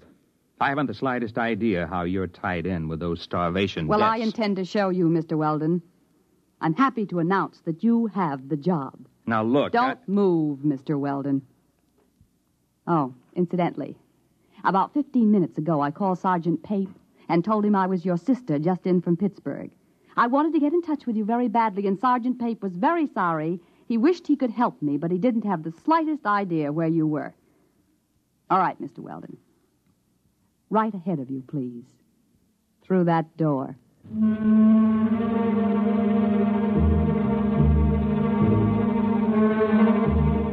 She didn't look like the kind of girl who would forget to hold the gun on me as I went down the hall. So that's all I did, just go down the hall. I climbed up to the 4th floor to a large room. There was a maze of electrical equipment bolted down, tubes and wires and dials. In the middle of the room was a wire mesh cage. She kept that gun on me, steady as a rock. She began to set readings on the dials and flip switches on the control panel. It'll take about 5 minutes for the field to build up, Mr. Weldon. Please get in the cathode area. You mean that wire cage? Go ahead. All right. Now, I wouldn't advise moving now, Mr. Weldon. The wire carries some 10,000 volts. Now, look, Miss Mr. Roberts. Weldon, you're curious. And you could turn out to be a great nuisance to me. As long as you've come this far, we might as well both benefit by it. Benefit? You'll find a suit of clothes on the floor there. Put it on. But after all... Put it on.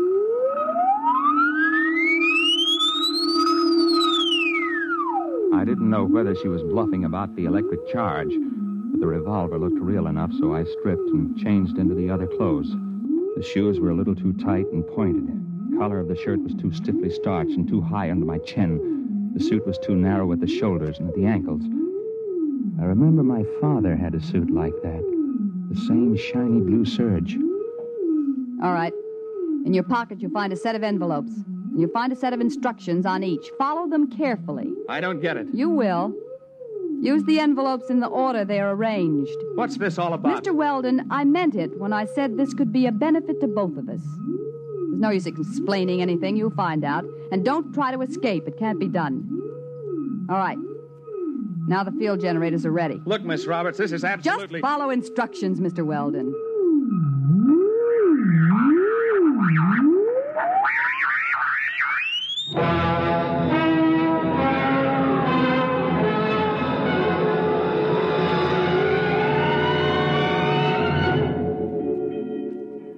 I blinked. I was standing outside a bank on a sunny day in spring. I stared at the people passing by. They were dressed like the characters in a 1930 movie. The women wore long dresses and flower pot hats. The men had hard straw hats, suits with narrow shoulders. The cars were square with flat radiators in the front. There was a trolley car passing by, and suddenly I realized that the last trolley car stopped running in Manhattan years ago. I tried to figure it out. It was New York, all right. I recognized some of the buildings. First, I figured it must have been hypnosis. And then I looked at the first of the envelopes in my pocket. I read it and walked into the bank. Yes, sir. Our Mr. Golden tells me that you wish to open an account. Yes, that's right. Uh-huh. Well, we're very happy to have a new depositor. Very happy indeed. Of course, you realize the institution is in sound condition, very sound. You needn't worry about all those rumors in this bank. No, sir. Solid. Well, that's good. All right, now then, name? Mark Weldon. You have no address in the city at present? No. And you're depositing $150? That's right. All righty. I'll just check the slip here. $150, right. And the date, May 15th, of course, 1931. 31? The Depression. Oh, now, Mr. Weldon, this is a very good year for business. This temporary recession is bound to abate. Sound banking policies will see us through. It's just around the corner, you know. What is? Prosperity. All right, Mr. Weldon, we're very happy to have your account.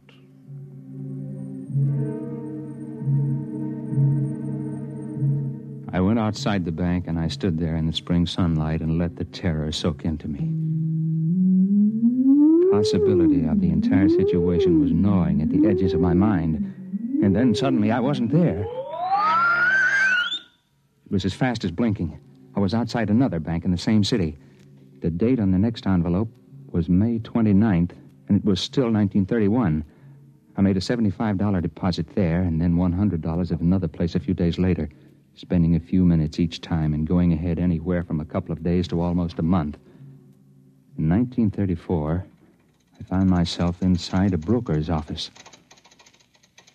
Very well, Mr. Weldon. As I understand it, you are buying this stock for a Dr. Anthony Roberts. That's right. I assume the stock will be in his name? That's right. I'm just acting as agent. I follow instructions. Of course. Well, are you sure I can't convince you that you're making a big mistake? No. These are my instructions. Well, now, Mr. Weldon, we are a reputable brokerage house, and, well, frankly, I feel quite shaky about putting our clients' money into this kind of security. There's no future in it. It's a rare metal for which there is very little use for industrial purposes, and... however, if your client is adamant... I have my instructions. Very well, then.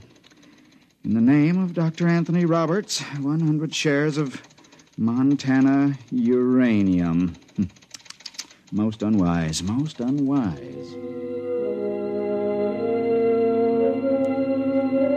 It went that way about 50-50. I'd deposit money in my own name in various banks at other times. Then I'd buy a stock or make a bet for May Roberts.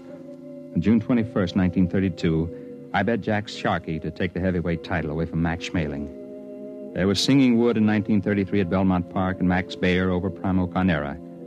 I went on skipping through the years, touching here and there for a few minutes to an hour at a time. It was in early October 1938, about 5 hours after I'd left May Roberts' house, before I realized what she had me doing.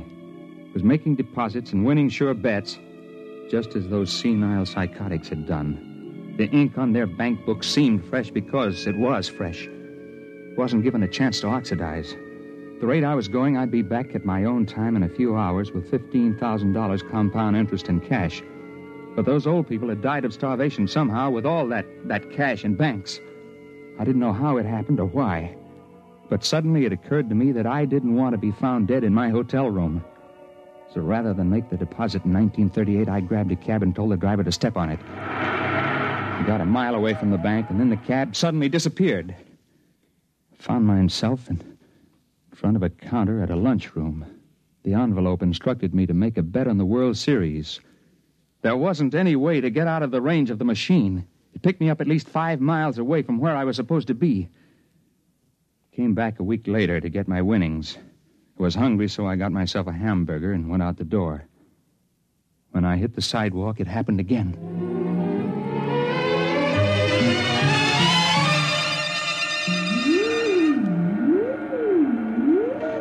Don't touch the cage yet, Mr. Weldon. I'll have to clear the charge. Hey, what happened to my hamburger? What? The hamburger. I had it here. It's gone. I'm hungry. I'll get you something to eat, Mr. Weldon, before your next trip. Well, you've done pretty well for yourself, haven't you? Yes, I have. About 15,000. I had ketchup on my sleeve. It's gone. Mr. Weldon, I want to talk seriously with you. Now you've seen part of what I'm doing. Part? My father was discharged from all his research and university connections because he insisted in publishing his findings on the temporal field research. All the conventional physicists explained that it was overwork and recommended everything from hot bouillon before retiring to psychoanalysis. Well, possibly both of these might have been beneficial. But the fact of the matter is that temporal field activities are quite true, and you've seen proof. Well, I suppose I have. So it seemed just a question of money, although obviously I can get all I need now. But sending people back through time to bet on sure things like uranium... It's a fair exchange. I pay well for service, don't I? I suppose so. But that isn't the most important thing. I've been able to save things that would have been lost otherwise. I've sent people back to find precious treasures that would have been destroyed or would have disappeared. Like an El Greco painting? Yes. And the original score of Mozart's Magic Flute that would have been burned in 1942, and a Picasso miniature that would have been lost at sea in 52. I have them all here. Stolen? No. Bought with money from the year itself at a fair price. Well, Mr. Weldon, I sent you back because I've needed someone to work with me on a regular basis. Someone who's faster and more alert than the old people I've hired till now. Why old people? It's a function of the field. You can't send somebody back to a year in which they didn't exist at all. I'm hungry. Please, Mr. Weldon, this is very important. My father died trying to prove the validity of his field theory to conventional scientists, and I don't intend to bother. We can become the most powerful people in the world. I don't feel very powerful now. You haven't got a sandwich hanging around. I want to make you an offer, Mr. Weldon. I need someone to help me expand the operation, plan the projects and research. I chose you because I was afraid that you might hit on the truth by yourself. Can I come out of this cage Be careful. now? Don't touch the contacts. The field reacts on a random factor for at least an hour after it's cut off. I'll be careful. Tell me, Miss Roberts, why haven't you been able to go back to the time that your father was alive and bring him back before he died? Dead tissue can't be transported. We've tried it with mice and rabbits from a laboratory in 1941, and they just disappear. Like my hamburger. Mr. Weldon, I assume that you're interested and that we can make our plans without using this revolver. I hope so. $15,000 is a lot of money. Of course, you were able to send those old people back a lot further. Some of them as far back as 1880. How long would they be gone? I mean, in subjective time. Several weeks. Perhaps a month or more. There's only one problem, Miss Roberts. Well, I'm sure we can work out any details. Well, this one is a little hard to work out. You see, I'm hungry. I haven't been this hungry since I got lost on a hunting trip and went without food for 3 days. You see, you forget I've got an interest in this business. because they found some old people dead of malnutrition and $30,000 or so tucked away in their pockets. They had been gone a month or more, and they had to eat during that time, didn't they?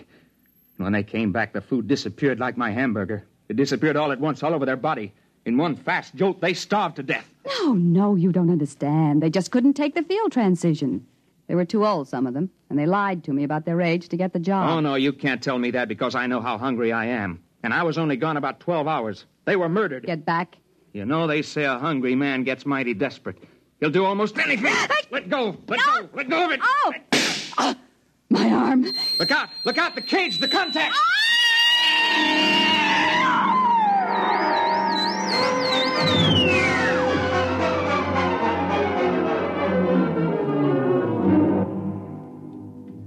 She fell into that cage and disappeared before she hit the ground. I didn't know what happened. I know she said the field worked in a random factor, whatever that meant. I called Lou Payton. He came to the house just after the fire started. Something went in the control panel, and it turned out to be a 4-alarm fire before they got it under control.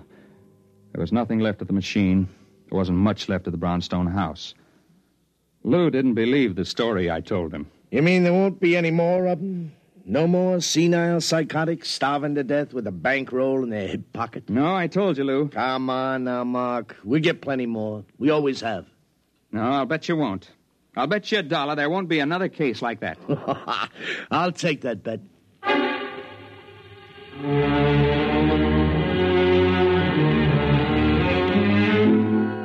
I lost the bet. There was one more case, and perhaps it was the strangest one. A woman was found wandering in Bryant Park just before she died of acute starvation. One strange thing was she was young, not more than 30.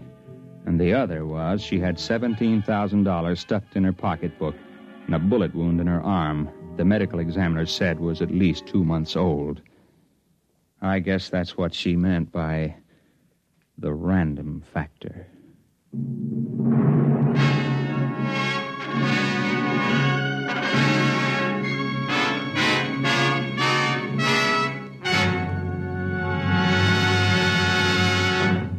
You have just heard X-1, presented by the National Broadcasting Company in cooperation with Galaxy Science Fiction Magazine, which this month features This Way to the Regress by Damon Knight, the story of a man named Sullivan who, strangely enough, did not have a great future behind him, but rather a great past ahead. Galaxy Magazine on your newsstand today. In a moment, tonight's cast and a preview of next week's exciting drama. Farmers know they can't stop storms, floods, or droughts from ruining a crop. But they can make sure things like that can't ruin them by investing in United States savings bonds. Not only farmers, but over 40 million Americans in all sorts of jobs own 40 billions of savings bonds. And why? Because savings bonds are the easy way to start saving and to keep saving.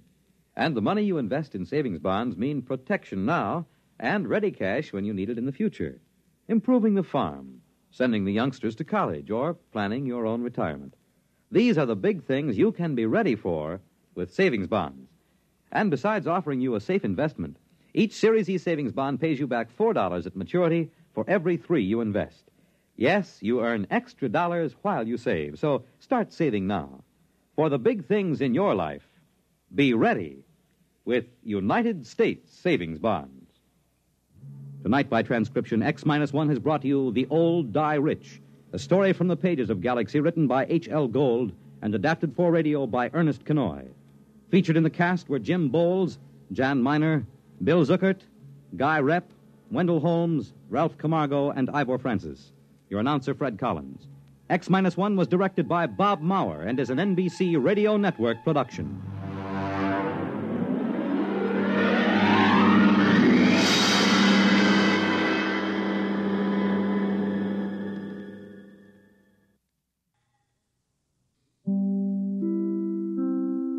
In just a moment, X-1, but first... A familiar theme that introduces some of the sweetest music this side of heaven, the music of Guy Lombardo and his Royal Canadian. And beginning Monday, July 30th, NBC Bandstand brings you live 2 full hours of your favorite tunes by Guy Lombardo, Tommy Dorsey, plus wonderful arrangements by Freddie Martin and Wayne King. It's 4 top bands in person, joined by sparkling personalities like Burt Parks and Johnny Mercer, your Mr. Music. Remember, July 30th for the premiere of NBC Bandstand. And now stay tuned for X-1 on NBC.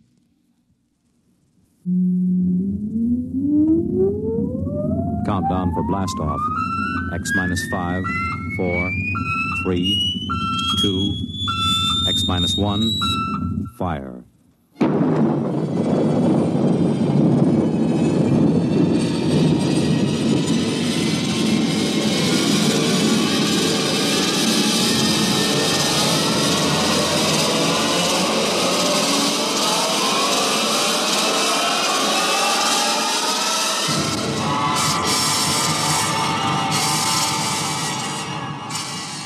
From the far horizons of the unknown come transcribed tales of new dimensions in time and space.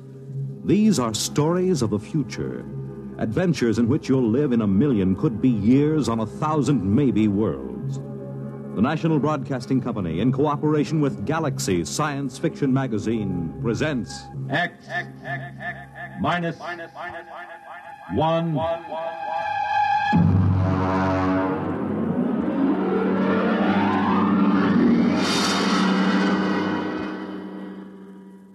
Tonight, The Stars Are the Styx by Theodore Sturgeon.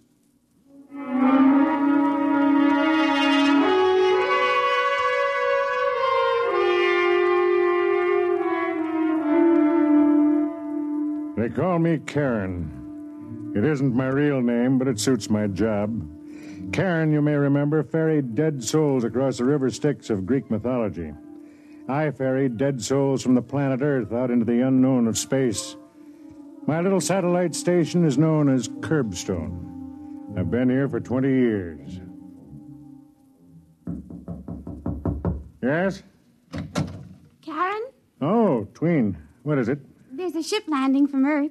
Is it the regular shuttle? Yes. Okay, we'll check the candidates as soon as they're in. I'll fill out the reports for you. Thank you. Oh, Tween. Yes? Close the door a minute, will you? I want to talk to you. Yes. How long have you been here on Curbstone? Oh, I don't know. I think 2 years. Approximately. And you've been helping me here in the office for almost 1.5 years. Have you thought about going back to Earth?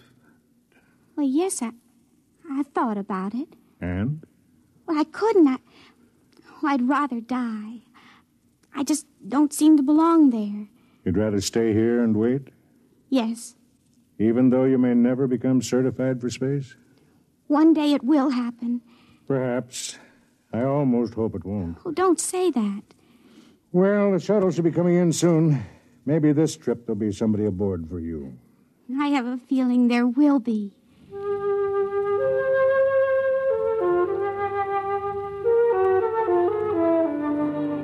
I suppose I ought to explain a little about Curbstone at this point. We're a stopping point. Well, a jumping-off place would be more accurate. We get people from Earth who, for many reasons, cannot remain there. Some are antisocial, criminals of a sort. Some are misfits, individualists who cannot adjust to the rigid standardization. Some are just different, people who are physically different and who have been ostracized as a result. And a few are poets, those who have souls too big for the confines of Earth. They come to Curbstone and wait to be certified for space. And it's my job to send them out. They're waiting. How many of the strip? 2 men and a woman.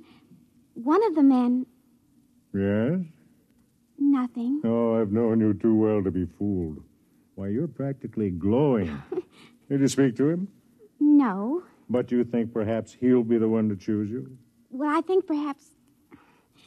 the way he looked at me. How? Well, he didn't think there was anything funny about me. He just looked. There is nothing funny about you. Oh, you're trying to be kind. You should know me better. I'm the original Billy Goat Gruff. Oh, I do know you better. You have a kind heart. Enough of that. Ask him to come in. One at a time.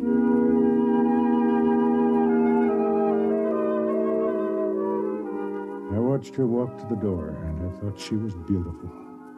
She was, but not in a way acceptable to the eugenics department back on Earth. Tween was an albino.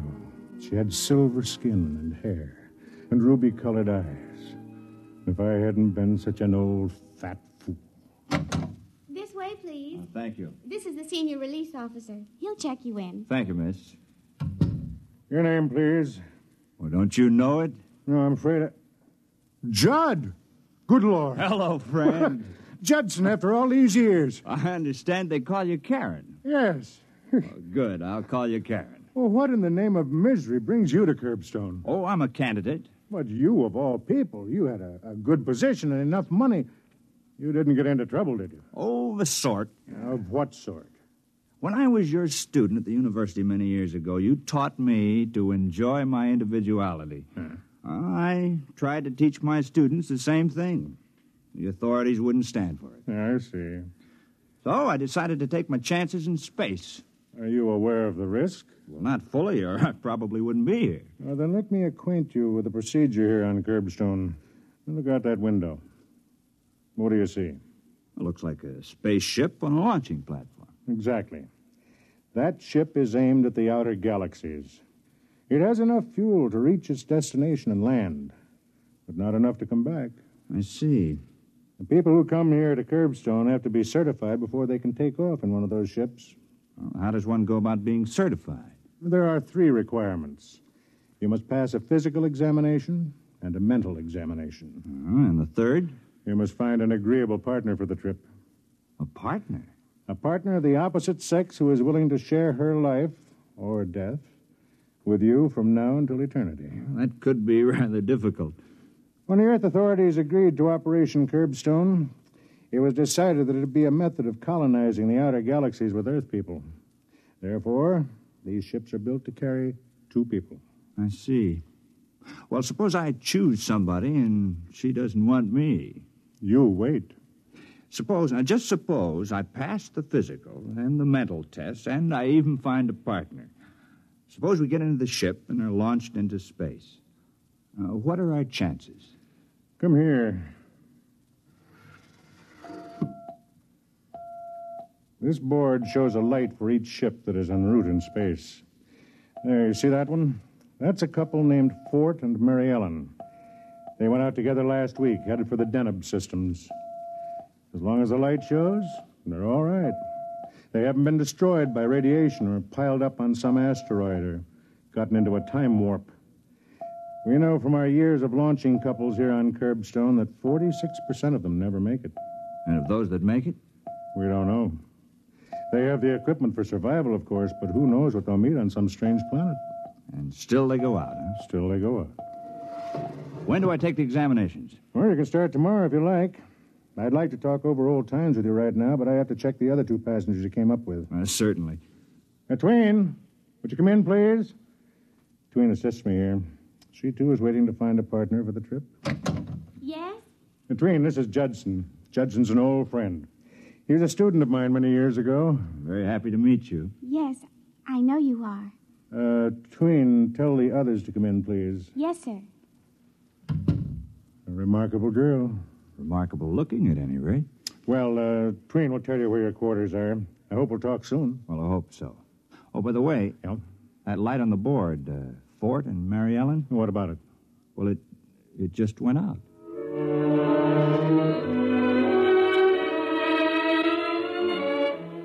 I was happy to see Judson. My memories of our association were pleasant ones. As he left, the other 2 passengers came in. The man was young, dark-haired, and slick-looking. His name was Wald. The woman, well, she takes some describing. Her name was Flower. Her voice was like a cello, and her figure was a walking demand for the revival of the now extinct profession of Peeping Tom. Let me be honest, I didn't like either of them. That takes care of your documents. How long will it take us to be certified? Well, that depends. If you pass your test, it can happen in a week. And suppose we don't pass our tests? You might be here a year, 2 years. There's no limit. You can keep taking the test, or you can return to Earth. Earth? Oh. Well, is there anything to do up here? I'm in excitement. That depends on what you consider excitement. Anything we haven't already tried. Isn't that right, Wald? We decided to come up here, Mr. Call me Karen. Karen. How quaint. Anyway, we decided to come up here because we were bored with the routine on Earth. You're aware of the risk involved? You mean we might not make it? Well, that's life, isn't it? Well, for some. For others, it's death. I don't like that kind of talk. You'll attend an orientation session tomorrow. I'll have my assistant show you to your quarters. Twin. Yes? Come in, Twin. I want you to meet Flower. How do you do? And Wald. Well, Curbstone is exciting already. Something different, darling? Oh, shut up. This is Tween. She'll show you where you live. Oh, a pleasure. A distinct pleasure.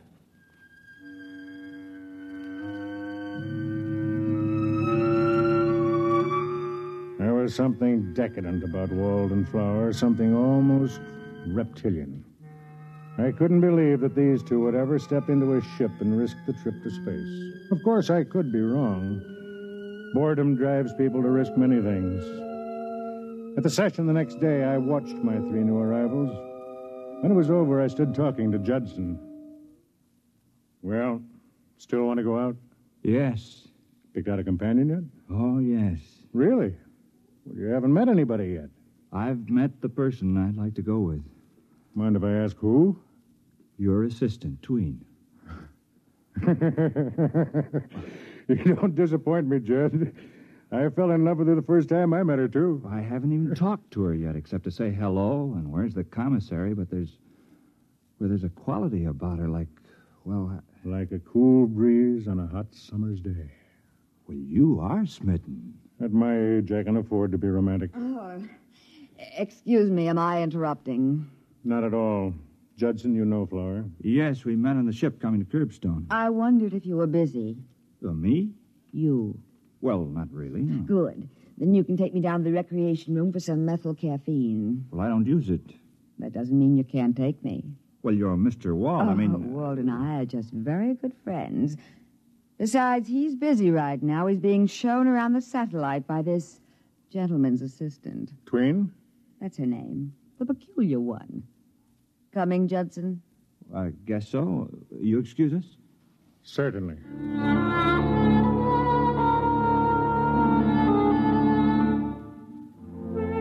When I saw Tween the next day, there were stars in her eyes. Good morning. Good morning. You're laughing. Am I? Your eyes are. I'm happy. Good. I think it won't be long now. Before what? Before I'm certified. Oh? I've met someone who really likes me. I see. Can you guess? No, who is it? Well, you know the dark-haired young man who came in yesterday with your friend Judson? Wald? Mm-hmm. We went down to the ship together, and he asked a lot of questions about it, and then we started to talk about us. He says he's wasted his whole life flitting from one diversion to another. Really? Now he says he's looking for something with some meaning. You like him? He isn't afraid of me. He doesn't see anything wrong with my being different. I thought he was with Flower. Oh, he says he and Flower travel together because of habit. They're both bored and looking for something. Or someone. Well, as long as it makes you happy. He kissed me. Do you know that no man has ever kissed me like that? You enjoyed it? Oh, yes. Did he say anything about going out into space with you? He said he could think of no one he'd rather go with. And when is he going to sign the certification? Well, he felt we ought to get to know each other better. For a while, anyway. He's right, don't you think? Yes, I think it would be better. Karen. Yes? I love you very much. Why did you say that? Well, because it's true. I mean, there's something so kind and understanding about you. Don't let it fool you. Underneath, I'm the same as anybody else. No, I don't believe it. Why, they picked you for this job because you have such compassion. You could never hate. Could you? I don't know. I never have, but, well, now I don't know. That's because you're in love. You can't love really unless you can hate. Oh, I don't believe that. Oh, I just invented it to sound as if I knew the answers. Come on, I'll buy you a drink to celebrate the big event.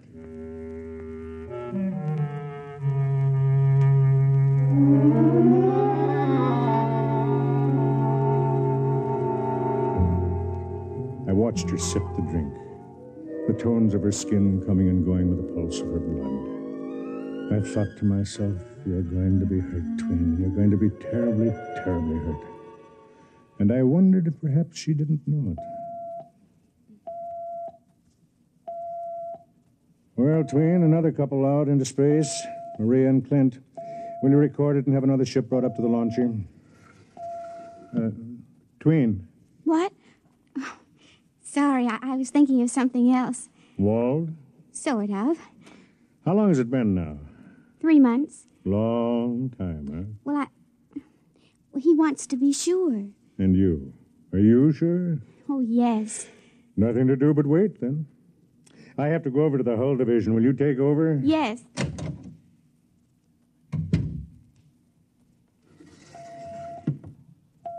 Sometime I, too, will be speeding through space, and I'll be a tiny light on this board. Hello there. You mind if I come in? Oh, not at all. Where's Fatso? Karen? Oh, he isn't that fat. He's fat enough. Where is he? He went over to the hull division. This is a nice layout. Would you come to see me or the layout? You know I came to see you. Matter of fact, I wanted to talk to you about something. Well? The party tonight at the rec center. Well, what about it? We're going, aren't we? I can't make it. Was something wrong? I'm meeting somebody else. Oh. Flower. I see. Oh, come on, now don't look so hurt. Flower and I have bummed around together for years. Well, I thought she and Judson... Oh, don't be ridiculous. Well, they spend all their time together. Oh, you don't know Flower. She likes to experience new things. When they get to be old, she tosses them away. All except me.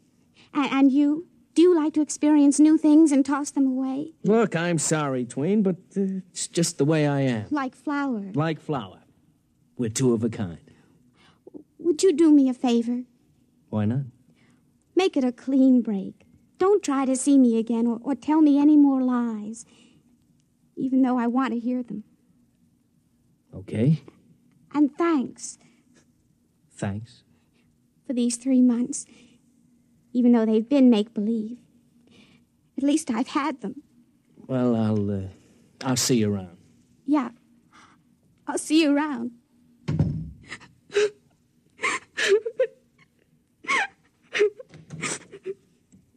Hey. Oh, Karen. Karen. Oh, no. Just let him flow. He doesn't care about me. He never has. I know. And he's going back to Flower. I know. I saw him leaving. What'll I do? He's the only one who ever wanted me. No, not the only one. Now there are two of us.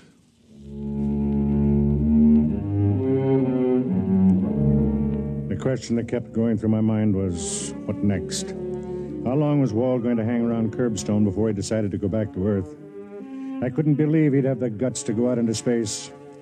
But I had underestimated Flower. Well, the prodigal returns. Don't make funny remarks. Tell me, darling, what brings you to my room at this late hour? Could it be that you miss me? Or has little Miss Tween given you the heave? Shut up and give me a drink. And don't act so self-righteous. You've been having your fling with this Judson character. My. Jealous, too. Oh. I thought you and I agreed a long time ago we'd never make any claims on each other. That was a long time ago. Frankly, I'm getting bored with this satellite. Let's go back to Earth. I'm bored with Earth. Well, we'll go someplace else then. I am going someplace else. Where? Out. Space. Oh, come on now, don't be ridiculous. Oh, I am not being ridiculous. Do you know that only 46% arrive? And if you get there, heaven only knows what kind of monsters or poison atmospheres get you. I know, but there's a certain thrill in the risking. Oh, and when did you start feeling poetic? Since I started talking to Judson. Listen, Flower, don't try to trick me. I know you too well. You're 100% too selfish to risk your pretty skin for some poetic feeling. Well, listen to me. You and I have been together for years. We're very much alike. Now I'm telling you that I intend to go out. I want you to sign my certification and come with me. You're mad. No. I think maybe if we get away from everything out there, we'll find each other. Oh. We'll have a chance to love and be decent like ordinary human beings. Oh, Walt, don't you see? We've been destroying ourselves for years. We're getting older now. Please try to see it. A clean start, a new life, huh? Well? This fella Judson has really been filling your ear, hasn't he? He's a kind person. He doesn't think I'm worthless. You kill me, girl. Walt, will you come with me? No. If you want to wreck yourself, go ahead. And who, pray tell, thinks enough of a cheap character like you to sign her certification? Judson. What? He said he would go out with me. And I intend to go.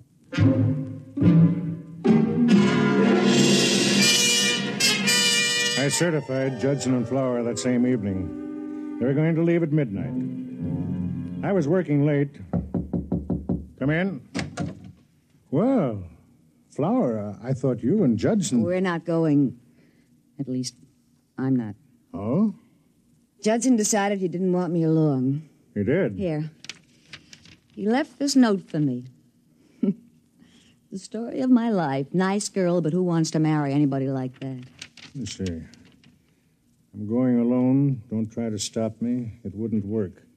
I'd always look down on you, Judson. It doesn't sound like him. Sounds like every man I've ever known. Except Wald. Wald doesn't judge me. Except Wald? Where's Judson now? Locked in the ship. He's leaving at midnight. 3 minutes. Listen, you wait here. Where are you going? To see if I can reach that ship before it's too late.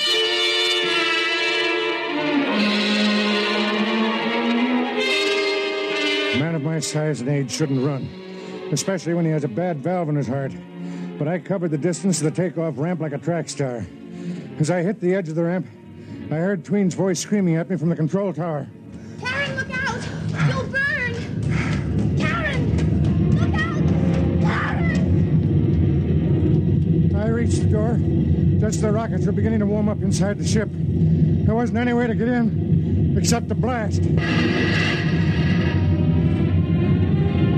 There's only one way to stop a ship from taking off once the combustion chambers are operating. You have to get the dampening rods into the chambers and stop the chain reaction. It took a lot of beef, but I've got a lot.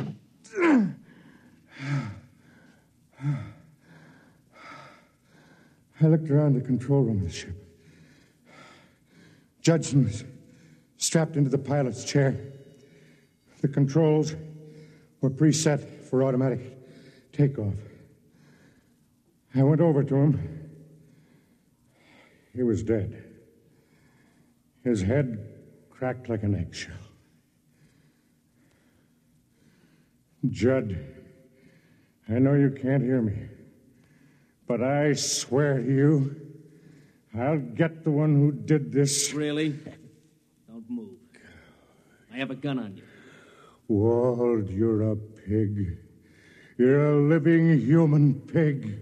Thanks for the compliment. To take the life of a man whose only act against you was that he wanted to help Flower? I can't afford to lose Flower. Don't you think you've lost her already? Not at all.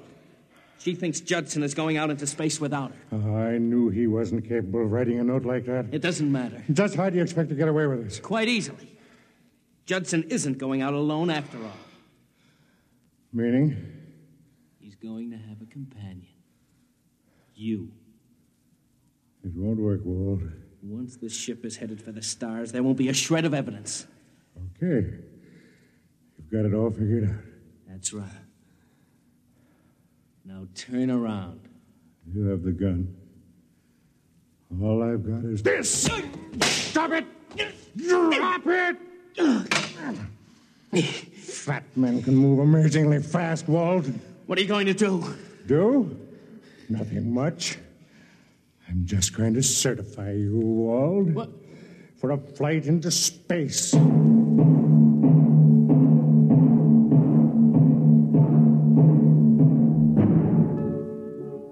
are things you can do to a man if you know enough physiology. Pressures on the nerve system that can immobilize him for hours. I did them to Wald. Then I set the controls of the ship again and went out. I was breathing hard. Took me a long time to make it up the steps of the control tower, where Tween was waiting.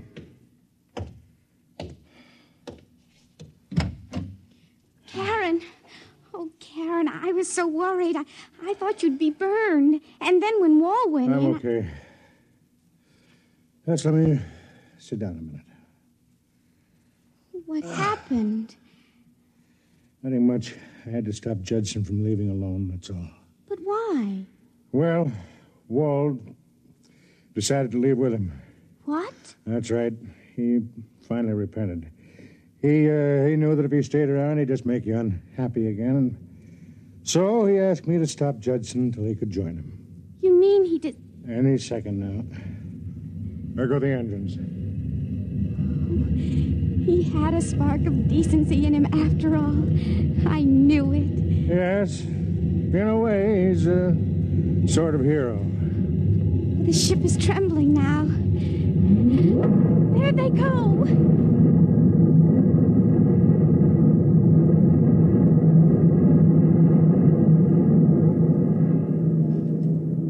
Maybe she knew, maybe not. Anyway, she had loved a man, and now she could love another. She came over to me and leaned over and kissed my mouth. Her lips were cool. Then I knew that I could live with the viciousness of what I had done. When you're old and fat as I am, the kiss of a young girl can make you human again. They call me Karen. They forget what it feels like to be denied two worlds instead of one. And they forget something else, too. Karen was more than a boat pilot. He was an executioner.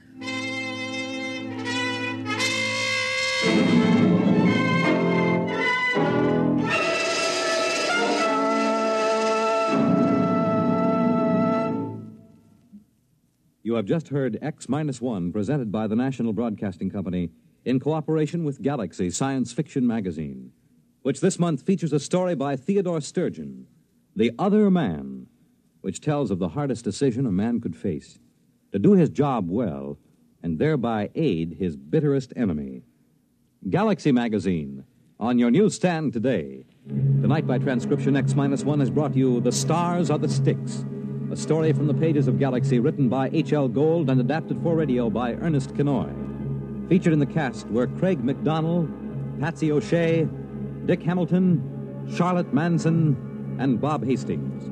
Your announcer, Fred Collins. X-1 was directed by Bob Maurer and is an NBC Radio Network production.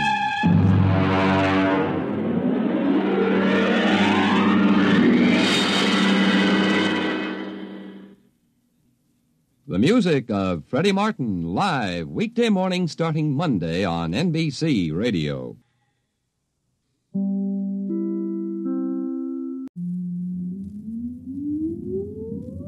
Countdown for blast off.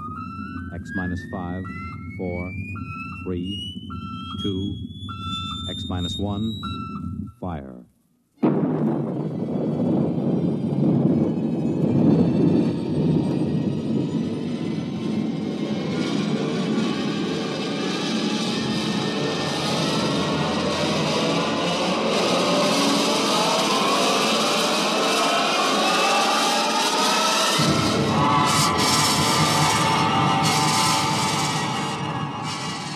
From the far horizons of the unknown come transcribed tales of new dimensions in time and space.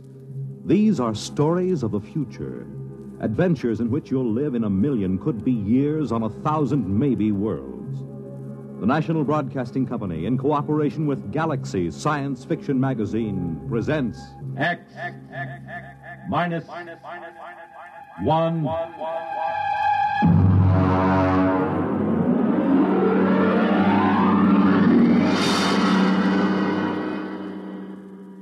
Tonight, Student Body by F.L. Wallace. Our story in 1 minute. Girl, Boy, moon, June, ring, wedding, home, money, baby, money, education, money, retirement, money, solution. United States savings bonds. There's a smart couple. They're looking to the future. They know how important it is to plan for the future now with savings bonds. Yes, the plans you make today will determine what kind of tomorrow you have. Are you a student? Are you a young married couple? Are you approaching the golden years? Whatever your age, whatever your situation, savings bonds can be a big help in making your tomorrow secure and happy. Plan wisely. Buy savings bonds regularly where you work or where you bank. They're a good investment. You're saving your money and you're earning more. Series E bonds pay 3% interest compounded twice a year when the bonds are held to maturity. And savings bonds are as safe and sound as America itself. What's more, they're protected against loss or theft. For the big things in your life, be ready with United States savings bonds. And now, Student Body by F.L. Wallace.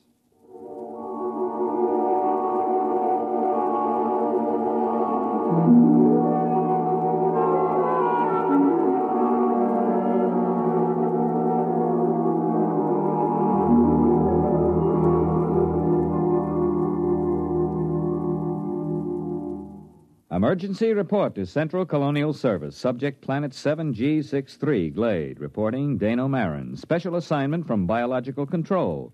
Report consisting of standard universal tapes and special recorded comment. First segment, landing day +1. 6 a.m. sidereal mean time.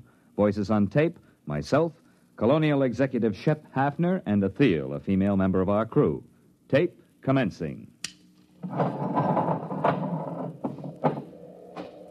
Watch your step on the ramp, Marin. It's tilted. Oh, yes, I will. All right, where are these people?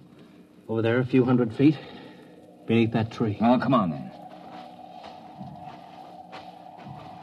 You know, I'm going to have to note on the log that you cleared the planet for colonization as of last night. I understand. I'm taping this now for my records. I take full responsibility for the safety of this planet. All right. But wait until you see this. Here we are. Now, do you see there?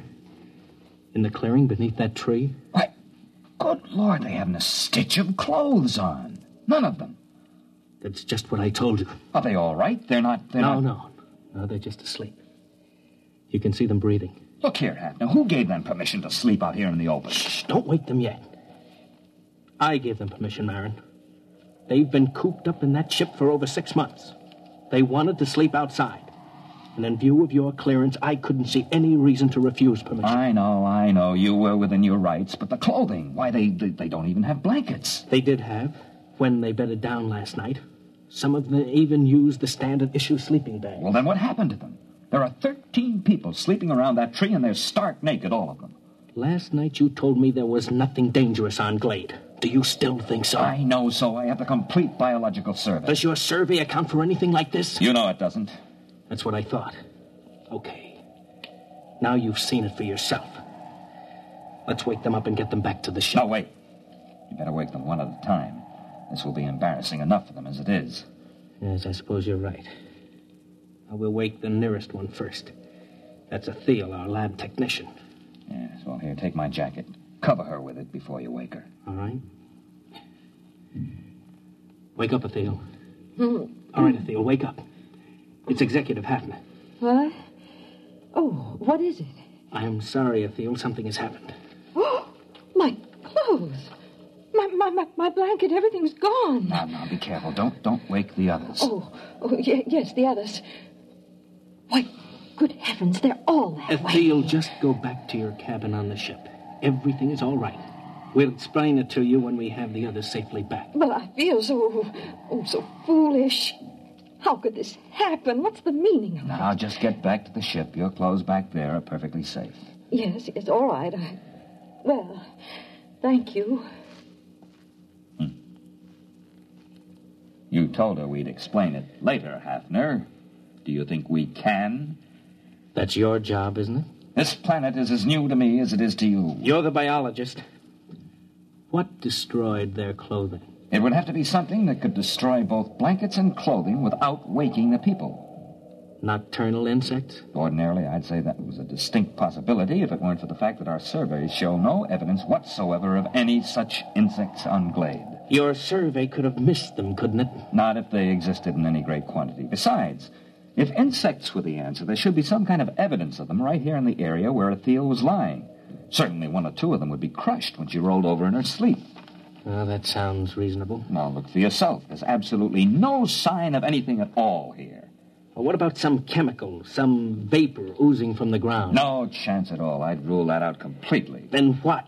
Well, there's the tree itself. I suppose it could exude some sort of a chemical that might dissolve cloth, but I can check that in the lab. Well, we'd better arouse the rest of these people and get them back to the ship. Hey, wait. What? What is it? Why, it's some kind of an animal. Just caught a glimpse through there. Ah, there he is. Yeah, you see behind that bush? Yeah, it looks almost like a chipmunk. Yes, and he's feeding on something. Why, it looks like a piece of cloth. Marin, do you think that... Shh, he doesn't hear us. I'll just ease up to him now. Closer. Now. You got him. Oh, well, hey, you little devil. Watch out, Marin. He's got sharp teeth. You're telling me. Easy there, boy. Easy. Like to have your head stroked? Sure you do. That's the boy. He's calming down. Yes, look at that. Oh, he's nestling in the crook of my arm, almost like a kitten. Almost. Marin, I hope you don't mind short sleeves. Now, what do you mean? He's already eaten half the sleeve off your shirt. I think we've found the answer to our problem. The animal was a small, furry mammal resembling an Earth-type rodent. Its overall length is 14 centimeters, weight 512 grams. Fur stringy and sparse, color a light beige, indicating no particular protective coloring. The animal was placed in a special cage in a biological laboratory aboard ship for further study. Next tape, landing date +2. Can we exterminate it? Oh, it's quite a job. How about locally? Hardly. It's ecologically basic. Look, Marin, you're from biological control. I've just got an executive's rating. Well, look, you know how control works. They send a survey ship over and record the neural currents of the animals.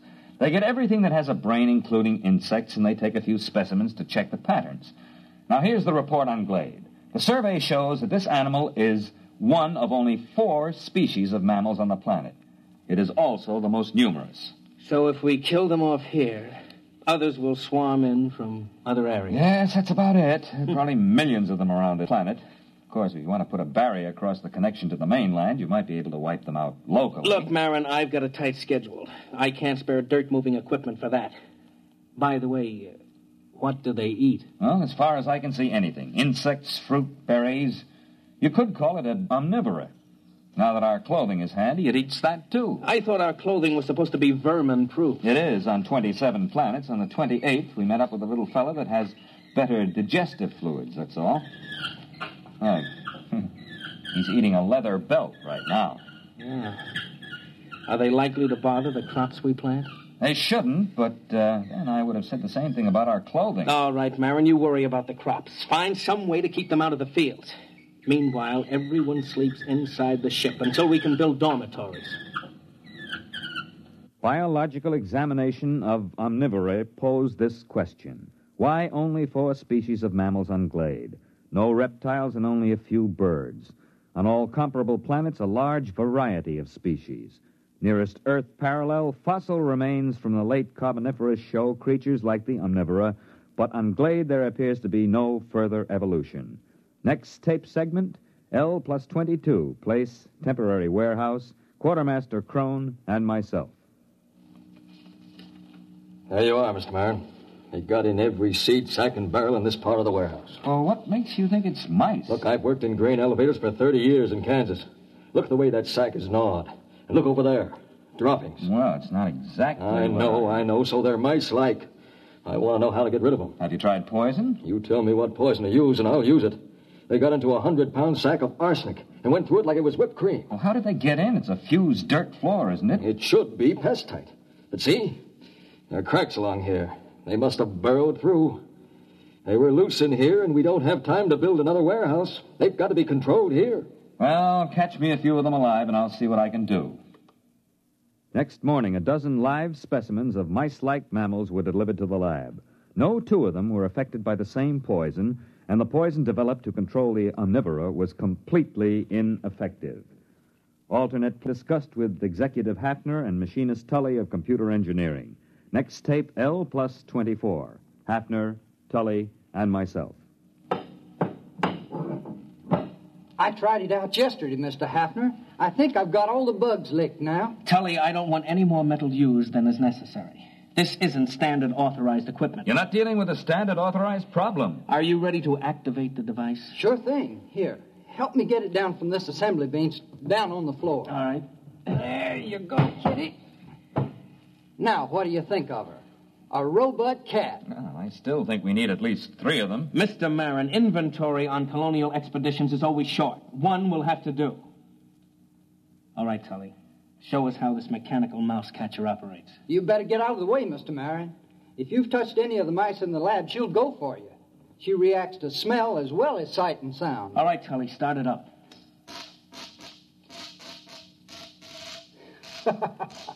All right, Kitty, go ahead and have a good time. Why, she moves like a cat. You know, I wouldn't bet a plug nickel on any mouse in the same warehouse with that baby. Robot cat device proved relatively successful in Warehouse 1. Rodent damage held below danger margin. Next tape, L plus 37. Tully, Hafner, and myself. I can't salvage it, Mr. Hafner. Just look at that. That skeleton was chrome steel. Now it's bent. The skin was duroplastic, and now it's cut to ribbons. The computer parts are all smashed to bits. How do you account for it, Tully? Well, look around the poor thing. You had me build it for mice. These things weren't mice. They're a good foot long. They just outnumbered him, that's all. You examined these dead animals, Marin? Not closely. Well, you'll find your mice have grown. They ganged up on that cat. There aren't supposed to be any rats on Glade, are there? Well, there weren't supposed to be any mice either. What are you going to do? We'll have to build another warehouse. 2-foot-thick fused floors. Wait a minute, Mr. Hafner. To do that, we'll have to stop all the other construction.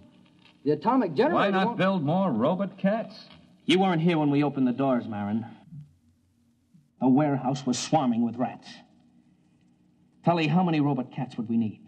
5? 15? We don't have enough parts to build more than 3. If we need more than that, we'll have to rob the computer in the spaceship. And that's one thing I refuse to do. The spaceship is our only link with Earth until the next wave in 2 years. All right, then I'll tell you what we'll do. We'll floodlight the supplies at night. We'll post a guard with half-charged rifles until we can move to the new warehouse. That'll take about 10 days. Meanwhile, our fast crops are ripening. It's my guess that the rats will turn to that for food. Now, in order to protect our future food supplies, you'll have to activate your cold storage animals, Marin. Mr. Hafner, it's against regulations to release any cold storage animals on a planet until after a complete investigation. That takes 10 to 20 years. This is an emergency. I don't want to be responsible for another rabbit-infested Australia or that planet in the Centauri system that the snails took over. Marin, I'll take the responsibility. You're recording now, aren't you? Yes. All right. If that isn't authorization enough, I'll put it in writing. Well, the beast I've got for this job won't be any good against rats this size. You've got hormones. Use them. Dead rats were gathered and frozen for further study. Observed animals, a wide variation in size. Internally, a lack of uniformity in organs. Some specimens had huge fangs and delicate jaws. Others had tiny teeth and massive bone structure. Obviously, the most scrambled species ever encountered by a biologist. Reproductive cells were especially baffling. Proceeding with hormone treatment on cold storage Earth animals. Next tape, L plus 39. Lab technician, Atheel, and myself.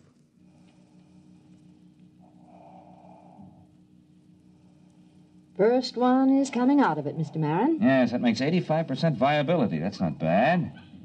All right, fella, now take it easy, take it easy. Oh, he's a cute little fella. But he's tough. That's a wire-haired terrier. They're small, but they've been used for ratters since the Middle Ages. Do you think he's nearly ready for the hormone course? I think so. All right, first pituitary injection. Ready. All right, now, this is going to hurt just a little, fella. Oh, yes. dirty trick, isn't it, jabbing you with a needle when you're fresh out of the deep freeze? But don't you worry, fella. You'll be glad you had it. You'll stand a better chance against those rats when we work you up to about a Great Dane size. L plus 50, artificially enlarged terriers loosed in the fields of the fast crops. Following tape, field observation of terriers. Executor Hafner and myself.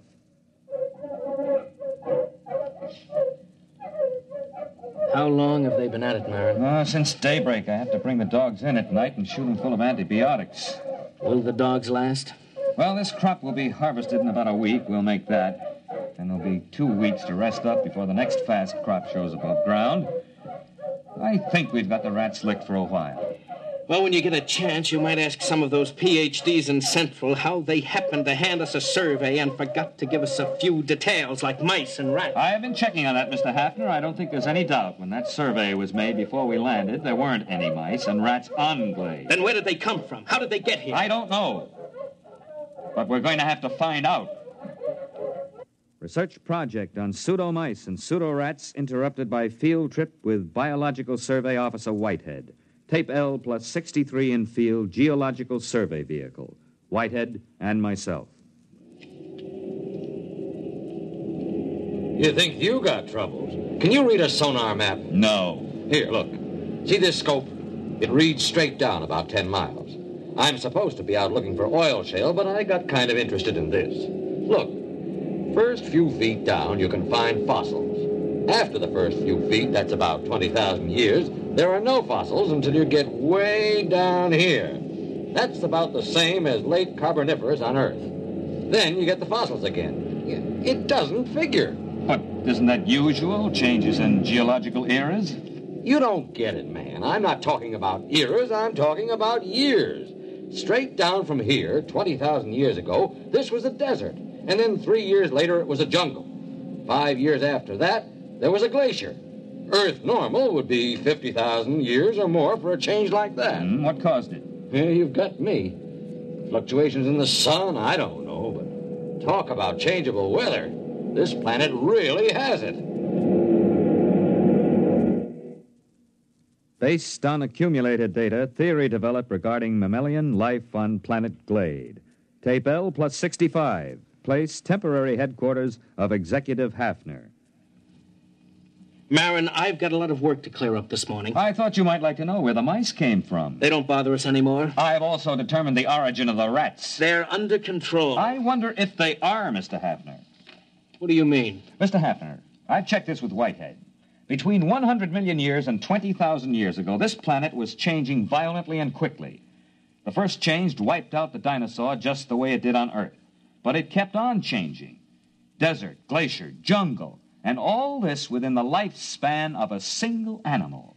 For 1 million years, this was the norm of existence on Glade. I've checked Geological Survey. The planet is stable now. Well, that's not what I'm getting at. The point is, survival was difficult. Only one species of mammals managed to come through. Now, wait a minute, Marin. There are 4 species, ranging in size from a squirrel to a water buffalo. One species. They're the same. If the food supply for the largest animal increases, some of the smaller so-called species just grow up. Conversely, if the food becomes scarce in any category, the next generation, which apparently can be produced almost instantly, switches to a form which does have an adequate food supply. The mice? The mice weren't here when we got here. They were born of the squirrel-sized omnivora. And the rats? Born of the next larger size. After all, we are environment, too, and they adapt to environment. Let me get this straight. The mutations... On Earth, it would be mutation. Here, it's merely normal evolution. These animals have no genes or chromosomes. I don't know how they pass down heredity, but they react to external conditions far faster than anything we've ever encountered. Then we'll never be free from pests unless, of course, we rid the planet of all animal life. Yeah, you mean with radioactive dust? That won't work. They've survived worse. Oh, maybe we could leave the planet. Leave it to the animals. I could exercise authority under Clause 364. It's too late for that. What do you mean? We sent back the specimen ship. The animals are on Earth, too. But those specimens were in cages. Yes, but the next generation would be small enough to get out through the bars. They'll be running free in the cargoes of the spaceships. They'll land on Earth, and the first thing you know, a new mutation of rats will appear. They won't have any reason to connect it with the specimens from Glade. They won't be able to vermin-proof every building on Earth. No, we've got to stay here. We've got to study the animals here and find out how to beat them. If we can. Next tape, L plus 83. Place, Field Outpost. Quartermaster Crone, Hafner, and myself. I saw it, Mr. Hafner. I saw it. Are you sure? There. Do you see that tree? No, the big one.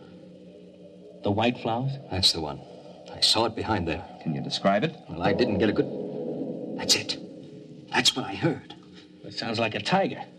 I've heard them like that in India. You watch.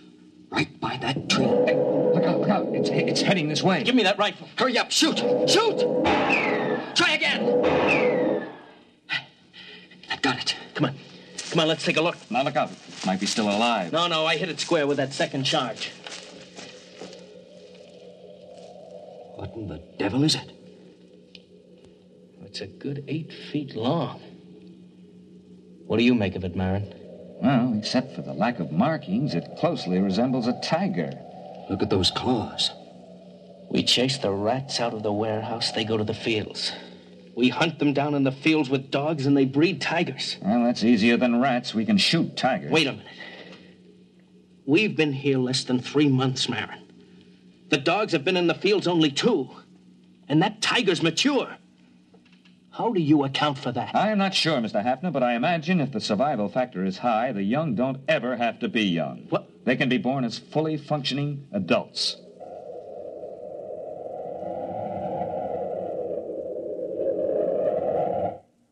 Development report. Mice under control. Field rats under control by terriers. Tiger-like animals under control with searchlight and rifle. Additional complication. The original animal developed an appetite for electrical insulation. There is no protection except to keep the power on at all times. The last tiger-like animal was seen at L plus 130. After that, the attack ceased. By L plus 2 years, the animal seemed to have been controlled in all its forms. However, 3 months before the next colonists were due, a new animal was detected. Food was missing from the fields. Dogs were useless. The animals seemed to roam the fields, and the dogs did not attack. Patrols were unable to find the animal. Tape L plus 2 years. Hafner, Engineer Tully, and myself. Now, here's the way I'm rigging it up, Mr. Hafner. Whatever it is, it spotted the photoelectric cell rig. So I've worked up an alarm that reacts to body radiation. You're sure the animal won't spot that? Well, I'm burying it in the field. Then we'll move the visible alarms to another field. All right, Tully. As soon as the alarm goes off, notify Mr. Marin and me. Do you understand? Yes, sir. Just as soon as the alarm goes off. L2 plus 15. Radiation alarm sounded. Place, field station, Hafner, and myself.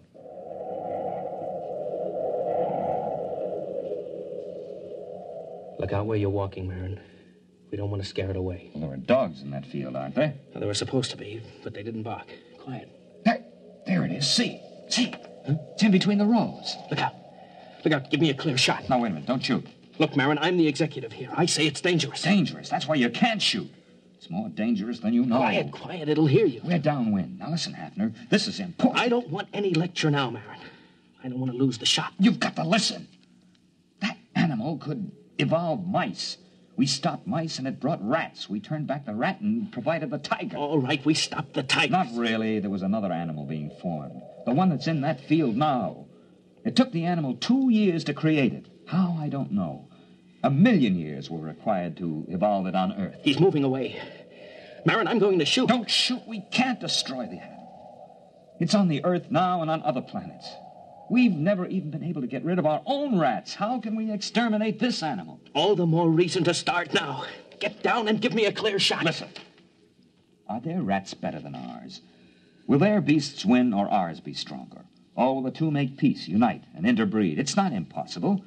This animal could do it if interbreeding had a high survival factor. Don't you see, after the tiger, they bred this thing. If we shoot it down, what'll come next? Look at it, standing erect. Opposable thumbs, binocular vision, a large brain capacity. This one I think we can compete with. It's the one after this that I don't want to face. Marin, it must hear us. It's looking this way. Look at it, Hafner. He's holding his hands up to show us he's got no weapon. Drop your rifle. Are you sure? Drop your rifle!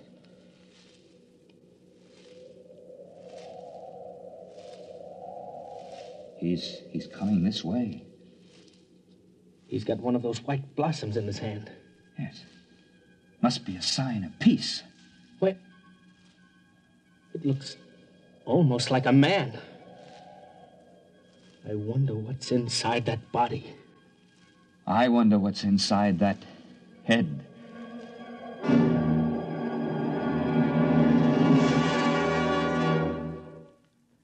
You have just heard X-1, presented by the National Broadcasting Company in cooperation with Galaxy Science Fiction Magazine, which this month features Verbal Agreement by Arthur Sellings, the story of an unsuccessful poet who was forced to ask what it was the aliens could want that was half as precious as the skins they wouldn't sell.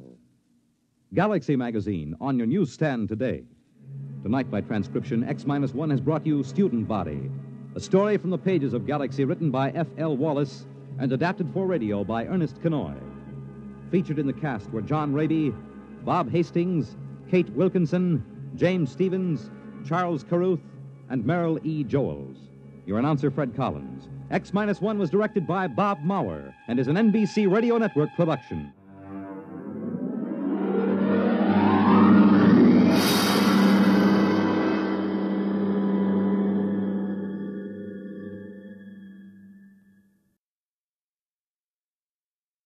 Suppose you met a man in a tavern and he told you quite seriously that he wasn't a man at all, that he was the last Martian left alive.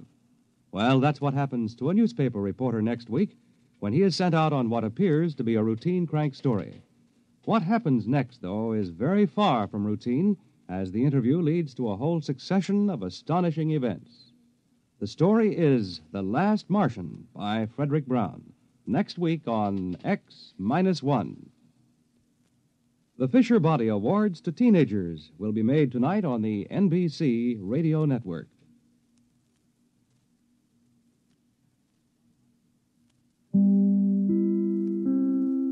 In just a moment, X-1. But first... Now, there's a melody you'll recognize, Opus number 1 in the inimitable Dorsey style. Then there'll be lots more of your favorite tunes, old and new, on NBC Bandstand all this week. The Dorsey brothers will appear in person, and you'll also enjoy some of the sweetest music this side of heaven by Guy Lombardo and the Royal Canadians. Wayne King and Freddie Martin come along, too, together with bright personalities like Bert Parks and Johnny Mercer. It's wonderful live music weekday mornings with NBC Bandstand. Now stay tuned for X-1 on NBC.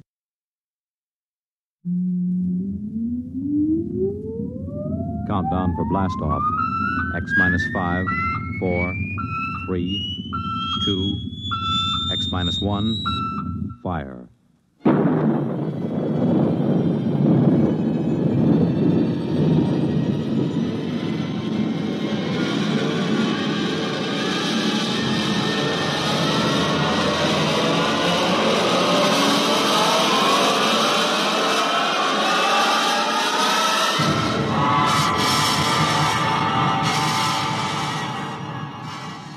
From the far horizons of the unknown come transcribed tales of new dimensions in time and space.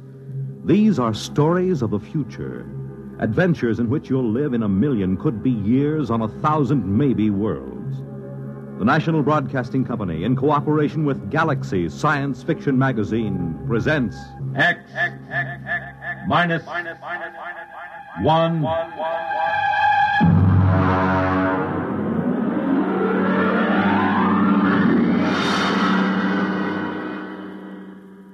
Tonight, The Last Martian by Frederick Brown.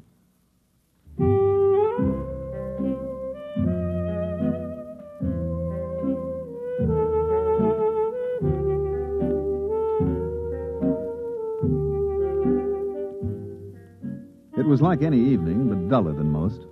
I was back in the city room. I'd just covered a boring banquet, and the food had been so bad that I felt cheated, even though it cost me nothing. Now, just for laughs, and my job, I was writing a long, glowing account of it.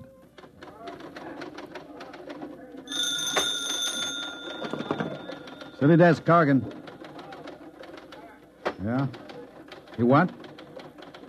Mm-hmm. Yeah, sure, why not? Okay, Barney. Yeah. Bill. Yeah? You finished typing that banquet story yet? Finish it, huh? 30. Okay. You know Barney Welch, don't you? Barney's bar? Of course I know him. I know you know him. It's just a rhetorical question. What about him? He just phoned. So? He's got a guy down there. Who? Claims to be from Mars. What, is he drunk or raving or both? Barney doesn't know, but he said there might be a gag story if you want to come over and talk to the guy. Drinks on the expense account? Yeah. You got a deal.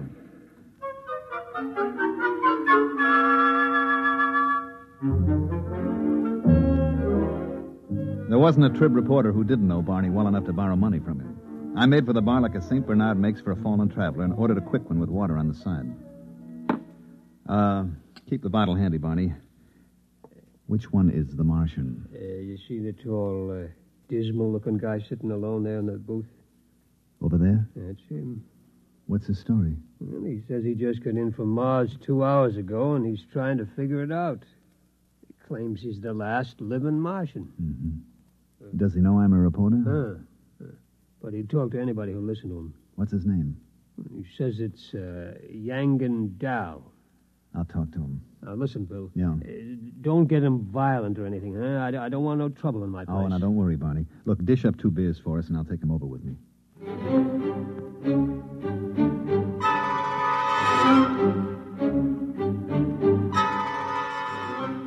Barney drew 2 beers and cut off the heads. He rang up 60 cents, gave me my change, and I went over to the Martian. Mr. Dow? Yes? You mind if I sit down? Help yourself. It's a free country. I brought you beer. Barney, the bartender, told me something about your problem. Oh? Thanks for the beer. Drink up. Well, I suppose you think I'm out of my mind, but, well, maybe you'll be right. The bartender probably thinks I've flipped my lid. Listen, are you a doctor? Nope. Do you think I'm insane? I'm not a doctor, and I haven't even heard your story yet. How can I tell? Okay, I'll tell you. I'll tell you everything that happened. Then you tell me if you think I'm all right. 2 hours ago, I was on Mars. 2 hours? How did you get here? I don't know. That's the horrible thing. All I know is that the others were dead. All of them? How do you know? I saw them. I saw their bodies in the street. It was awful. Now, wait a minute. You mean you're the last one? The last Martian? Yes. Well, it's a little hard to believe. Listen, I was there. I was in this room in the city of Scar. I don't know why I was there, but I was. I was locked in. Then I got hungry, and there was nobody to bring me food. So I worked a stone out of the floor and started digging. It took 3 days. When I got out and reached the street, everyone was dead, lying in the open. What did you do? I took a Targan, an energy plane, and flew it to Xandar. Xandar is the biggest city, the capital.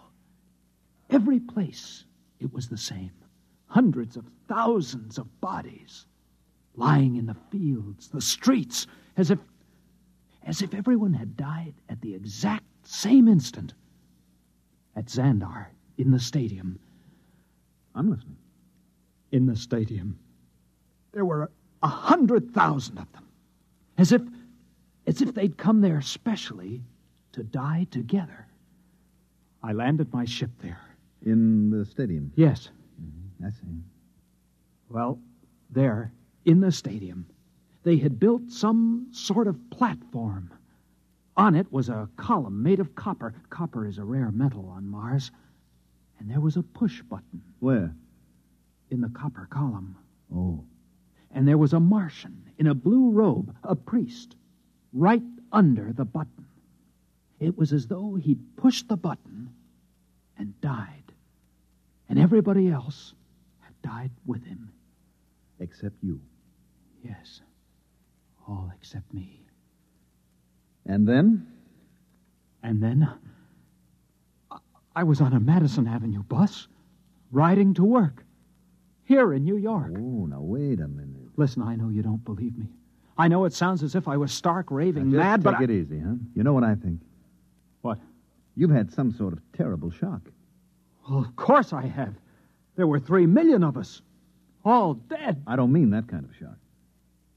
Of course, it was a dying world anyway. We didn't have more than 2 generations left. It was the krill. What was the krill? The disease. It reduced us to 1/30th of our population in 2 centuries. These 3 million, then, they died of the krill? No. The krill kills slowly. These people died like that, with a push of a button. Why didn't they escape? We tried to develop space travel, but we couldn't. We couldn't even reach Deimos or Phobos. Where are they? Our moons. Oh, I don't know too much about this stuff. It was horrible. Mm-hmm. Can I ask you a question, Mr. Down? Anything you like. Well, if the Martians didn't develop space travel, how do you think you got here in New York City? I don't know. It's driving me wild. I'm Yangan Dal, a Martian. And I'm here, in the body of an Earthman. The body of an Earthman? Of course. You don't think Martians look exactly like humans, do you? I'm 3 feet tall, weigh what would be 20 pounds here on Earth. I have 4 arms and 6 fingers on each hand. Barney? Yeah? 2 more beers, huh, with whiskey chasers? Right. Go on, Mr. Dahl. I don't mean to interrupt. It frightens me. Oh, I can understand that. Your drinks. You want some help? Thanks, Barney. Drink up, Mr. Dahl. Thank you.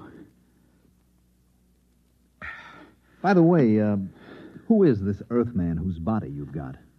Its name is Howard Wilcox. Howard Wilcox, huh? I'll just write that down.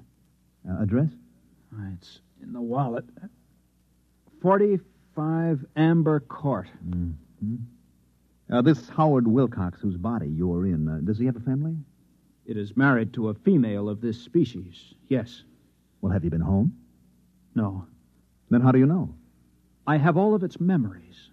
I can do everything it could do. I know everything it knows. Oh, I see. I even have its tastes. Beer, for instance? Yes. Mm-hmm. You have a job? At the Humber Lamp Company, 34th Street. Well, maybe you ought to call your wife. No, it frightens me. Why? This body, it loves its wife. Let me buy us around. There's money in these pockets. Okay. It's very good of you to listen to my story. Barkeep, another round, please. Tell me, Mr. Dow, did you ever suspect before that you were a Martian? Suspect? I am a Martian. Don't you understand? Well, how did you get in here? I told you this body was on its way to work on a Madison Avenue bus, and then I was inside it. It was thirsty, so it stopped for a drink. And I thought maybe the bartender could give me some advice. So I started talking. Don't you believe me? Listen, Howard, you should be due home for dinner by now. Now, you're making your wife worry. Why not phone her? I'm afraid. What's there to worry about? Whether you're Yangan Dahl or Howard Wilcox is a woman sitting home worrying. I suppose you're right. Of course I'm right. You're very understanding. Oh, not at all. You wouldn't want to come with me, would you? I mean, I'm sort of afraid. Well, it would look funny. I could tell her you're an old school friend. We could have dinner. And then maybe I could get to know her. You really want me to come? Would you? Let me make a phone call first, okay? Fine.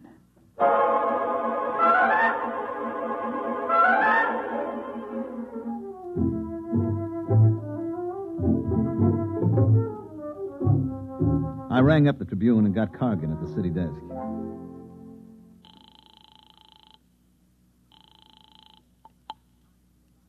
City desk, Cargan. Hi, Bill Everett. Did you find him? Uh-huh. Well? There's something strange about this guy. You think he's insane? I don't know. What do you mean you don't know? Is he or isn't he? Well, he's got the whole story so perfectly organized, he might even convince somebody it's true. He remembers every detail. What do you figure you're going to do? Well, I'm going home with him. I'm going to meet his wife and observe them. How many drinks have you had? Oh, I'm sober. Don't worry. Me worry? Look, maybe you better come back here and I'll let Vincent handle this stuff. No, that isn't necessary. Just let me tag along a while. Okay. But if you want help, yell and I'll send Vincent. I will. Don't worry. What's this guy's name? Howard Wilcox. Address? 45 Amber Court. Okay. Oh, and Bill. Yes? Just remember one thing. What's that? You could be playing with dynamite. Watch your step.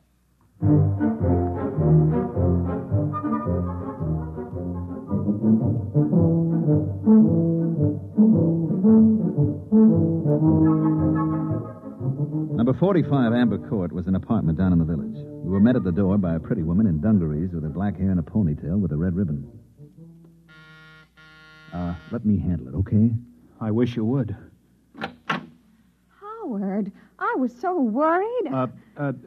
This is Bill Everett. I'm an old boyhood chum of your husband, Mrs. Wilcox. We met, and I asked Howard to have a few drinks, and I'm afraid it's all my fault. Bill is having dinner with us. If it isn't too much trouble. Well, no, of course not. Well, that's very generous of you. Well, if you'll excuse me, I'd better start dinner. Howard, Yes? are you all right? Why, yes. Fine. You didn't kiss me. Oh, well. That's better. That's the first time in 11 years Howard hasn't kissed me when he came home. Well, we stopped and had a few drinks. It was all my fault, really. Look, just make yourself comfortable. I won't be long. Do you think she suspects? Of course not. I'll have to tell her. You want to wind up in an institution? No, but I can't keep up this pretense. Just set your mind to it. Now, after a while, it'll become natural. You'll forget that you ever were a Martian. You do believe me, then, about being a Martian? Of course. Oh, that's good to know. Now, look, whatever you do, don't tell your wife. It would ruin her life. I'll try not to tell her. Try very hard. Now, don't tell anybody. You and the bartender know, of course. Well, we'll keep it quiet. Don't worry. Good. Do you think you can carry it off? I'll try. Good boy. Now, tell you what. If you get into any kind of trouble, I mean, if you just have to talk to somebody about it, give me a call. Here, at this number. Now, if I'm not in, you leave a message with my boss. His name is Cargan. Cargan. You promise? I promise. Fine. You're very kind. This body... I've never met anybody so kind here on Earth. Forget it. Well, what have you two been discussing so secretly? Just business. Oh, I'm sorry about being late, dear. Well, you might have phoned. After all, you were only a few blocks from the house. It isn't as if you were on Mars or someplace.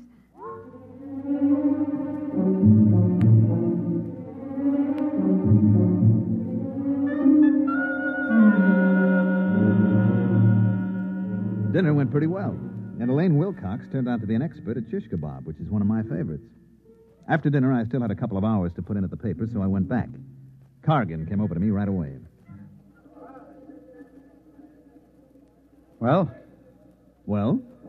Is he or isn't he? He's a Martian, all right. No question about that. You're very funny. I have my moments. Would you mind telling me exactly where you've been for 3 hours? And what you've been doing? I talked to Yangan Dao. That's his Martian name. Then we had dinner at his home. Very nice. Shish kebab. What about the story? Oh, yeah, the story. Well, it seems that he was locked in a room in the city of Scar. And he got out and saw all the dead bodies of the entire Martian population. Then he flew to the Capitol and saw a button that a priest had pressed, and the next thing he knew, he was inside an Earthman named Howard Wilcox riding a Madison Avenue bus. Want me to write it up? Is that all you've got to tell me? That's all. Listen, this guy's going to be perfectly all right as soon as he gets used to the idea that he's Howard Wilcox. He is, I suppose you're a qualified psychiatrist? Well, I'm qualified to judge this. I'd better send Vincent over there. There's no need for that. I have a distinct feeling you've let your emotions get into the act. Well, what's wrong with emotions? They don't belong in this business. Look, Cargan, this is a decent enough guy. He's a little bewildered, maybe. Now, why not let him live out his life in peace? He may be dangerous. Don't you trust my judgment? We can't afford to pass up anything important. Oh, you're exaggerating. Maybe. Vincent. Yes, Mr. Cargan. I want you to do a follow-up on a story that Bill here started. A man named Howard Wilcox who thinks he's a Martian. Oh? Bill has the address. Now, if anything happens to this guy, there are liable to be questions and accusations. Vincent can handle that end of it. You want the full treatment on this story, Mr. Cargan? If you think the man is a menace, give him the Full treatment. Okay, Mr. Cargan.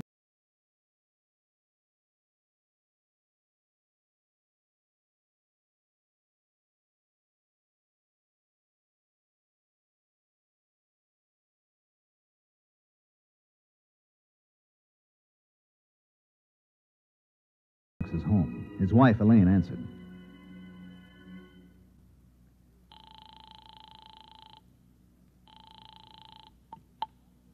Yes? Well, Mrs. Wilcox, this is Bill Everett again. Oh, did you forget something? No, I have something to tell you, and it may sound a little weird, but bear with me. Oh, what is it? A man from my newspaper is coming over. His name is Vincent. Now, he's a big, ugly man with a scar on his lip. He's coming over here? He's on his way now. Well, what for? Well, that's the part you aren't going to believe, Mrs. Wilcox. Well, try me and see. He's going to murder your husband. I'm afraid I didn't hear you. I said he's coming over to murder your husband. You and Howard did do quite a bit of drinking. I'm trying to do you a favor. Now listen to me. I'm listening. Send him away. Tell him Howard had to leave town. Do you hear me? I hear you, but really... Please, Mrs. Wilcox, if your husband means anything to you. Well, of course he does, but why not call the police? They'll laugh at you. I'm coming right over. I'll explain when I get there. And remember, your husband's life depends on this.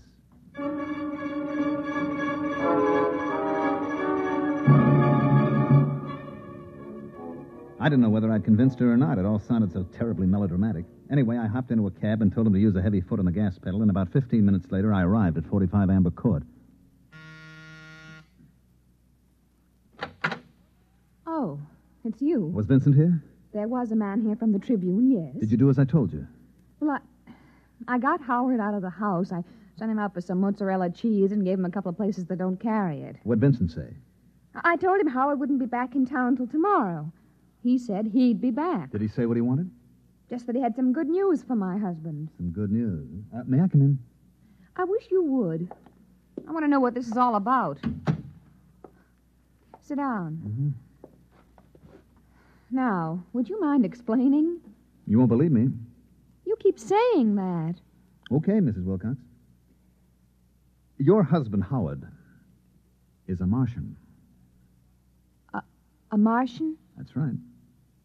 I see. And when did you discover this about my husband? This morning. Would you mind telling me just when he arrived? From Mars, that is. This morning. You don't say. Told you wouldn't believe me. Oh, I haven't said that yet. You're sure Howard is a Martian? Yep. He claims to be the last Martian. Look, see if I can make it clear. There was a plague sweeping Mars. Now, they devised a means of transporting their intellects through space to Earth. Their dead bodies remained behind. Now, Howard, your husband, was confined in an institution, so he didn't get to go with the other Martian souls.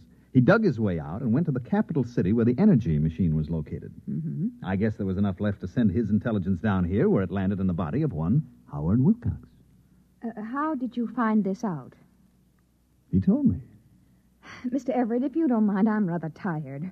First, you tell me someone's going to murder Howard. Then you tell me he's the man from Mars. Now, I'd like to get some rest, if you don't mind. I'm trying to convince you your husband is in danger. If Howard is a Martian, just why does your Mr. Vincent want to kill him? Because Mr. Vincent is a Martian, too. Uh-huh. I suppose the editor of the Tribune is also a Martian? No, not the editor, just the editor of the city desk. And you, Mr. Everett, are you a Martian, too? Matter of fact, yes. Good night. Just won't see it, will you? Good night, Mr. Everett. Okay, I tried my best. Martians, indeed.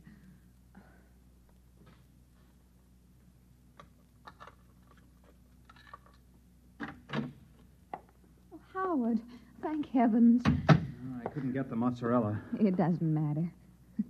Tell me, Howard, are you a Martian? Why, yes. How did you know? Oh, woman's intuition. It's terribly late, dear. Let's turn in. No, not yet. I want to know how you knew I was a Martian. Howard, please, I've had just about enough of this nonsense today. It isn't nonsense to me. Only this morning I was Yang Gandal, a Martian. Now I'm in the body of your husband. Is this a joke you and your friend Mr. Everett invented to torture me? Because if it is... It isn't a joke. It's the truth. Howard, I just can't stand much more of this. I'm beginning to wonder if it's me. Who could that be at this hour? I'll answer it. Yes? You are Mr. Howard Wilcox? Yes? My name's Vincent. I'm a reporter from the Trib. Yes? May I come in? Yes. Oh, Mr. Vincent. I see your husband has unexpectedly returned from out of town, Mrs. Wilcox. Now, look here. Would you mind telling me why you lied to me? Yes, I would. Does it have anything to do with the fact that you know your husband's secret? What secret? That he is young and dull. A Martian. I don't know what you're talking about. I think you do. Why is there such concern? I am Yang and Dao. I am a Martian. The last Martian, as far as I know. That is where you're wrong, Mr. Wilcox. Wrong? You see, there are many of us. Many? Like me? Hundreds of thousands. We were teleported to Earth during the Great Migration and found ourselves, like you, inside human beings. But then I'm not alone. You do understand my position. Perfectly. I can establish contact. We can remember our old home. Unfortunately, no. I don't understand. Sadly enough, young and dull, you were considered mentally ill on Mars. Ill enough so that you were institutionalized. But here on Earth, a person like you represents a distinct threat to us. How do I threaten you? You're unstable. You may give us away. That would spoil it. Spoil what? Our plan. Plan? You have not heard of the plan? I heard of no plan. I was in an institution. Yes. You are certain now? Of course. What plan? If you knew, I would have been forced to destroy you. You've just saved your own life, young and dull, and that of Howard Wilcox as well. What are you going to do? Nothing. Nothing at all. Aren't you afraid that I'll do something? Such as? Tell people my husband is a Martian. Really, Mrs. Wilcox, you know better. You'd be laughed at or sent to the nearest psychiatric clinic. No, we aren't at all concerned with the fact that people will betray our presence here on Earth. I'm sure you can appreciate the reaction if you were to phone the police and tell them that the Trib reporters are all Martians. Well, not all. Just the city editor and yourself and Mr. Everett. How did you know that? Perhaps I'm one myself, Mr. Vincent. It isn't possible. Why not? Are you... Tell me where you were born. What city? I was born in Undanel near the dead canal of Krilla. Your name? Zanat Cree. You are party to the plan? The plan to take over the Earth? Of course. Your husband, young and dull. Why did you not inform him? For the same reason you did not. He is unstable. But there is no need to worry. I will care for him. Amazing. Now, would you mind leaving us alone? We have many things to discuss. Of course. Amazing. Positively amazing.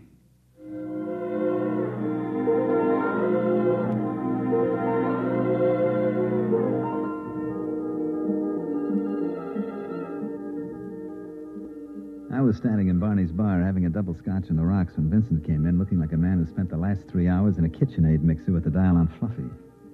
He came over and ordered without so much as a look at me. Here it is, Mr. Vincent. Thanks. You okay? Sure. By the way, did you fellas take care of that crackpot who was in here this afternoon, the one who thought he was a Martian? Sure. Just a drunk, huh? Yeah, that's right. Wouldn't you say so, Bill? Oh, definitely. Well, here's to you, Barney. Sometimes you can't tell the Martians from the Earthmen.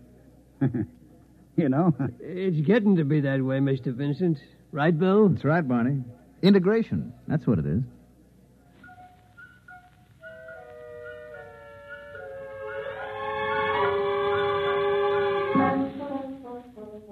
I gave Barney a sly wink and lifted my glass along with Vincent. Of course, Barney understood. You see, he's one of us, too. You have just heard X-1, presented by the National Broadcasting Company in cooperation with Galaxy Science Fiction Magazine, which this month features Alan Cogan's story, Nothing But the Best, which tells about a strange mix-up in time and place. Galaxy Magazine, on your newsstand today. Tonight, by transcription, X-1 has brought you The Last Martian, a story from the pages of Galaxy written by Frederick Brown and adapted for radio by George Lefferts. Featured in the cast were Mandel Kramer, Elliot Reed, Santos Ortega, Ralph Bell, John McGovern, and Patricia Wheel. Your announcer, Fred Collins. X-1 was directed by Daniel Sutter and is an NBC Radio Network production.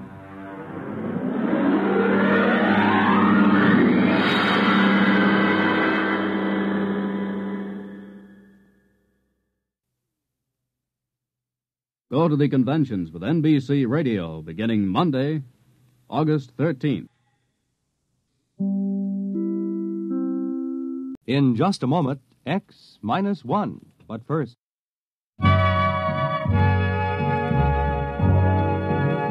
You are listening to the distinctive style of Claude Thornhill, one of today's top musicians and band leaders. It's popular music with all the beauty of a classical symphony.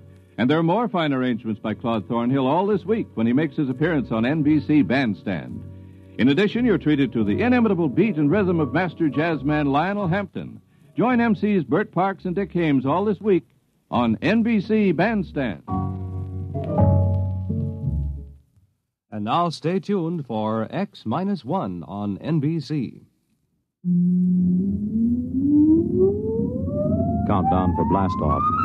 X-5, 4, 3, 2, X-1, fire.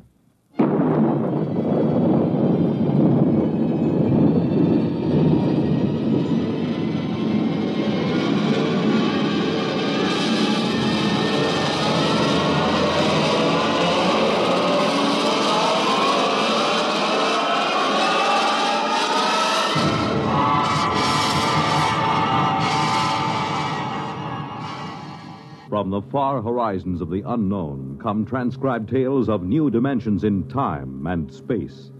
These are stories of the future, adventures in which you'll live in a million, could be years, on 1,000 maybe worlds.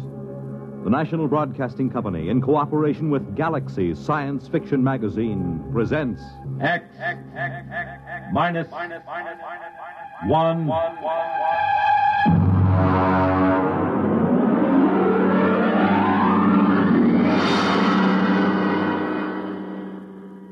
Tonight's story, The Snowball Effect, by Catherine McLean.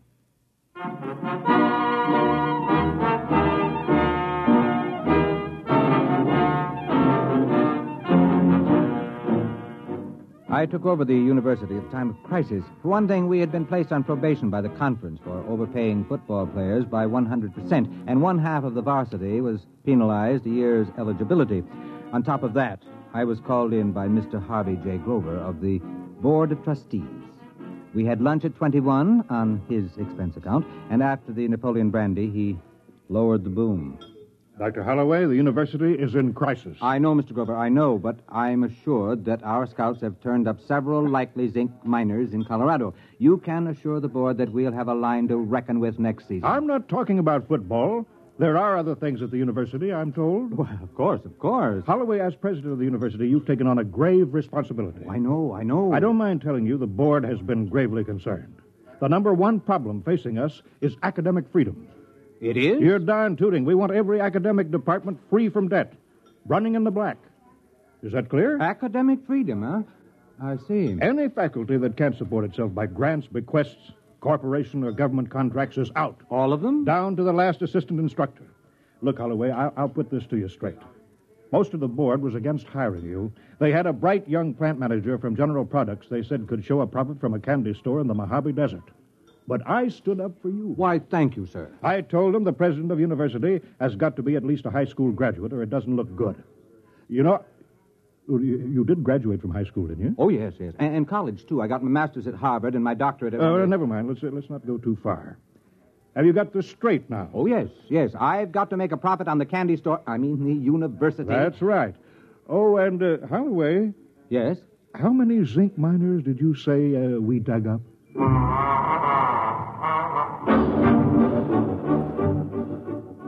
I started in with anthropology, astronomy, astrophysics, agriculture. Almost all the departments could show a nice, healthy contract from the Department of Defense for research, or from some corporation. Even the classical wing came out okay. They were being subsidized by a pride of Texas millionaires who thought it was cute to have original Greek and Latin tombstones set in concrete on their patios. One fellow from Galveston gave a classical barbecue featuring a swimming pool with pornographic marbles from Pompeii set around the scum gutter. I ran into my first problem when I got to sociology. Now, look, Dr. Caswell, I'll be frank with you. I'm paid to make sure this institution doesn't come out on the short end of the stick. Well, that's a quaint expression. I got it from Mr. Grover of the Board of Trustees, so you can see this is no time for kidding ourselves. Can sociology pull its own weight? What is it? Sociology is the study of social institutions. Now, look, Caswell, to the Board of Trustees, sociology sounds like socialism, and nothing can sound worse than that. Come on now. What are you doing that's worth anything? My dear sir. And don't wrinkle your nostrils at me, Caswell. If you've allergies, take an antihistamine. If not, just answer my question. This department's analysis of institutional accretion by the use of open system mathematics has been recognized as an outstanding and valuable contribution to... Valuable in what way? Well, since the Depression, Washington has been using sociological studies of employment, labor, and standards of living as a basis for its general policies Please, Professor, stick to brass tacks and leave Washington out of this. What specifically has the work of this specific department done that would make it as worthy to receive money as, say, a heart research fund? Fundamental research doesn't show immediate effects, Dr. Holloway, but the value is recognized. Caswell, all the other departments have managed to squeak by. You're the last one. Unless you can toe the mark, there'll be 14 sociologists testing the institutional efficiency of unemployment insurance as an instrument of economic policy.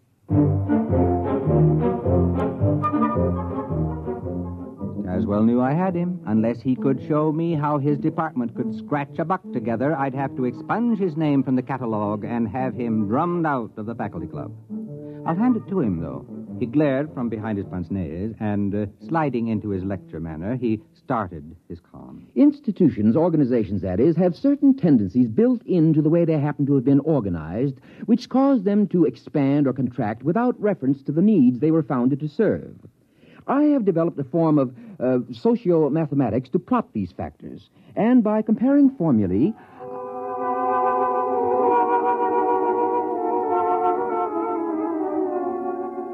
Is it all perfectly clear to you?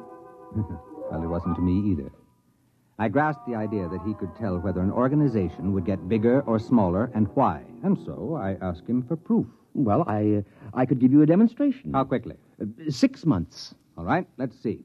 We've got a basketball team averaging 7 feet. That ought to keep the board busy till spring. And after that, that bonus pitcher we stole from the Milwaukee Braves. All right, Caswell, you've got 6 months.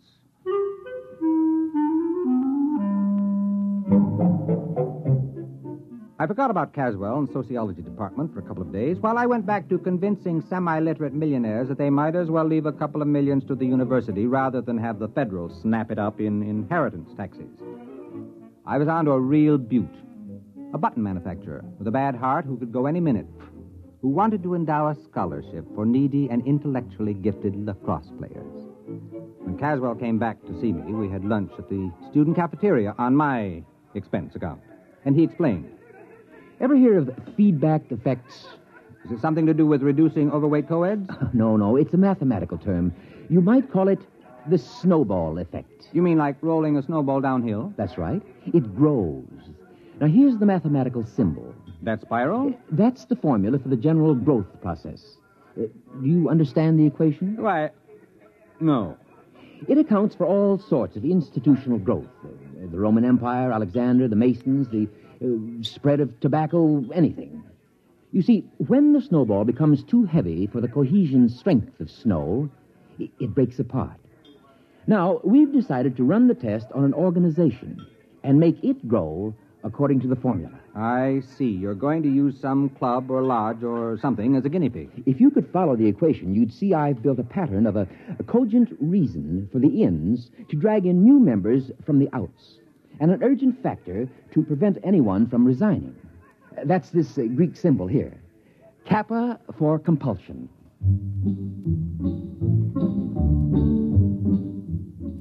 I suggested a few changes in the organization plan, and we finally worked out a setup that was nice and simple.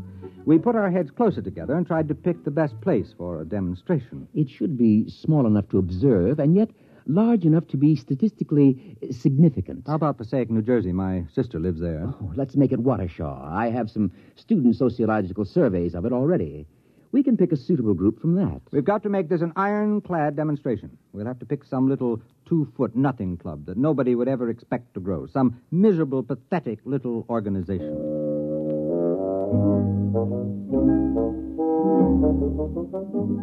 We found the perfect test guinea pig, the Watershaw Wednesday Night Sewing Circle. Caswell and I drove over next Thursday night to a meeting. They always met Thursday night, except every once in a while when the chairlady forgot to have her hair set, in which case they met Friday. Girls! Ladies! Girls! We have business to conduct, girls. Helen, please. The regular meeting is now called to order. Bernice? Just a minute, dear. Will the secretary... Bernice? You're out of order, dear. It's not a regular meeting. But of course it is. It's Thursday, isn't it? I distinctly remember when we had that special meeting on Tuesday for Toby's baby shower. We adjourned sine die when she started to have pain. Oh, my goodness, it was false labor. That certainly doesn't count. But this meeting is just a continuation of the other one. Oh. How do you feel, Toby? Fine. A little out of breath. Did you try a little dry toast just before climbing the stairs? But, Bernice... My doctor said to breathe deeply through my nose and to have Henry tie my shoes for me. Well, I'd like to see Alfred tie anything for me. It's 3 years since I dared get a dress that zipped up the back. Madam Chairman, I rise to a point of order. Well, my goodness, Helen, you don't have to be a martyr about it.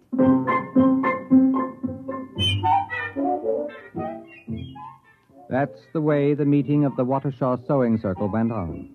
After a prolonged parliamentary battle, the point was finally carried that this was the tail end of a previously adjourned special meeting.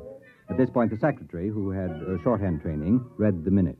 It was moved by Harriet that a vote of confidence be registered in the administration of the club's business by Bernice. The motion was seconded by Elsie, who said she thought it was only fair because Bernice didn't even have an unlimited phone. And look at all the calls she had to make on club business. The motion was amended by Joan to include Bernice Calloway as well as Bernice Hackett, because with 2 Bernices, the whole thing would be confusing, and it didn't seem fair to discriminate between Bernices, because Bernice Calloway didn't have an unlimited phone either, and besides, her phone was way upstairs in the bedroom without even a kitchen extension. The motion was defeated because of the lack of a quorum.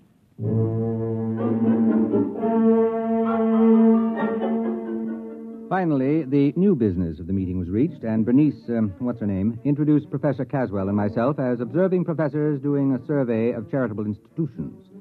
After the business meeting, brownies, sponge cake, and apricot peekaboo cookies were served with coffee. Caswell and I drew the unlimited Bernice aside. You see, Mrs. Hackett, I've been making a few notes on a slightly modified constitution and bylaws for your organization. You have? You see, it all depends on having a competent and capable lady in charge. Oh, yes. Yes, frankly, I see. Frankly, this plan would be dangerous unless there was a woman of great character elected to the post of chairlady. Well, of course. You see, there are several ways of, influencing an election. That's why it's important that only the right people fully understand this. Oh, you're right. Absolutely. Why, the organization was just floundering before the last election. Now, can I see those plans, Professor? They sound like they're just what we need. Naturally, she was hooked. As Caswell buttered her up, her eyes began to gleam, and she studied the simple little bylaws and constitution the professor had drawn up, nodding happily as the classic beauty of the scheme struck home. The meeting broke up when, after 4 brownies and a wedge of butterscotch cashew angel food surprise, Toby started to have real labor pains. We found out later it was a 9.5-pound boy. Caswell and I left the meeting and stopped for a pizza and beer to get the taste of the apricot peekaboo cookies out of our mouths. Well, there you are, Dr. Holloway. They adopted our bylaws with only one dissenting vote. I don't like that secretary. She's a spoiler, always suspicious. My first wife was like that. Don't worry, she hasn't got a chance. That Bernice woman has clear sailing under my equations. It's rigged to favor an aggressive extrovert over the paranoidal personality. You're sure it'll work now? I'd stake my academic reputation on it. You have? Don't worry, Dr. Holloway. We've given that sewing circle more growth drives than the Roman Empire.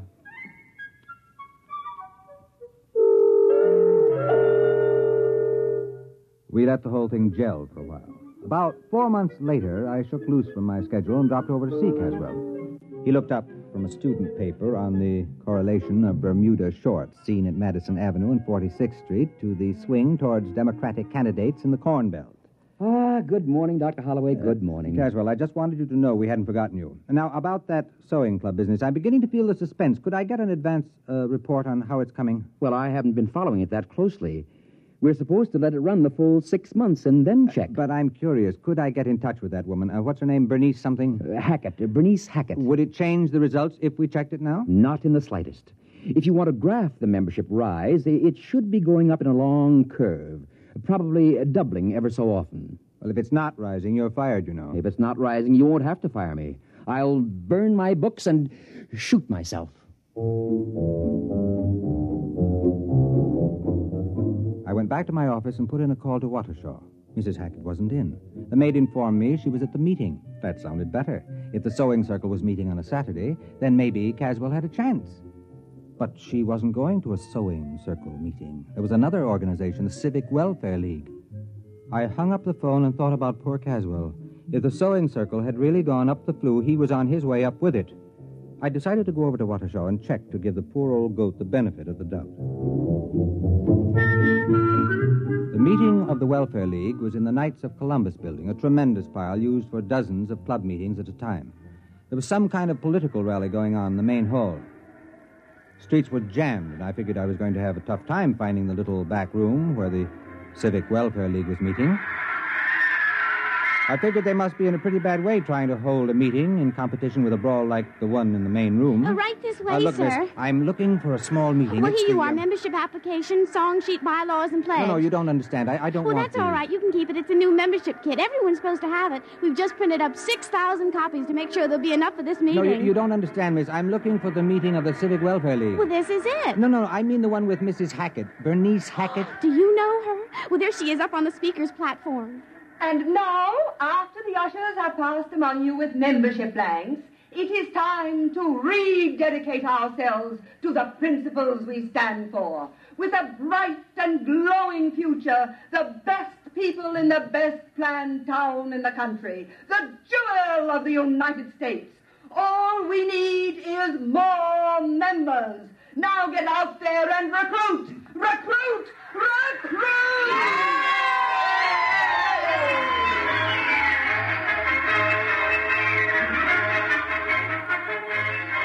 I cornered Bernice Hackett at the speaker's table. She had a clear, sparkling look to her eye, and she was dressed in a trim gray suit with a towering feather on a small hat. A clutch of pretty junior ushers, all with goose pimples showing above strapless formals, clustered about her. I managed to get to see her in the back room while the mayor was addressing the meeting. Hello there. It's a pleasure to see you. What happened to the sewing circle? Oh, it's just a little change, that's all. Helen, dear. Yes, BH. Send those wires out to the senator in Washington. You can tell him we want his support on the slum clearance or else. Check. Now, let's see, where were we? Oh, yes. We started growing by amalgamating with other small charity groups. Worked much more efficiently that way. Bernice, we're running out of membership blanks. Call the printer. He's got instructions to keep the type standing. Check. Naturally, we had to change our name each time, but we've still got the same constitution and bylaws, the ones you professors worked out for us. Then you've been growing. Oh, dear, yes. Bernice, what do we do about the town board of aldermen? I explained to them they can't get in at a group rate. Each one will have to join separately. Check. Oh, yes, Professor. We're growing and growing and growing.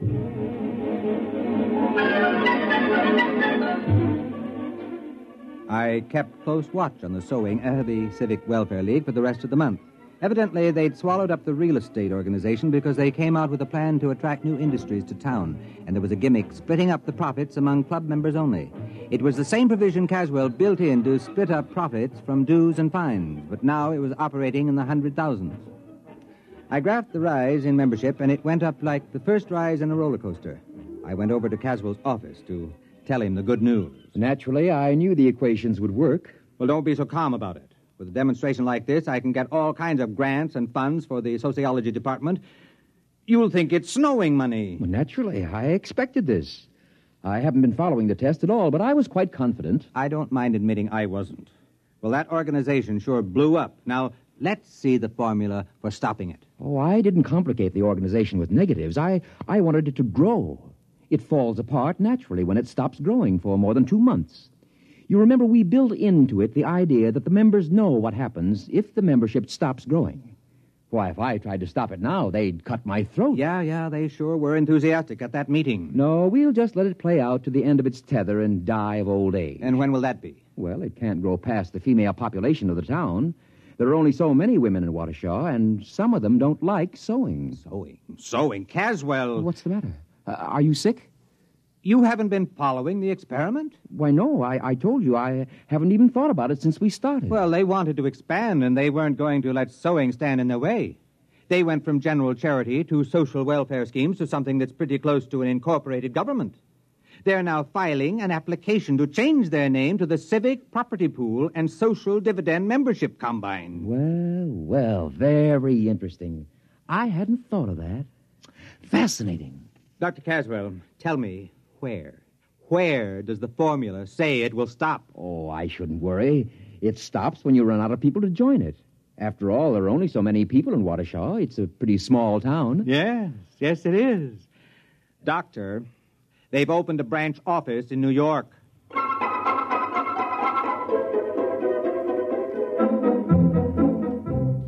Caswell got out his slide rule then, and we went over the charts I had been keeping. He ran the results through the physics department's new analog computer to check the results. Yes, it checks. Well, now, allowing a certain lag of contagion from one nation to another, language and cultural barriers, it will reach total world population in 12 years. About 1 week after that, various isolated pockets, Australian Bushmen, Tibetans, African Pygmies, will all be members. You mean only 12 years? Give or take a week, 12 years. The whole world? Well, there is something to be said for a worldwide government. Many people are definitely in favor of it. But under Bernice Hackett, the whole world? Oh, you asked me for a demonstration. The equation works. But what happens when the whole world is organized and there are no new members? Well, 2 months after the organization stops growing, it collapses. It's built in the formula. Yes, but what happens then? Oh. Well, I haven't the faintest idea. I haven't carried the equations that far. Look, Caswell, whatever happens, I don't want anyone to ever pin this on me. From now on, if anyone asks me, I never heard of Waukesha. Well, that was 12 years ago. I think Caswell and I are about the only men on Earth who don't hold membership cards in the United Terrestrial Civic Welfare and International Property Pool. Bernice Hackett, Global Administrator. It's a race against time now. There hasn't been a new member in a week and a half, and Bernice is anxiously awaiting news from the first Mars Expeditionary Fleet. And as she says, if only they find life there. We need new members, desperately.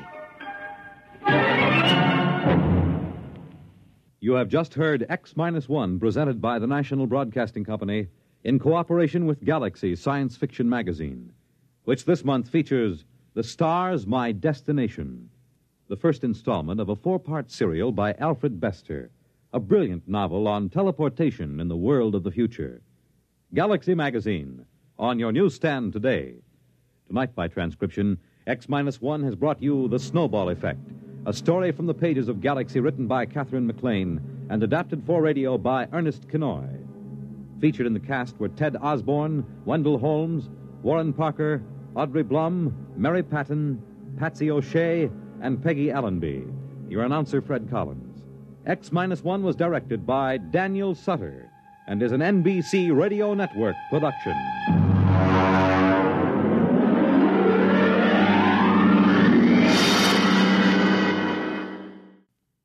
Thousands of hearts are being saved today, and many persons with heart disease are learning how to live happier and more useful lives. The fact is, most heart patients can keep on working, often at the same job. This progress is the result of intensive medical research which you support when you give to the Heart Fund. Send a contribution now to your local Heart Association or to Heart, care of your post office. When you help your Heart Fund, you help your heart.